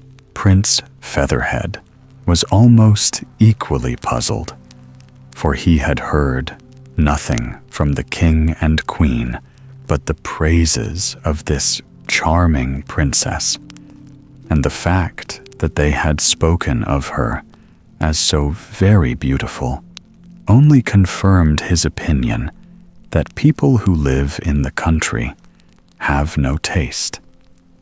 He talked to them of his charming acquaintances in the town, the beauties he had admired, did admire, or thought he was going to admire, until Celandine, who heard it all, was ready to cry with vexation. The fairy, too, was quite shocked at his conceit, and hit upon a plan for curing him of it. She sent to him by an unknown messenger a portrait of Princess Celandine as she really was, with this inscription: "All this beauty and sweetness, with a loving heart and a great kingdom, might have been yours but for your well-known fickleness." This message made a great impression upon the prince, but not so much as the portrait. He positively could not tear his eyes away from it, and exclaimed aloud that never, never had he seen anything so lovely and so graceful. Then he began to think that it was too absurd that he, the fascinating Featherhead, should fall in love with a portrait, and to drive away the recollections of its haunting eyes, he rushed back to the town. But somehow, everything seemed changed. The beauties no longer pleased him. Their witty speeches had ceased to amuse. And indeed, for their parts, they found the prince far less amiable than of yore, and were not sorry when he declared that, after all, a country life suited him best, and went back to the leafy palace. Meanwhile, the Princess Celandine had been finding the time pass but slowly with the king and queen, and was only too pleased when Featherhead reappeared. She at once noticed the change in him, and was deeply curious to find the reason of it. Far from avoiding her, he now sought her company, and seemed to take pleasure in talking to her. And yet the princess did not for a moment flatter herself with the idea that he was in love with her, though it did not take her long to decide that he certainly loved someone. But one day, the princess, wandering sadly by the river, spied Prince Featherhead fast asleep in the shade of a tree, and stole nearer to enjoy the delight of gazing at his dear face unobserved. Judge of her astonishment when she saw that he was holding in his hand a portrait of herself. In vain did she puzzle over the apparent contradictoriness of his behavior. Why did he cherish her portrait while he was so fatally indifferent to herself? At last, she found an opportunity of asking him the name of the princess whose picture he carried about with him always. "Alas, how can I tell you?" replied he. "Why should you not?" said the princess timidly. "Surely there is nothing to prevent you." "Nothing to prevent me?" repeated he. "When my utmost efforts have failed to discover the lovely original, should I be so sad if I could but find her? But I do not even know her name." More surprised than ever, the princess asked to be allowed to see the portrait, and after examining it for a few minutes, returned it, remarking shyly that at least the original had every cause to be satisfied with it. "That means that you consider it flattered?" said the prince severely. "Really, Celandine, I thought better of you, and should have expected you to be above such contemptible jealousy. But all women are alike." "Indeed, I meant only that it was a good likeness," said the princess meekly. "Then you know the original," cried the prince, throwing himself on his knees beside her. "Pray, tell me at once who it is, and don't keep me in suspense." "Oh, don't you see that it is meant for me?" cried Celandine. The prince sprang to his feet, hardly able to refrain from telling her that she must be blinded by vanity to suppose she resembled the lovely portrait even in the slightest degree. And after gazing at her for an instant with icy surprise, turned and left her without another word, and in a few hours quitted the leafy palace altogether. Now the princess was indeed unhappy, and could no longer bear to stay in a place where she had been so cruelly disdained. So, without even bidding farewell to the king and queen, she left the valley behind her and wandered sadly away, not caring whither. After walking until she was weary, she saw before her a tiny house and turned her slow steps towards it. The nearer she approached, the more miserable it appeared, and at length she saw a little old woman sitting upon the doorstep, who said grimly, "Here comes one of these fine beggars who are too idle to do anything but run about the country." "Alas, madam," said Celandine, with tears in her pretty eyes, "a sad fate forces me to ask you for shelter." "Didn't I tell you what it would be?" growled the old hag. "From shelter we shall proceed to demand supper, and from supper money to take us on our way. Upon my word, if I could be sure of finding someone every day whose head was as soft as his heart, I wouldn't wish for a more agreeable life myself. But I have worked hard to build my house and secure a morsel to eat, and I suppose you think that I am give away everything to the first passer-by who chooses to ask for it. Not at all. I wager that a fine lady like you has more money than I have. I must search her and see if it is not so," she added, hobbling towards Celandine with the aid of her stick. "Alas, madam," replied the princess, "I only wish I had. I would give it to you with all the pleasure in life. But you are very smartly dressed for the kind of life you lead," continued the old woman. "What?"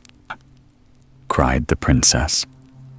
"Do you think I am come to beg of you?" "I don't know about that," answered she, "but at any rate, you don't seem to have come to bring me anything. But what is it that you do want? Shelter? Well, that does not cost much, but after that comes supper, and that I can't hear of." "Oh dear, no. Why, at your age, one is always ready to eat. And now you have been walking, and I suppose you are ravenous."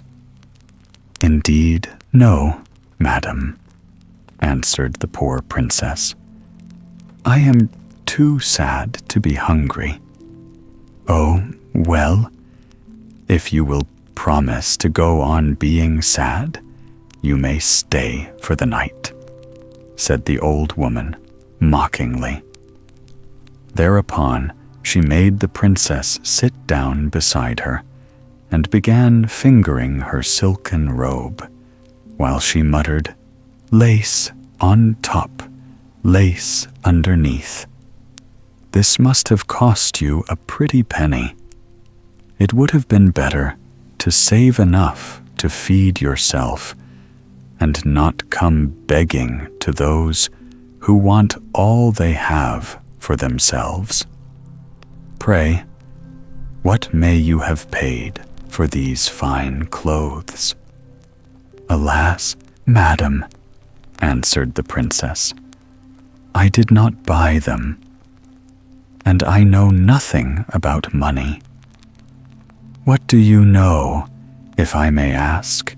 said the old dame. "Not much, but indeed I am very unhappy," cried Celandine, bursting into tears. "And if my services are any good to you—" "Services," interrupted the hag crossly. "One has to pay for services, and I am not above doing my own work. Madam, I will serve you for nothing," said the poor princess, whose spirits were sinking lower and lower. "I will do anything you please. All I wish is to live quietly in this lonely spot." "Oh, I know you are only trying to take me in," answered she. "And if I do let you serve me, is it fitting that you should be so much better dressed I am? If I keep you, will you give me your clothes and wear some that I will provide you with? It is true that I am getting old and may want someone to take care of me some day." "Oh, for pity's sake, do what you please with my clothes," cried poor Celandine miserably, and the old woman hobbled off with great alacrity and fetched a little bundle containing a wretched dress, such as the princess had never even seen before, and nimbly skipped round, helping her to put it on instead of her own rich robe, with many exclamations of, "Saints! What a magnificent lining! And the width of it! It will make me 4 dresses at least. Why, child, I wonder you could walk under such a weight. And certainly in my house you would not have had room to turn round." So saying, she folded up the robe and put it by with great care, while she remarked to Celandine, "That dress of mine certainly suits you to a marvel.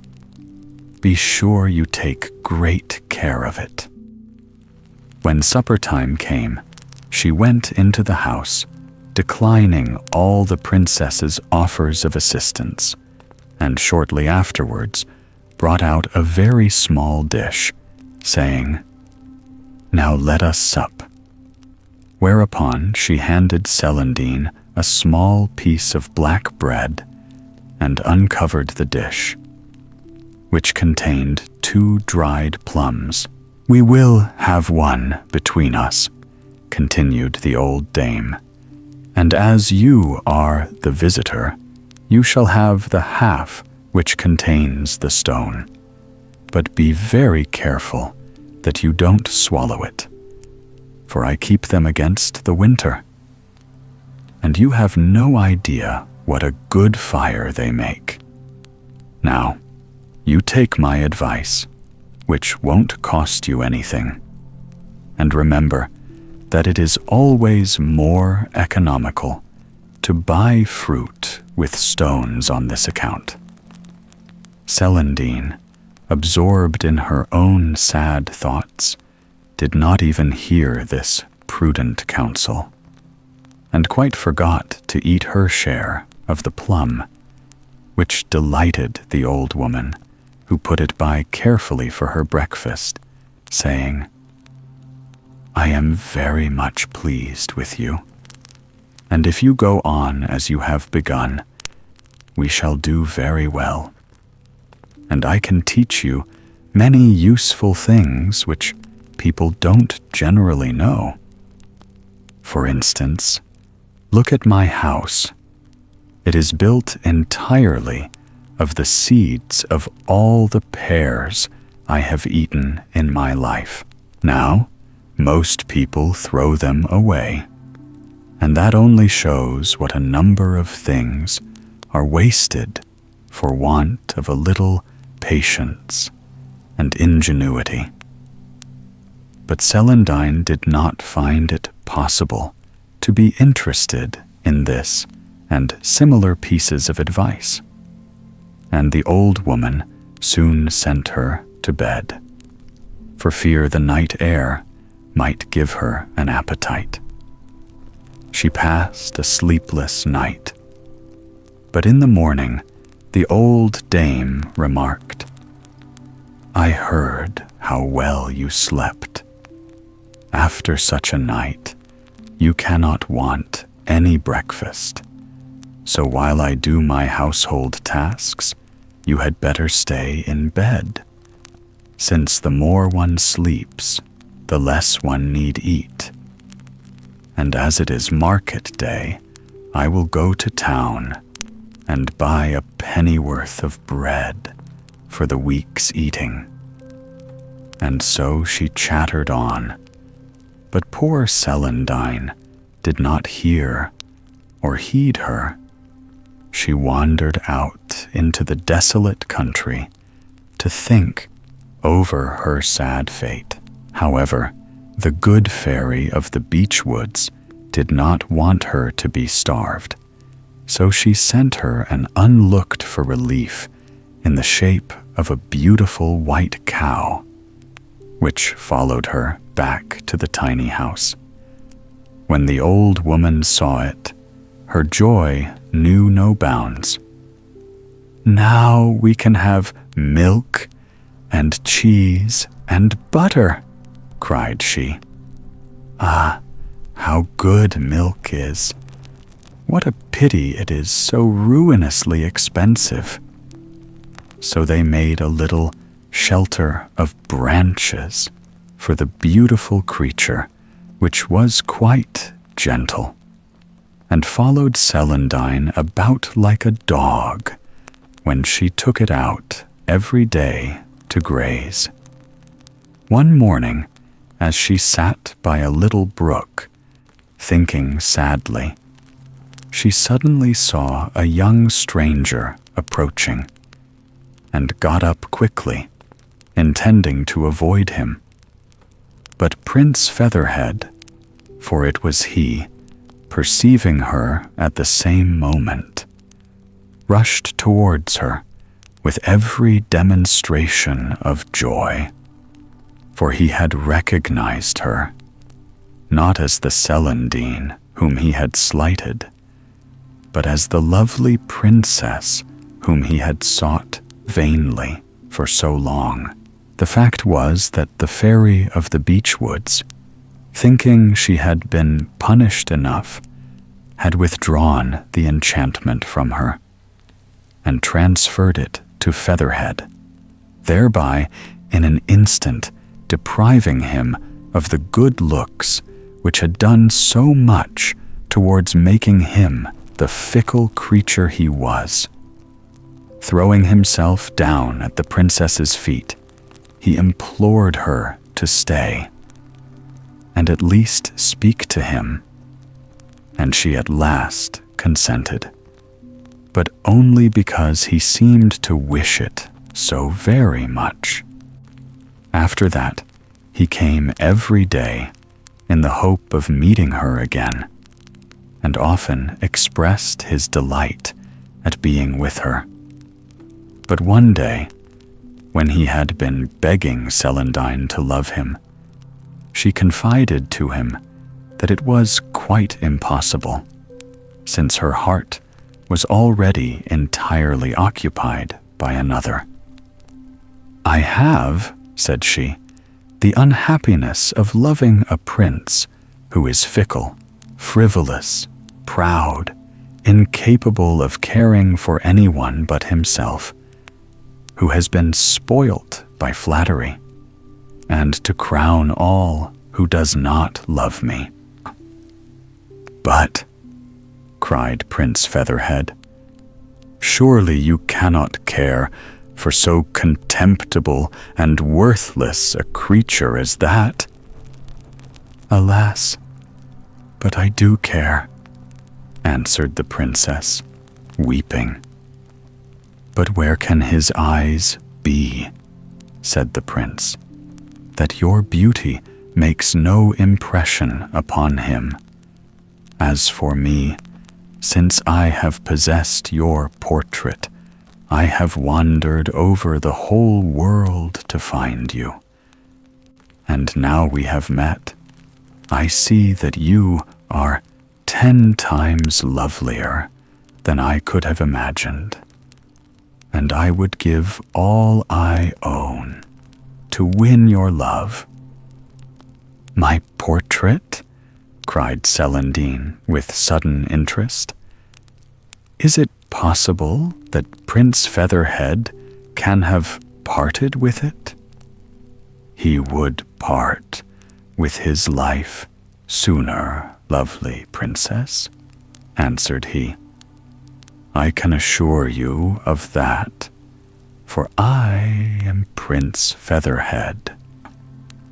At the same moment, the fairy of the beech woods took away the enchantment, and the happy princess recognized her lover, now truly hers.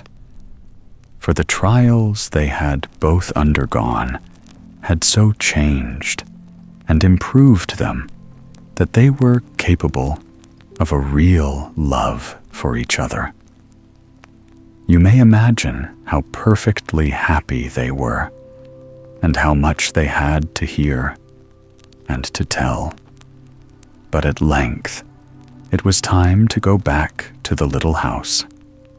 And as they went along, Celandine remembered for the first time what a ragged old dress she was wearing, and what an odd appearance she must present.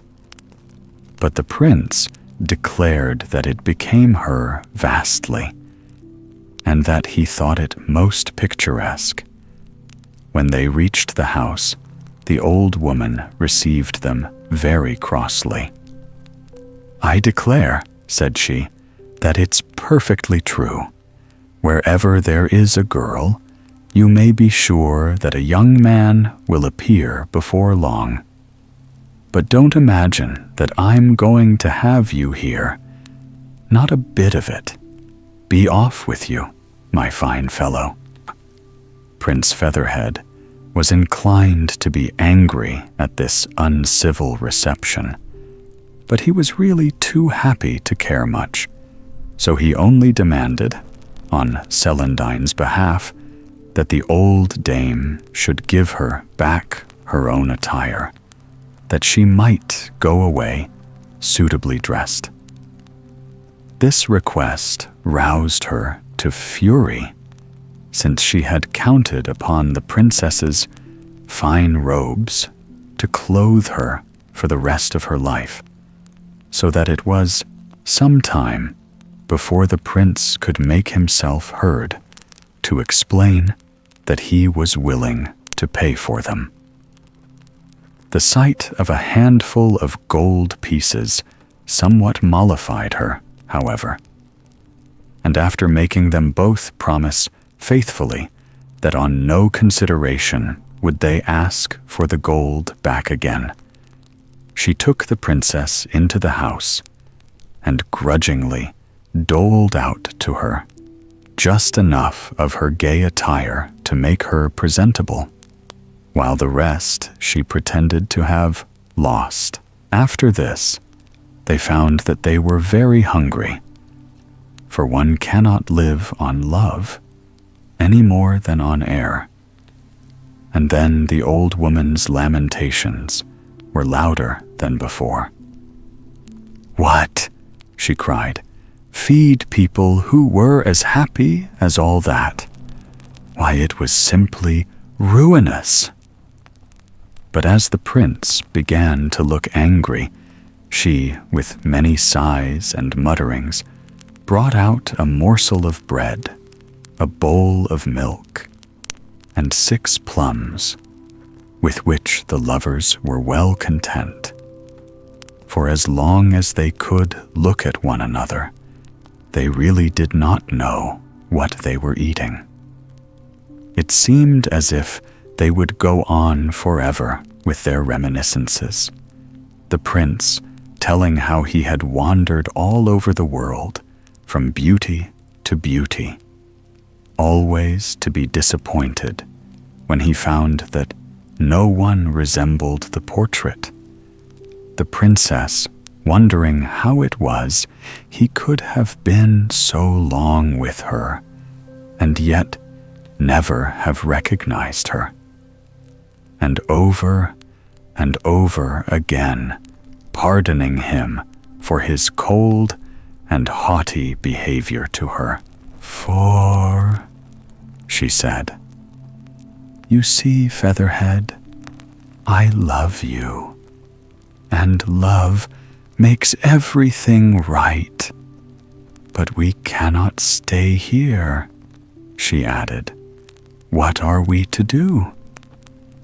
The prince thought they had better find their way to the fairy of the beech woods and put themselves once more under her protection.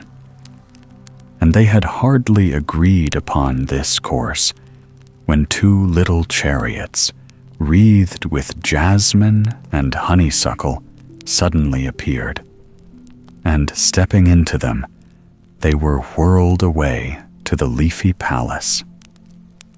Just before they lost sight of the little house, they heard loud cries and lamentations from the miserly old dame, and looking round, perceived that the beautiful cow was vanishing in spite of her frantic efforts to hold it fast.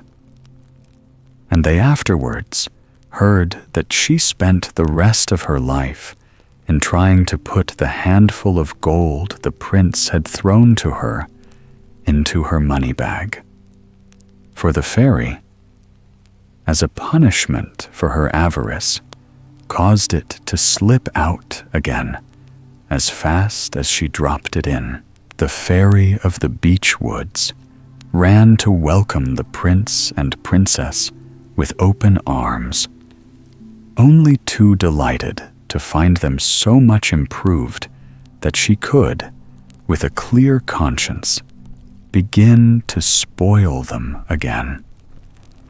Very soon, the fairy Celandine also arrived, bringing the king and queen with her.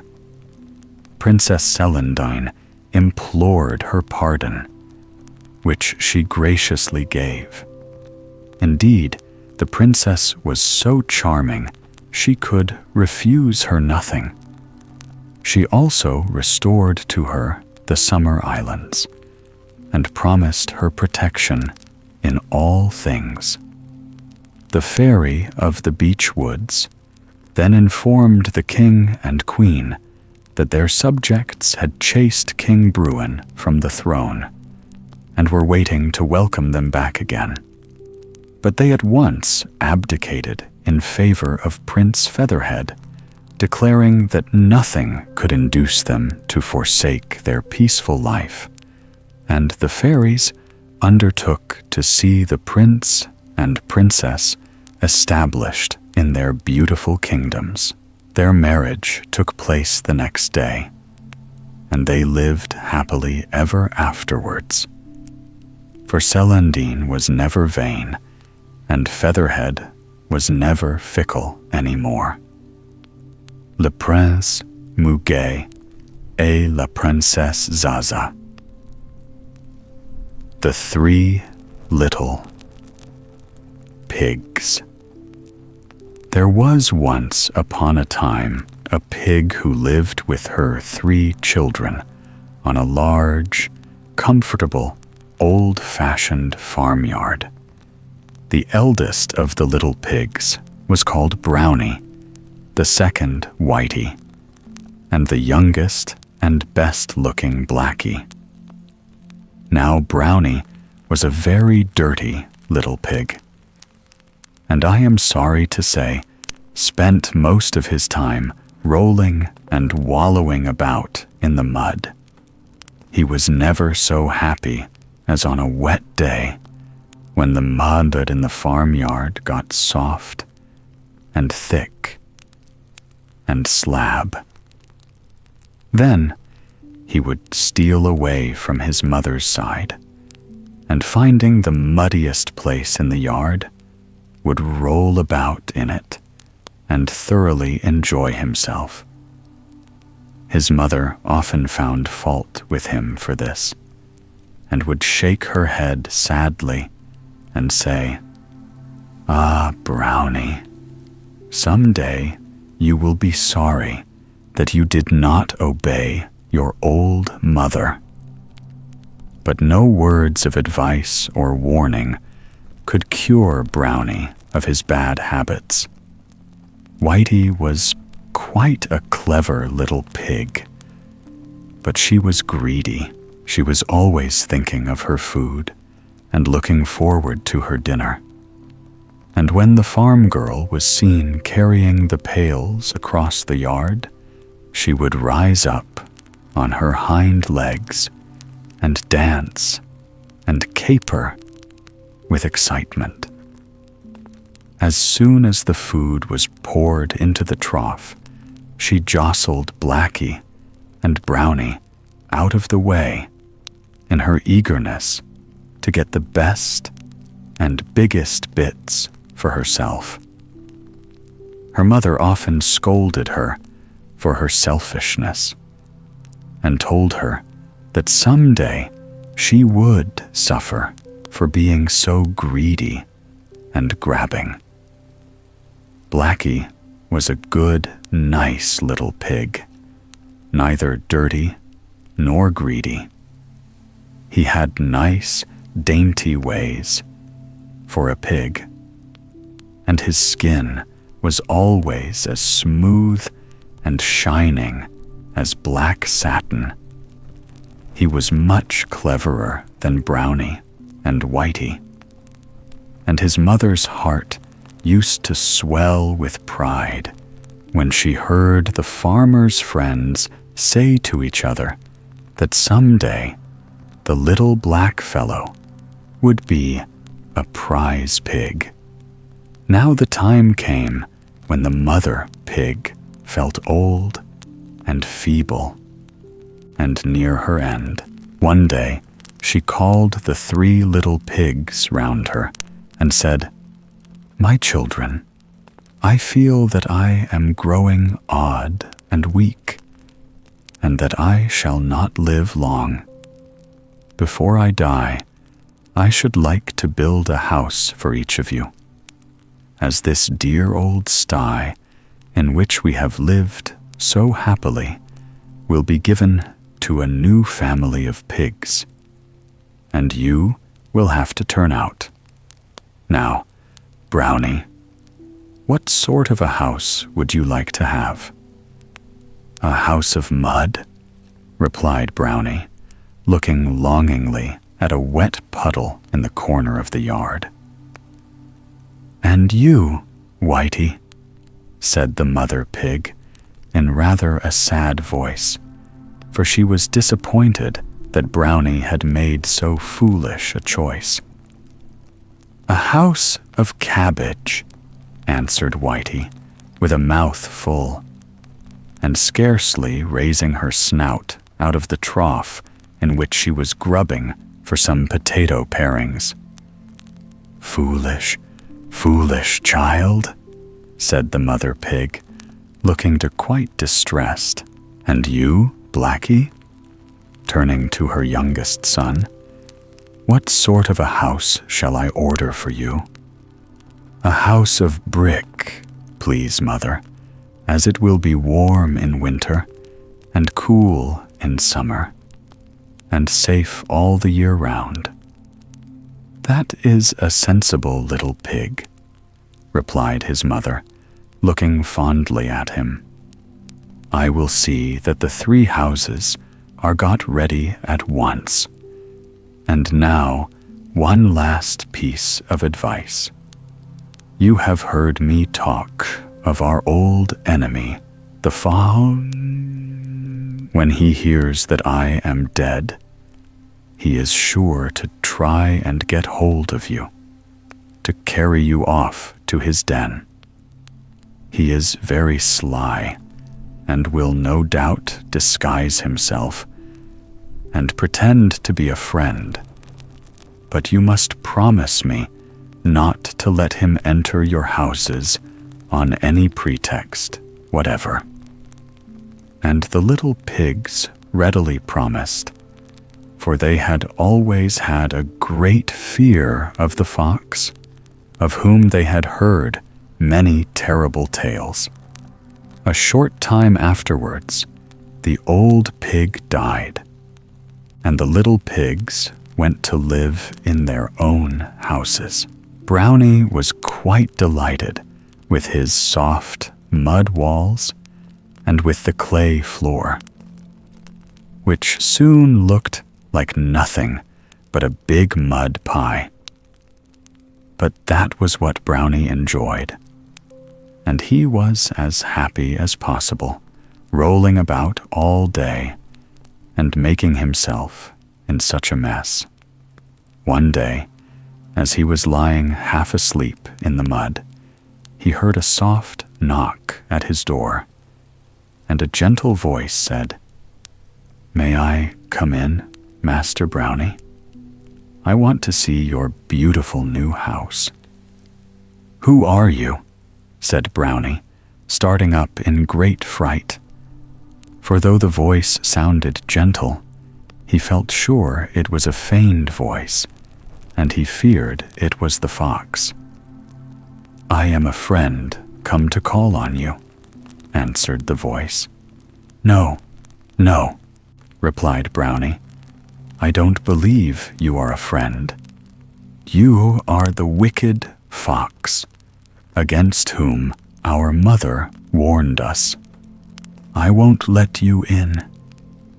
Oh, is that the way you answer me?" said the fox, speaking very roughly in his natural voice. "We shall soon see who is master here." And with his paws, he set to work and scraped a large hole in the soft mud walls. A moment later, he had jumped through it, and catching Brownie by the neck, flung him on his shoulders and trotted off with him to his den. The next day, as Whitey was munching a few leaves of cabbage out of the corner of her house, the fox stole up to her door, determined to carry her off to join her brother in his den. He began speaking to her in the same feigned, gentle voice in which he had spoken to Brownie. But it frightened her very much when he said, "I am a friend come to visit you, and to have some of your good cabbage for my dinner." "Please don't touch it," cried Whitey in great distress. "The cabbages are the walls of my house, and if you eat them, you will make a hole, and the wind and rain will come in and give me a cold. Do go away. I am sure you are not a friend, but our wicked enemy, the fox." And poor Whitey began to whine and to whimper, and to wish that she had not been such a greedy little pig, and had chosen a more solid material than cabbages for her house. But it was too late now, and in another minute the fox had eaten his way through the cabbage walls, and had caught the trembling, shivering Whitey, and carried her off to his den. The next day, the fox started off for Blackie's house, because he had made up his mind that he would get the 3 little pigs together in his den, and then kill them, and invite all his friends to a feast. But when he reached the brick house, he found that the door was bolted and barred. So in his sly manner, he began, "Do let me in, dear Blackie. I have brought you a present of some eggs that I picked up in a farmyard on my way here." "No, no, Mr. Fox," replied Blackie. "I am not going to open my door to you. I know your cunning ways. You have carried off poor Brownie and Whitey, but you are not going to get me." At this, the fox was so angry that he dashed with all his force against the wall and tried to knock it down, but it was too strong and well built, and though the fox scraped and tore at the bricks with his paws, he only hurt himself, and at last he had to give it up and limp away with his 4 paws all bleeding and sore. "Never mind," he cried angrily as he went off. "I'll catch you another day, see if I don't. And won't I grind your bones to powder when I have got you in my den?" And he snarled fiercely and showed his teeth. Next day, Blackie had to go into the neighboring town to do some marketing and to buy a big kettle. As he was walking home with it slung over his shoulder, he heard a sound of steps stealthily creeping after him. For a moment, his heart stood still with fear, and then a happy thought came to him. He had just reached the top of a hill and could see his own little house nestling at the foot of it among the trees. In a moment, he had snatched the lid off the kettle and had jumped in himself. Coiling himself round, he lay quite snug in the bottom of the kettle, while with his foreleg he managed to put the lid on so that he was entirely hidden. With a little kick from the inside, he started the kettle off, and down the hill it rolled full tilt. And when the fox came up, all that he saw was a large black kettle spinning over the ground at a great pace. Very much disappointed, he was just going to turn away when he saw the kettle stop close to the little brick house, and in a moment later, Blackie jumped out of it and escaped with the kettle into the house when he barred and bolted the door and put the shutter up over the window. "Oh, oh," exclaimed the fox to himself. "You think you will escape me that way, do you? We shall soon see about that, my friend."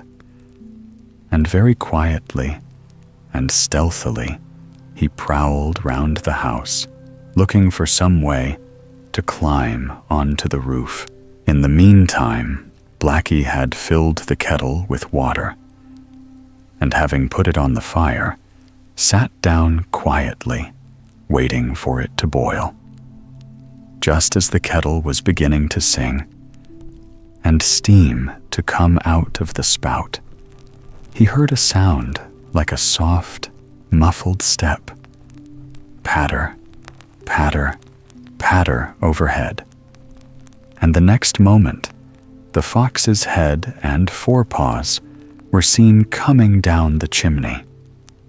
But Blackie, very wisely, had not put the lid on the kettle, and, with a yelp of pain, the fox fell into the boiling water. and before he could escape, Blackie had popped the lid on, and the fox was scalded to death. As soon as he was sure that their wicked enemy was really dead and could do them no further harm, Blackie started off to rescue Brownie and Whitey. As he approached the den, he heard piteous grunts and squeals from his poor little brother and sister, who lived in constant terror of the fox killing and eating them. But when they saw Blackie appear at the entrance to the den, their joy knew no bounds. He quickly found a sharp stone and cut the cords by which they were tied to a stake in the ground. And then all three started off together for Blackie's house, where they lived happily ever after. And Brownie quite gave up rolling in the mud, and Whitey ceased to be greedy, for they never forgot how nearly these faults had brought them to an untimely end.